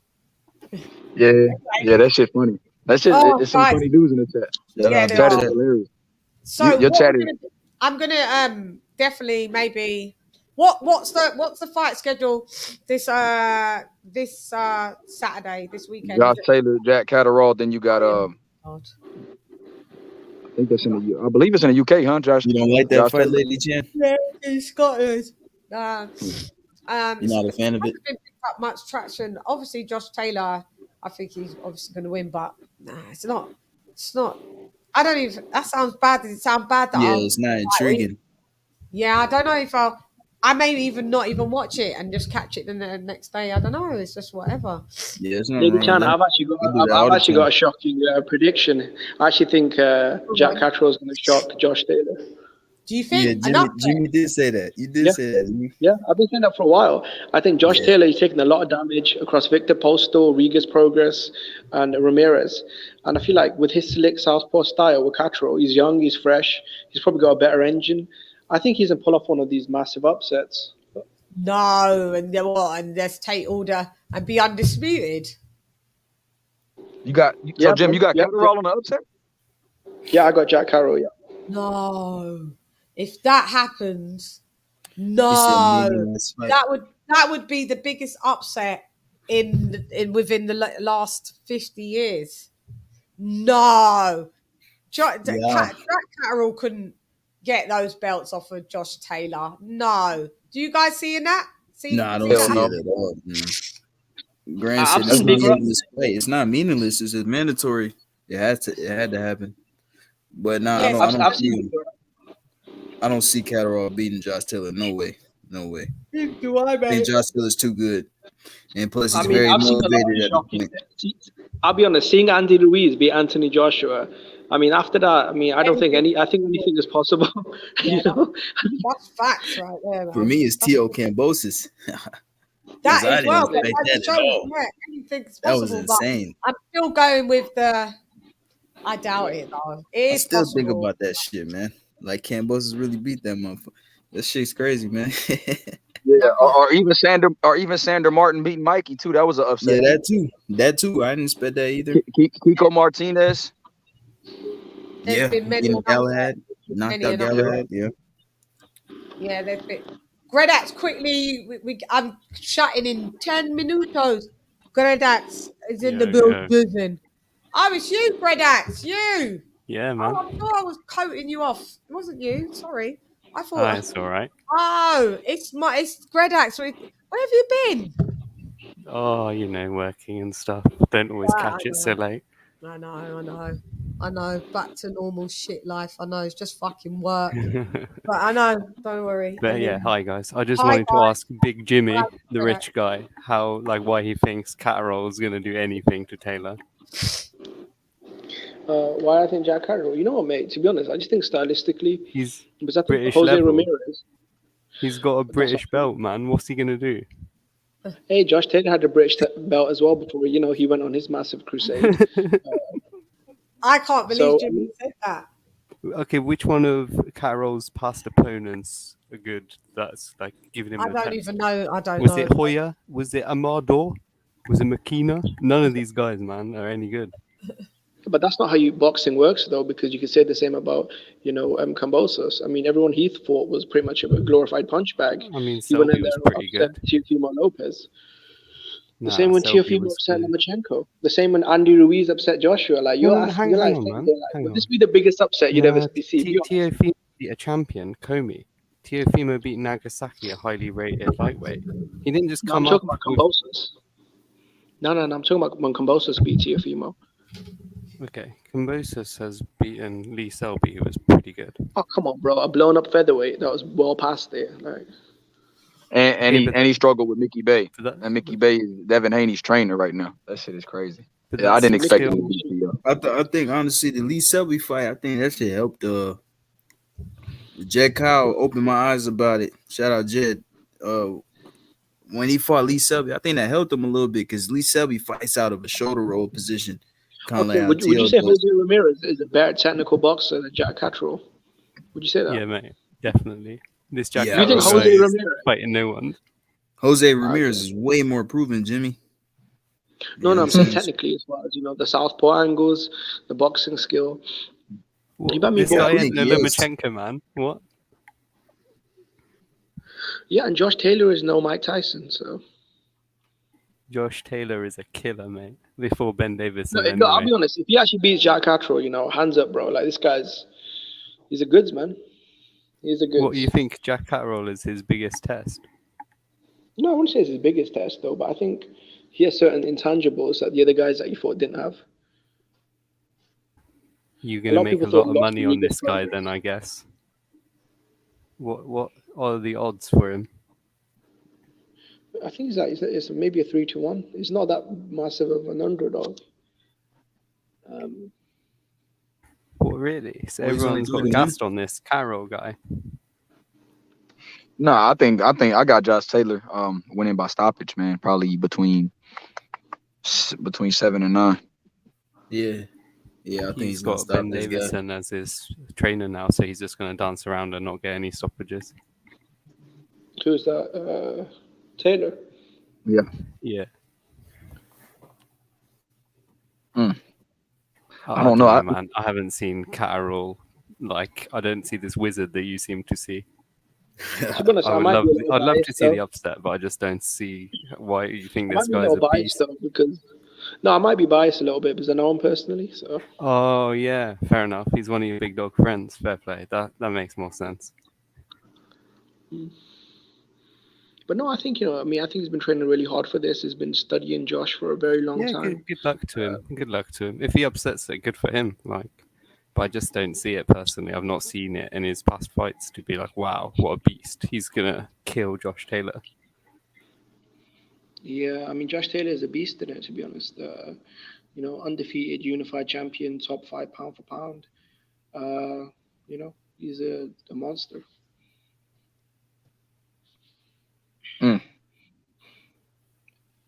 I want to see Josh Taylor up at 147. Yeah. Yep. I think he's going there after this fight, bro. What's going on as well? Illy Bay, Ibby Face, Chan, my sister. What's going on, everyone? Yes, sir. Jack Kyle. Yeah, I think he's gonna move up after this for sure. I want to see this fight, man. I just want to see Josh Taylor fight again. He proved me wrong against Ramirez. I picked Ramirez to win, and he destroyed him in my opinion. You know what I'm saying? So I'm gonna watch Josh Taylor for a long time. Keep my eyes on him. I was really impressed by the Rigas Progress win because even though it was a really close fight, I always thought Rigas was a little bit more naturally talented than him, but Josh found a way to win. So Josh is a beast, man. That's why I was tripping, bro, when people on Billy's stream yesterday saying they're not impressed. That's what happens when you fight elite competition. Prograis, Ramirez, you're going to have competitive fights, but he comes through them. Taylor's one of the most proven fighters in the sport. Like. Whose stream is that? Billy, when we were on Billy's yesterday, someone was saying they're not Oh yeah, a impressed. lot of people were dissing Josh Taylor. Yeah. A lot of people were dissing Josh Taylor, like saying that they're not impressed. Yeah, and I was saying, bro, when you fight elite competition, that's what happens. You have competitive fights, I think people just aren't used to that because they see so much cherry picking and, they don't see guys like when they see Tank Davis, like when they see guys like Tank Davis and Golovkin and a lot of other fighters that are kind of cherry picking right now, bulldoze through opponents, they kind of think that. That's why I said that's why Taylor's one of the most proven fighters to me. We've seen him against elite competition come out and have to adjust, come through competitive fights. Yeah. That shows how good he is. Yeah, even when he fought O'Hara Davis at that time in the UK, that was like a 50-50. It was. Both guys were undefeated punchers. It was number 1 versus number 2 in the UK. So I actually thought I don't think O'Hara's been the same. So I think Taylor took something from him mentally in that fight. Yeah. So you know him personally, Jimmy. Did you watch the Behind the Gloves or whatever it's called? Yeah, did you? Yeah. What did you make? What did you make from his demeanor? Because he seemed to be quite scared and starstruck. Like, how did you see it? I don't think he was scared. I mean, that's just Jack's personality. Though he's quite a laid back guy. I know Josh Taylor was, and I think he put it on Josh as well when he was saying, are you ready? This and that. And he's like, well, mate, you're the one that pulled out, so you don't worry about me. Yeah, I mean, and he told him, look, man, I wanted you to win, innit? Yeah. I mean, Josh Taylor, Taylor's a guy that obviously talks a lot more shit. He's a bit more bullish. And Jack, in nature, is just more of a reserved guy. So I don't think he got intimidated or scared. It's just... that's just him then. Fair enough. Yeah, that's just, Yeah, like an easy guy. I don't think it matters. I just don't think he's on Taylor's level. But, like you said, anything can happen. Boxing. Yeah, he's not on Taylor's level. But it'd be No, that wouldn't even be funny to see. That would be very sad, considering what Taylor's gone through to be undisputed. Yeah, that'd be a bit that sad. would be such a fall from grace. That would Yeah. be like Yeah. such a letdown. Like, Yeah. I want Josh Taylor to win. Is Catterall from Scotland as well? No, he's English. He's English. Okay, sorry, because I don't know really much about this Carroll lad at all. So okay, They were trying to point it as a English v Scottish thing. Yeah, I thought as much. Now that he said that, and that's rivalry, even though we're in the same land, which is crazy, right? But yeah, is that Texas versus I guess New York, or something? Yeah. probably closer. England and Scotland border each other. Texas and New York are like coast apart. So probably more like Texas and Arizona. Texas versus Louisiana. We have a lot of that Texas versus Louisiana stuff out here, like New Orleans versus Houston. Yeah. I mean, I think that would be the end of Josh Taylor's career, though, to be honest, if he loses, because he's had such a tough run that I'm not sure. We got Chris Colbert, too. Chris Colbert fighting. Chris Colbert's fighting. Yeah, he is. It was supposed to be a good fight. Gutierrez, was it Roger Gutierrez, I think? Yeah, he was supposed to fight him, but I wanted to see that fight because that was the actual title fight. But now he's fighting some dude named Garcia. I don't even know who this is. I don't know much about Garcia either, but I like that Postal's on the undercard against Gary Antoine. We get to see how good he is. Was that on Saturday as well? What about that? Hell yeah. Yeah, that's the co-main. That reminded me yesterday. I'm wondering if we'll be able to see it over here. It's on Showtime. We don't have Showtime. What do the fights usually like? If the PBC fights, what do you guys get them on, like Fight TV or sometimes on Fight? Yeah. So let me look, see if it's on Fight. Yeah, because usually I buy them on Fight. If they're available, they're not always available on Fight. But wow, that's crazy. So you got it. So sometimes y'all. We got to pay. Like the Thurman Barrios was on Fight TV. Yeah. I had to pay for that. Yeah, to pay for that. But it was cheap though. Okay, so it's like what? Is it like what? $15? About $15. About $15. Okay, so about £10. Yeah. It was. I think it was $12.99. That fight, $11.99. Damn. So about $16. Yeah. I'm actually happy Thurman won though. You know Jimmy, that Chris Eubank? Huh? Yeah. Say that.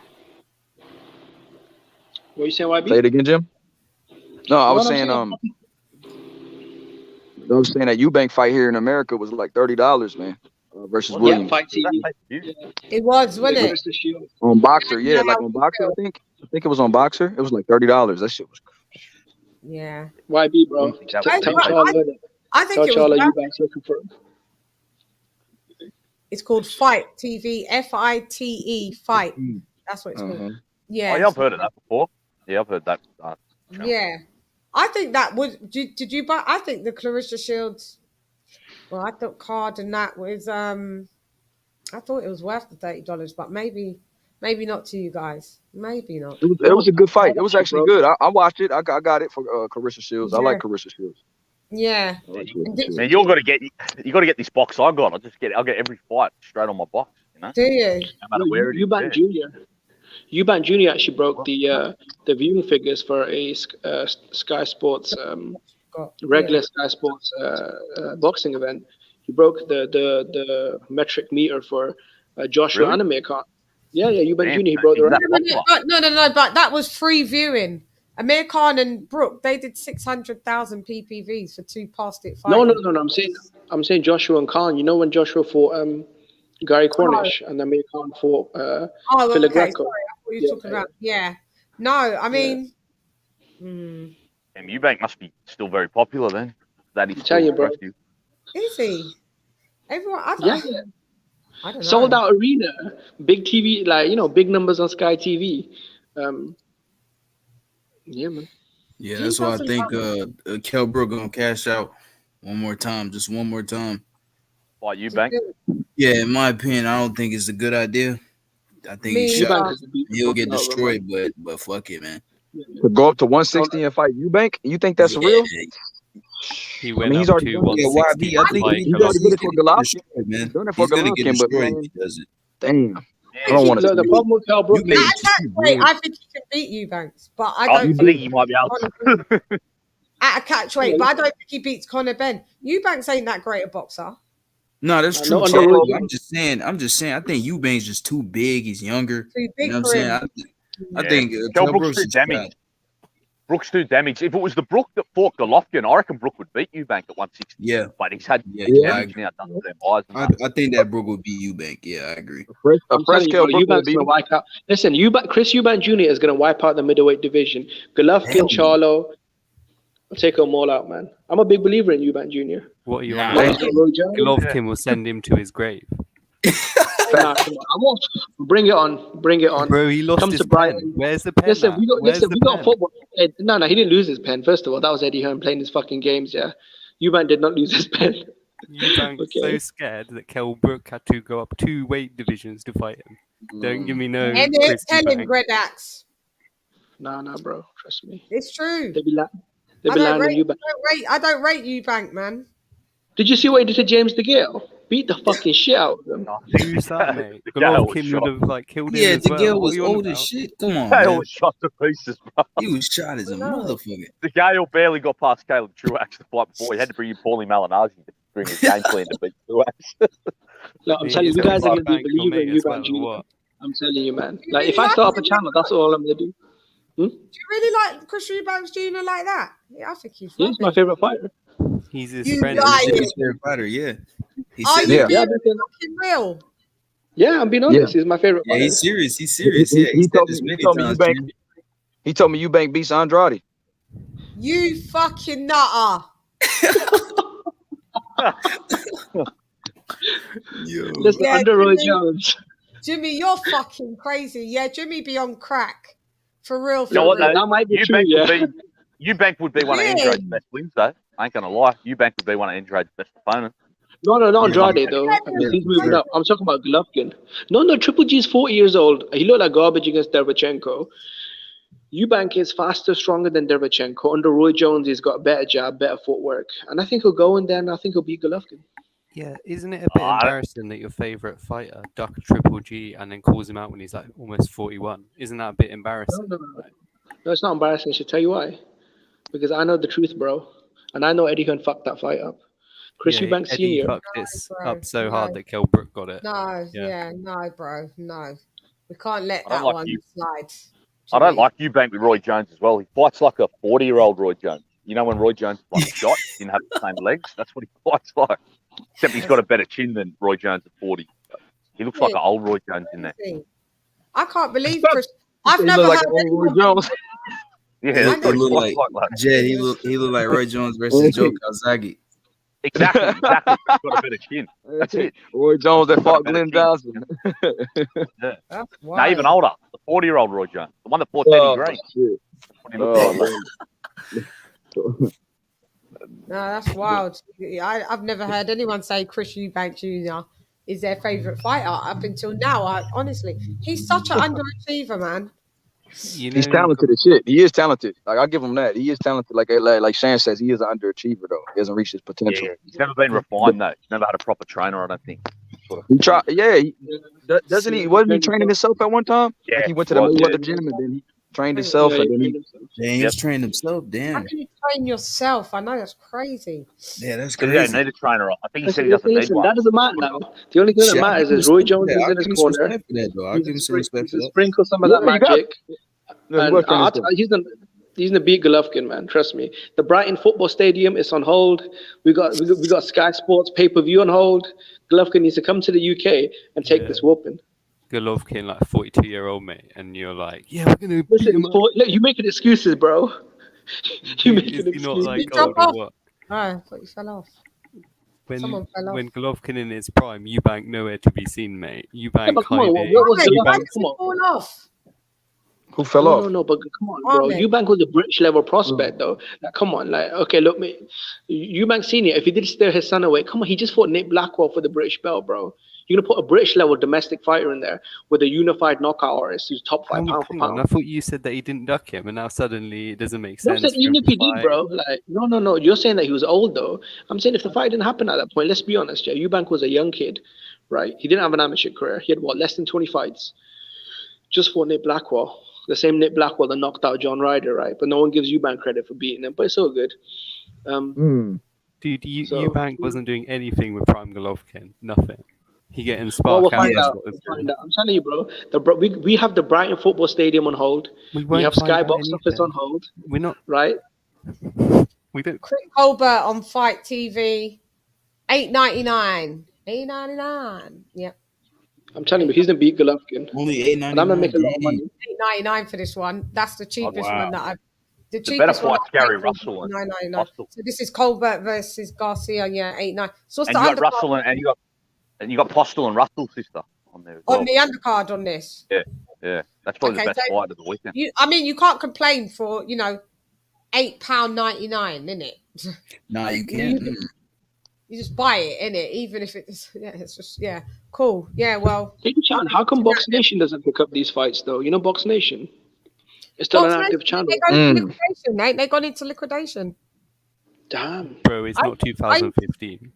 I used to sign up to them like a couple of years back. They was taking money. They don't get anything. Fights gets I think they combined. I think Fight took over them. Weren't that Frank Warren with Box Nation as well? Yeah, he ran off to BT though. He ran off to BT Sport with the stable. Yeah. Well, that's what I'm saying with Box Nation. At least I'm pretty sure they're still around though, because they're quite active on Twitter. Maybe they're still. Oh, the only thing that may put me off about this is, guys, the undercard starts at 3 a.m. I forgot. That's the only thing. Do I want to stay up to watch a main event at 5 a.m.? No. Damn. Probably not. Probably not. Not for this fight. Not really. Yeah, not for this one. Yeah. If I was you, I'd just catch the replay.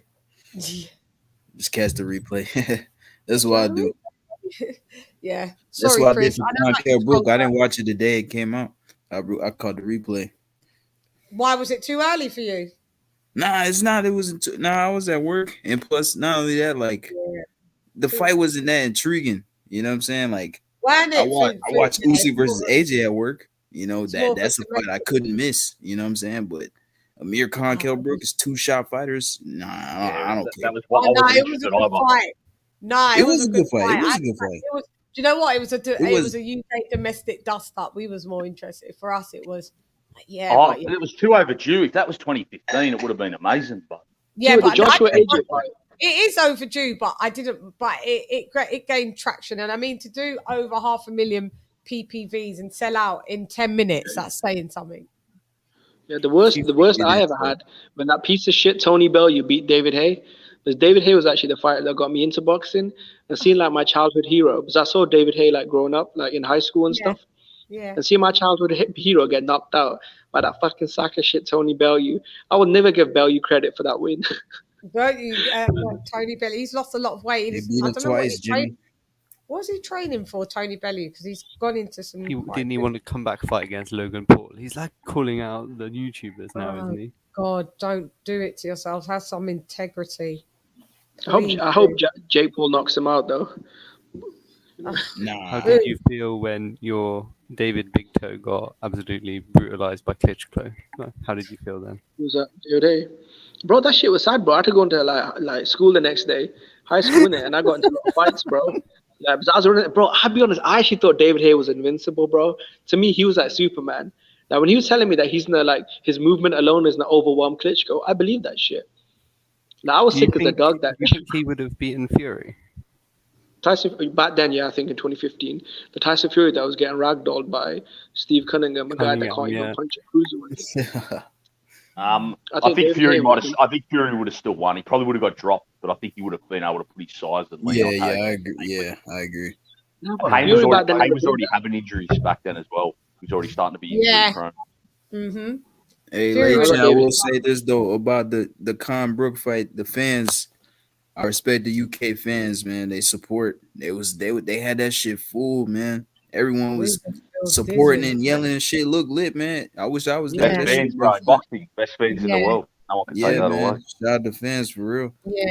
And when Bud came over, we really loved him as well. This Bud's like, I'm buying a house in the UK. Oh yeah. He was Yeah, saying they that were UK saying manager. don't be surprised if Josh Taylor Bud happened, because they said Bud fell in love with the fans, so that fight could happen one day. Yeah, Bud maybe. could go to UK Maybe, or something but like that. I don't really care. Josh Taylor, Bud, whatever. I want the Bud and Spence, and that's what I want. Yeah, but you know the PBC is saying that they don't want to make the fight, so They're not. I mean, No. yes. So Well, what can yeah, you it's a shame.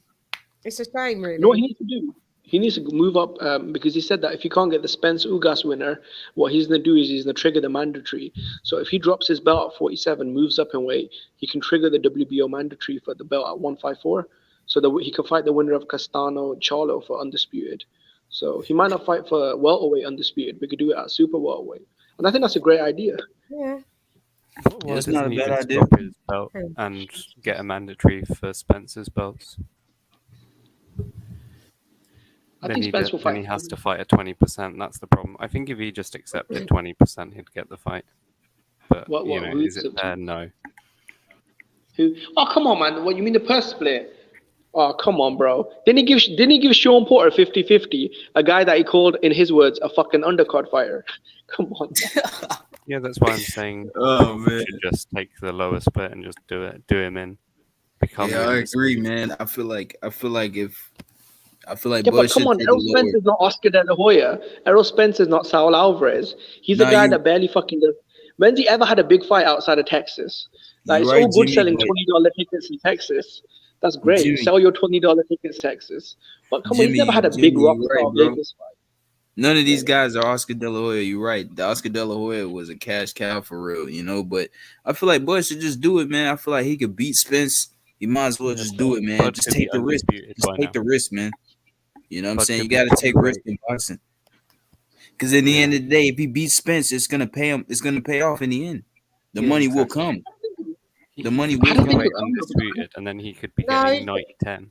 yeah, no, he shouldn't be getting 90-10. No, he should be getting, should be a 50-50. Yeah, You that's got to see his 100%, bro. accolades. Do you know what I mean? Bud Crawford is one of the premier Yeah, or fighters that too, Chan. in Yeah, all of it should boxing. be 50-50, but it won't, which is unfair. Maybe if Spence really wants to fight, maybe because at the end of the day, Spence hasn't got the same. Yeah, he's got more belts, but he hasn't got the same accolades as No. Bud. Spence knows he loses to Bud, which is why he needs to be given so much money to make it worth it. Yeah, my Yeah, opinion. I got Bud beating Spence. That's true. That's in my opinion, Gredax, I'm with you. They know that bag will leave the building. That belt will be gone. Those belts going I home think with Bud. PBT are scared though. Yeah.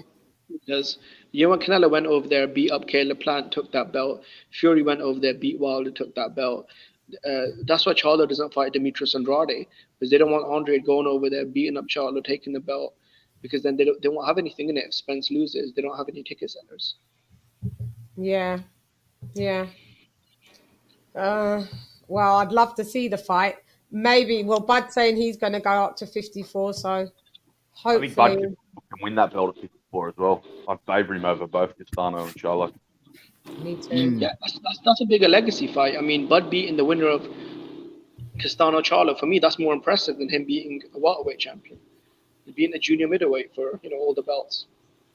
Do you think that's not one too big a challenge, though? I'm worried for Bud to go up to 154 with It might Charlo. be. Charlo hits so No, hard though. I think he can. I think he can do it. I think he's that good a fighter. I think that. Charlo is so fucking big though. That's the problem. Charlo isn't one of the. Charlo's not like his bigger brother or whatever. He actually fighting people. He practice. Like the other one just sits around, but like this one, Very he limited. actually killing people. Yeah. He's very limited though. Still, he's got a very good 1-2. He's athletic, but I think Right, Bud's he's too well rounded He's for ducking that. my boy Demetrius Andrade. Yeah, I'm a big fan of Demetrius Andrade. I feel like so sorry for him because like he tried to get the fight with Golovkin at 160 to unify. Golovkin ducked him. He tried to get the fight with Jamal Charlo. Charlo didn't want it. So he's kind of fucked, isn't it? Bro, Golovkin ain't ducking no one. He taking all the fights. You just got to pay the Nah, guy. come on, bro. Come on, bro. Golovkin What has Golovkin fighting done in the everyone. last He 4 years unified apart like from 3 Dick Ride times, and Canelo? Come on, bro. Apart from Dick Ride, Canelo, Shadow, what's Golovkin done over the last 3 years? Derevchenko, Zerometa. Like, come on, bro. No one wants to see that garbage. I mean, he's Look, trying to in my unify opinion, against Morata right now. That's more than any Steve other Rolls. champion. hey Steve Jimmy, Rolls. in my opinion, I'm not now, mind you, I'm not a Golovkin fan, but I think prime Golovkin, nobody wanted to fight the guy. You know what I'm saying? He was calling guys names and they didn't want to fight. But as he got older, he said, fuck this shit. I just want Canelo. You know what I'm saying? He kind of got a little stuck up and just chasing the payday and trying to cash out. Yeah, but That's there's how I guys look that, at it. that done But I it. think prime Golovkin, no one wanted to fight him, in my But opinion. I've said this. I think I've guys said like this Peter multiple Quillen. times, bro. 160 is a disgrace. All of them, bro. None of them are fighting Yeah. each other. Arlo, Andrade, GGG. This division is the worst in boxing at the moment. No, I feel like with Demetrius Andrade, even though he's not fighting anyone, look, his mandatory in Jaime Munguia for 3 years, right? That was a big fight that could have happened. Munguia didn't want it. Golovkin, a unification on the zone. Golovkin comes back once a year and fights Steve Rolls. Like, come on, man. And then obviously Andrade should have Charlo. fought. Do you think Andrade should have fought Johnny back? He's mandatory. No, I don't think so. I think the Zach Parker fight was a lot better because if he beats Zach Parker, he'll become the interim champion at 168, and Canelo Alvarez is mandatory for the undisputed belts. And then he's talking about fighting David Benavidez at 168. You know, Billy Joe, you know, he's talking about making a comeback. Like, see, with Andrade, he's actually got some fights at 168. You've got David Benavidez, you've got Billy Joe Saunders, you've got the mandatory for Canelo Alvarez. I mean, at 160, what's he going to do? Just sit around and keep hearing Golovkin and Charlo say they don't want to fight him? Hopefully he gets them fights because, you know, I think Johnny Back was actually a good challenge at 160. So if he goes up I and think gets Zach this fight Parker, and then he still can't get these fights. No, I think Zach Parker is actually better than Johnny Beck because Johnny Beck actually got a very controversial win early on in his career. A split decision over, I don't remember what his name is, but I know Zach Parker knocked him out in, I think, 5 rounds. Who, the guy that he had the controversial fight with? Yes, split decision. Yeah. Did they share opponent? Knocked that guy out. I don't know. Yeah. I'll check it out. Yeah. Johnny Beck got a split decision over that guy. Controversial. Zach Parker actually knocked him out. Marcus Morrison went the distance with Eubank. Zach Parker knocked him out. Look, he's a big, powerful, you know, switch hitter, Olympic background, undefeated, #1 contender. I don't really see the big hype between him and Johnny Beck. Like, Johnny Beck is also undefeated, you know, a top contender, good, you know, amateur pedigree. Yeah. Olympic gold medalist. Yeah, I think he's good, man. I think he's game. For what I've seen, I like him, bro. You know, I like his style. And like you said, Fiddy, when a guy wants to fight someone, you can tell they see something. And like you said, he's been calling out Andrade for a while. Yeah, he's been calling out Andre for a while. I feel like he sees something in Andre. I feel like he could beat him. He said that would be his easiest fight. That's what he said. And he said the same thing about Munguia too. Now that they ordered this fight, he said Munguia is easy work too. That's what he said. So I like it, man. No one. I feel like a lot of guys in boxing not talking like that. You know what I'm saying? This is a guy from Kazakhstan. He don't even speak a lick of English. You know what I'm saying? Is it Kazakhstan? I thought it was. Yeah, he's from Kazakhstan. Yeah. Yeah. Okay. Got Kazakh style on his trunks. Yeah, he's got Kazakhstan on his trunks. Yep. They told him to fight Triple G, but he said no. He said Triple G's like his big brother. He said he'll never fight him. Guys, this is the end of the show now. I'm tired. Okay. 4 hours. I've gone over 2. Oh, you're always welcome, Jim. Jim. Yeah, take care of yourself. Yeah, take care. 2:45 in the morning. So I want to try and get to bed before the sun's up, like the usual. Guys, thank you for coming. We've had Jimmy in the building, Jetstar, my brother, in the building, 150 Dream in the building, Bold in the building. I don't know what happened to Ahmed in the building. Who's this one with the haggler? AV here. It's me. Oh yeah, Gredax, because I haven't got the names up. Gredax is in the building. We had Shelton Moore, Tony's reviews, Coach Malachi, Kenny Ken in the building. Who else did we have on the panel? Electro Jed. We had everyone basically. Troy Graham from the Troy Graham Experience was in the building. Major Key Boxing was in the building. We had everyone. And thank you for everyone in the Chickadee chat. Paul Evans, Akon, Jed Kyle, Slim Reaper. Slim Reaper was on the panel too. Ronald Finkley, Lisa Bales. We had everyone, to be honest. I could be scroll. Hap, thank you for coming through. Hap was on the panel in the Bill Disney as well. Thank you all for Boxing Logic. Thank you for Boxing. Is it Boxing Logic? Or Boxing Lounge. Boxing Lounge. Oh, yeah, Boxing Logic was in the Bill Disney as well on the panel. And Boxing Lounge, thank you for the super chats as well. And everybody that gave super chats. And Arthur, thank you for the cash apps, all the donations. Massively appreciated. So, I'm going to say, anyway, I'm gone. Hey, girl, it's LadyChann, rep nonetheless. Come box with Shan. Gyan. Ra. Gyan. LadyChann. Fight.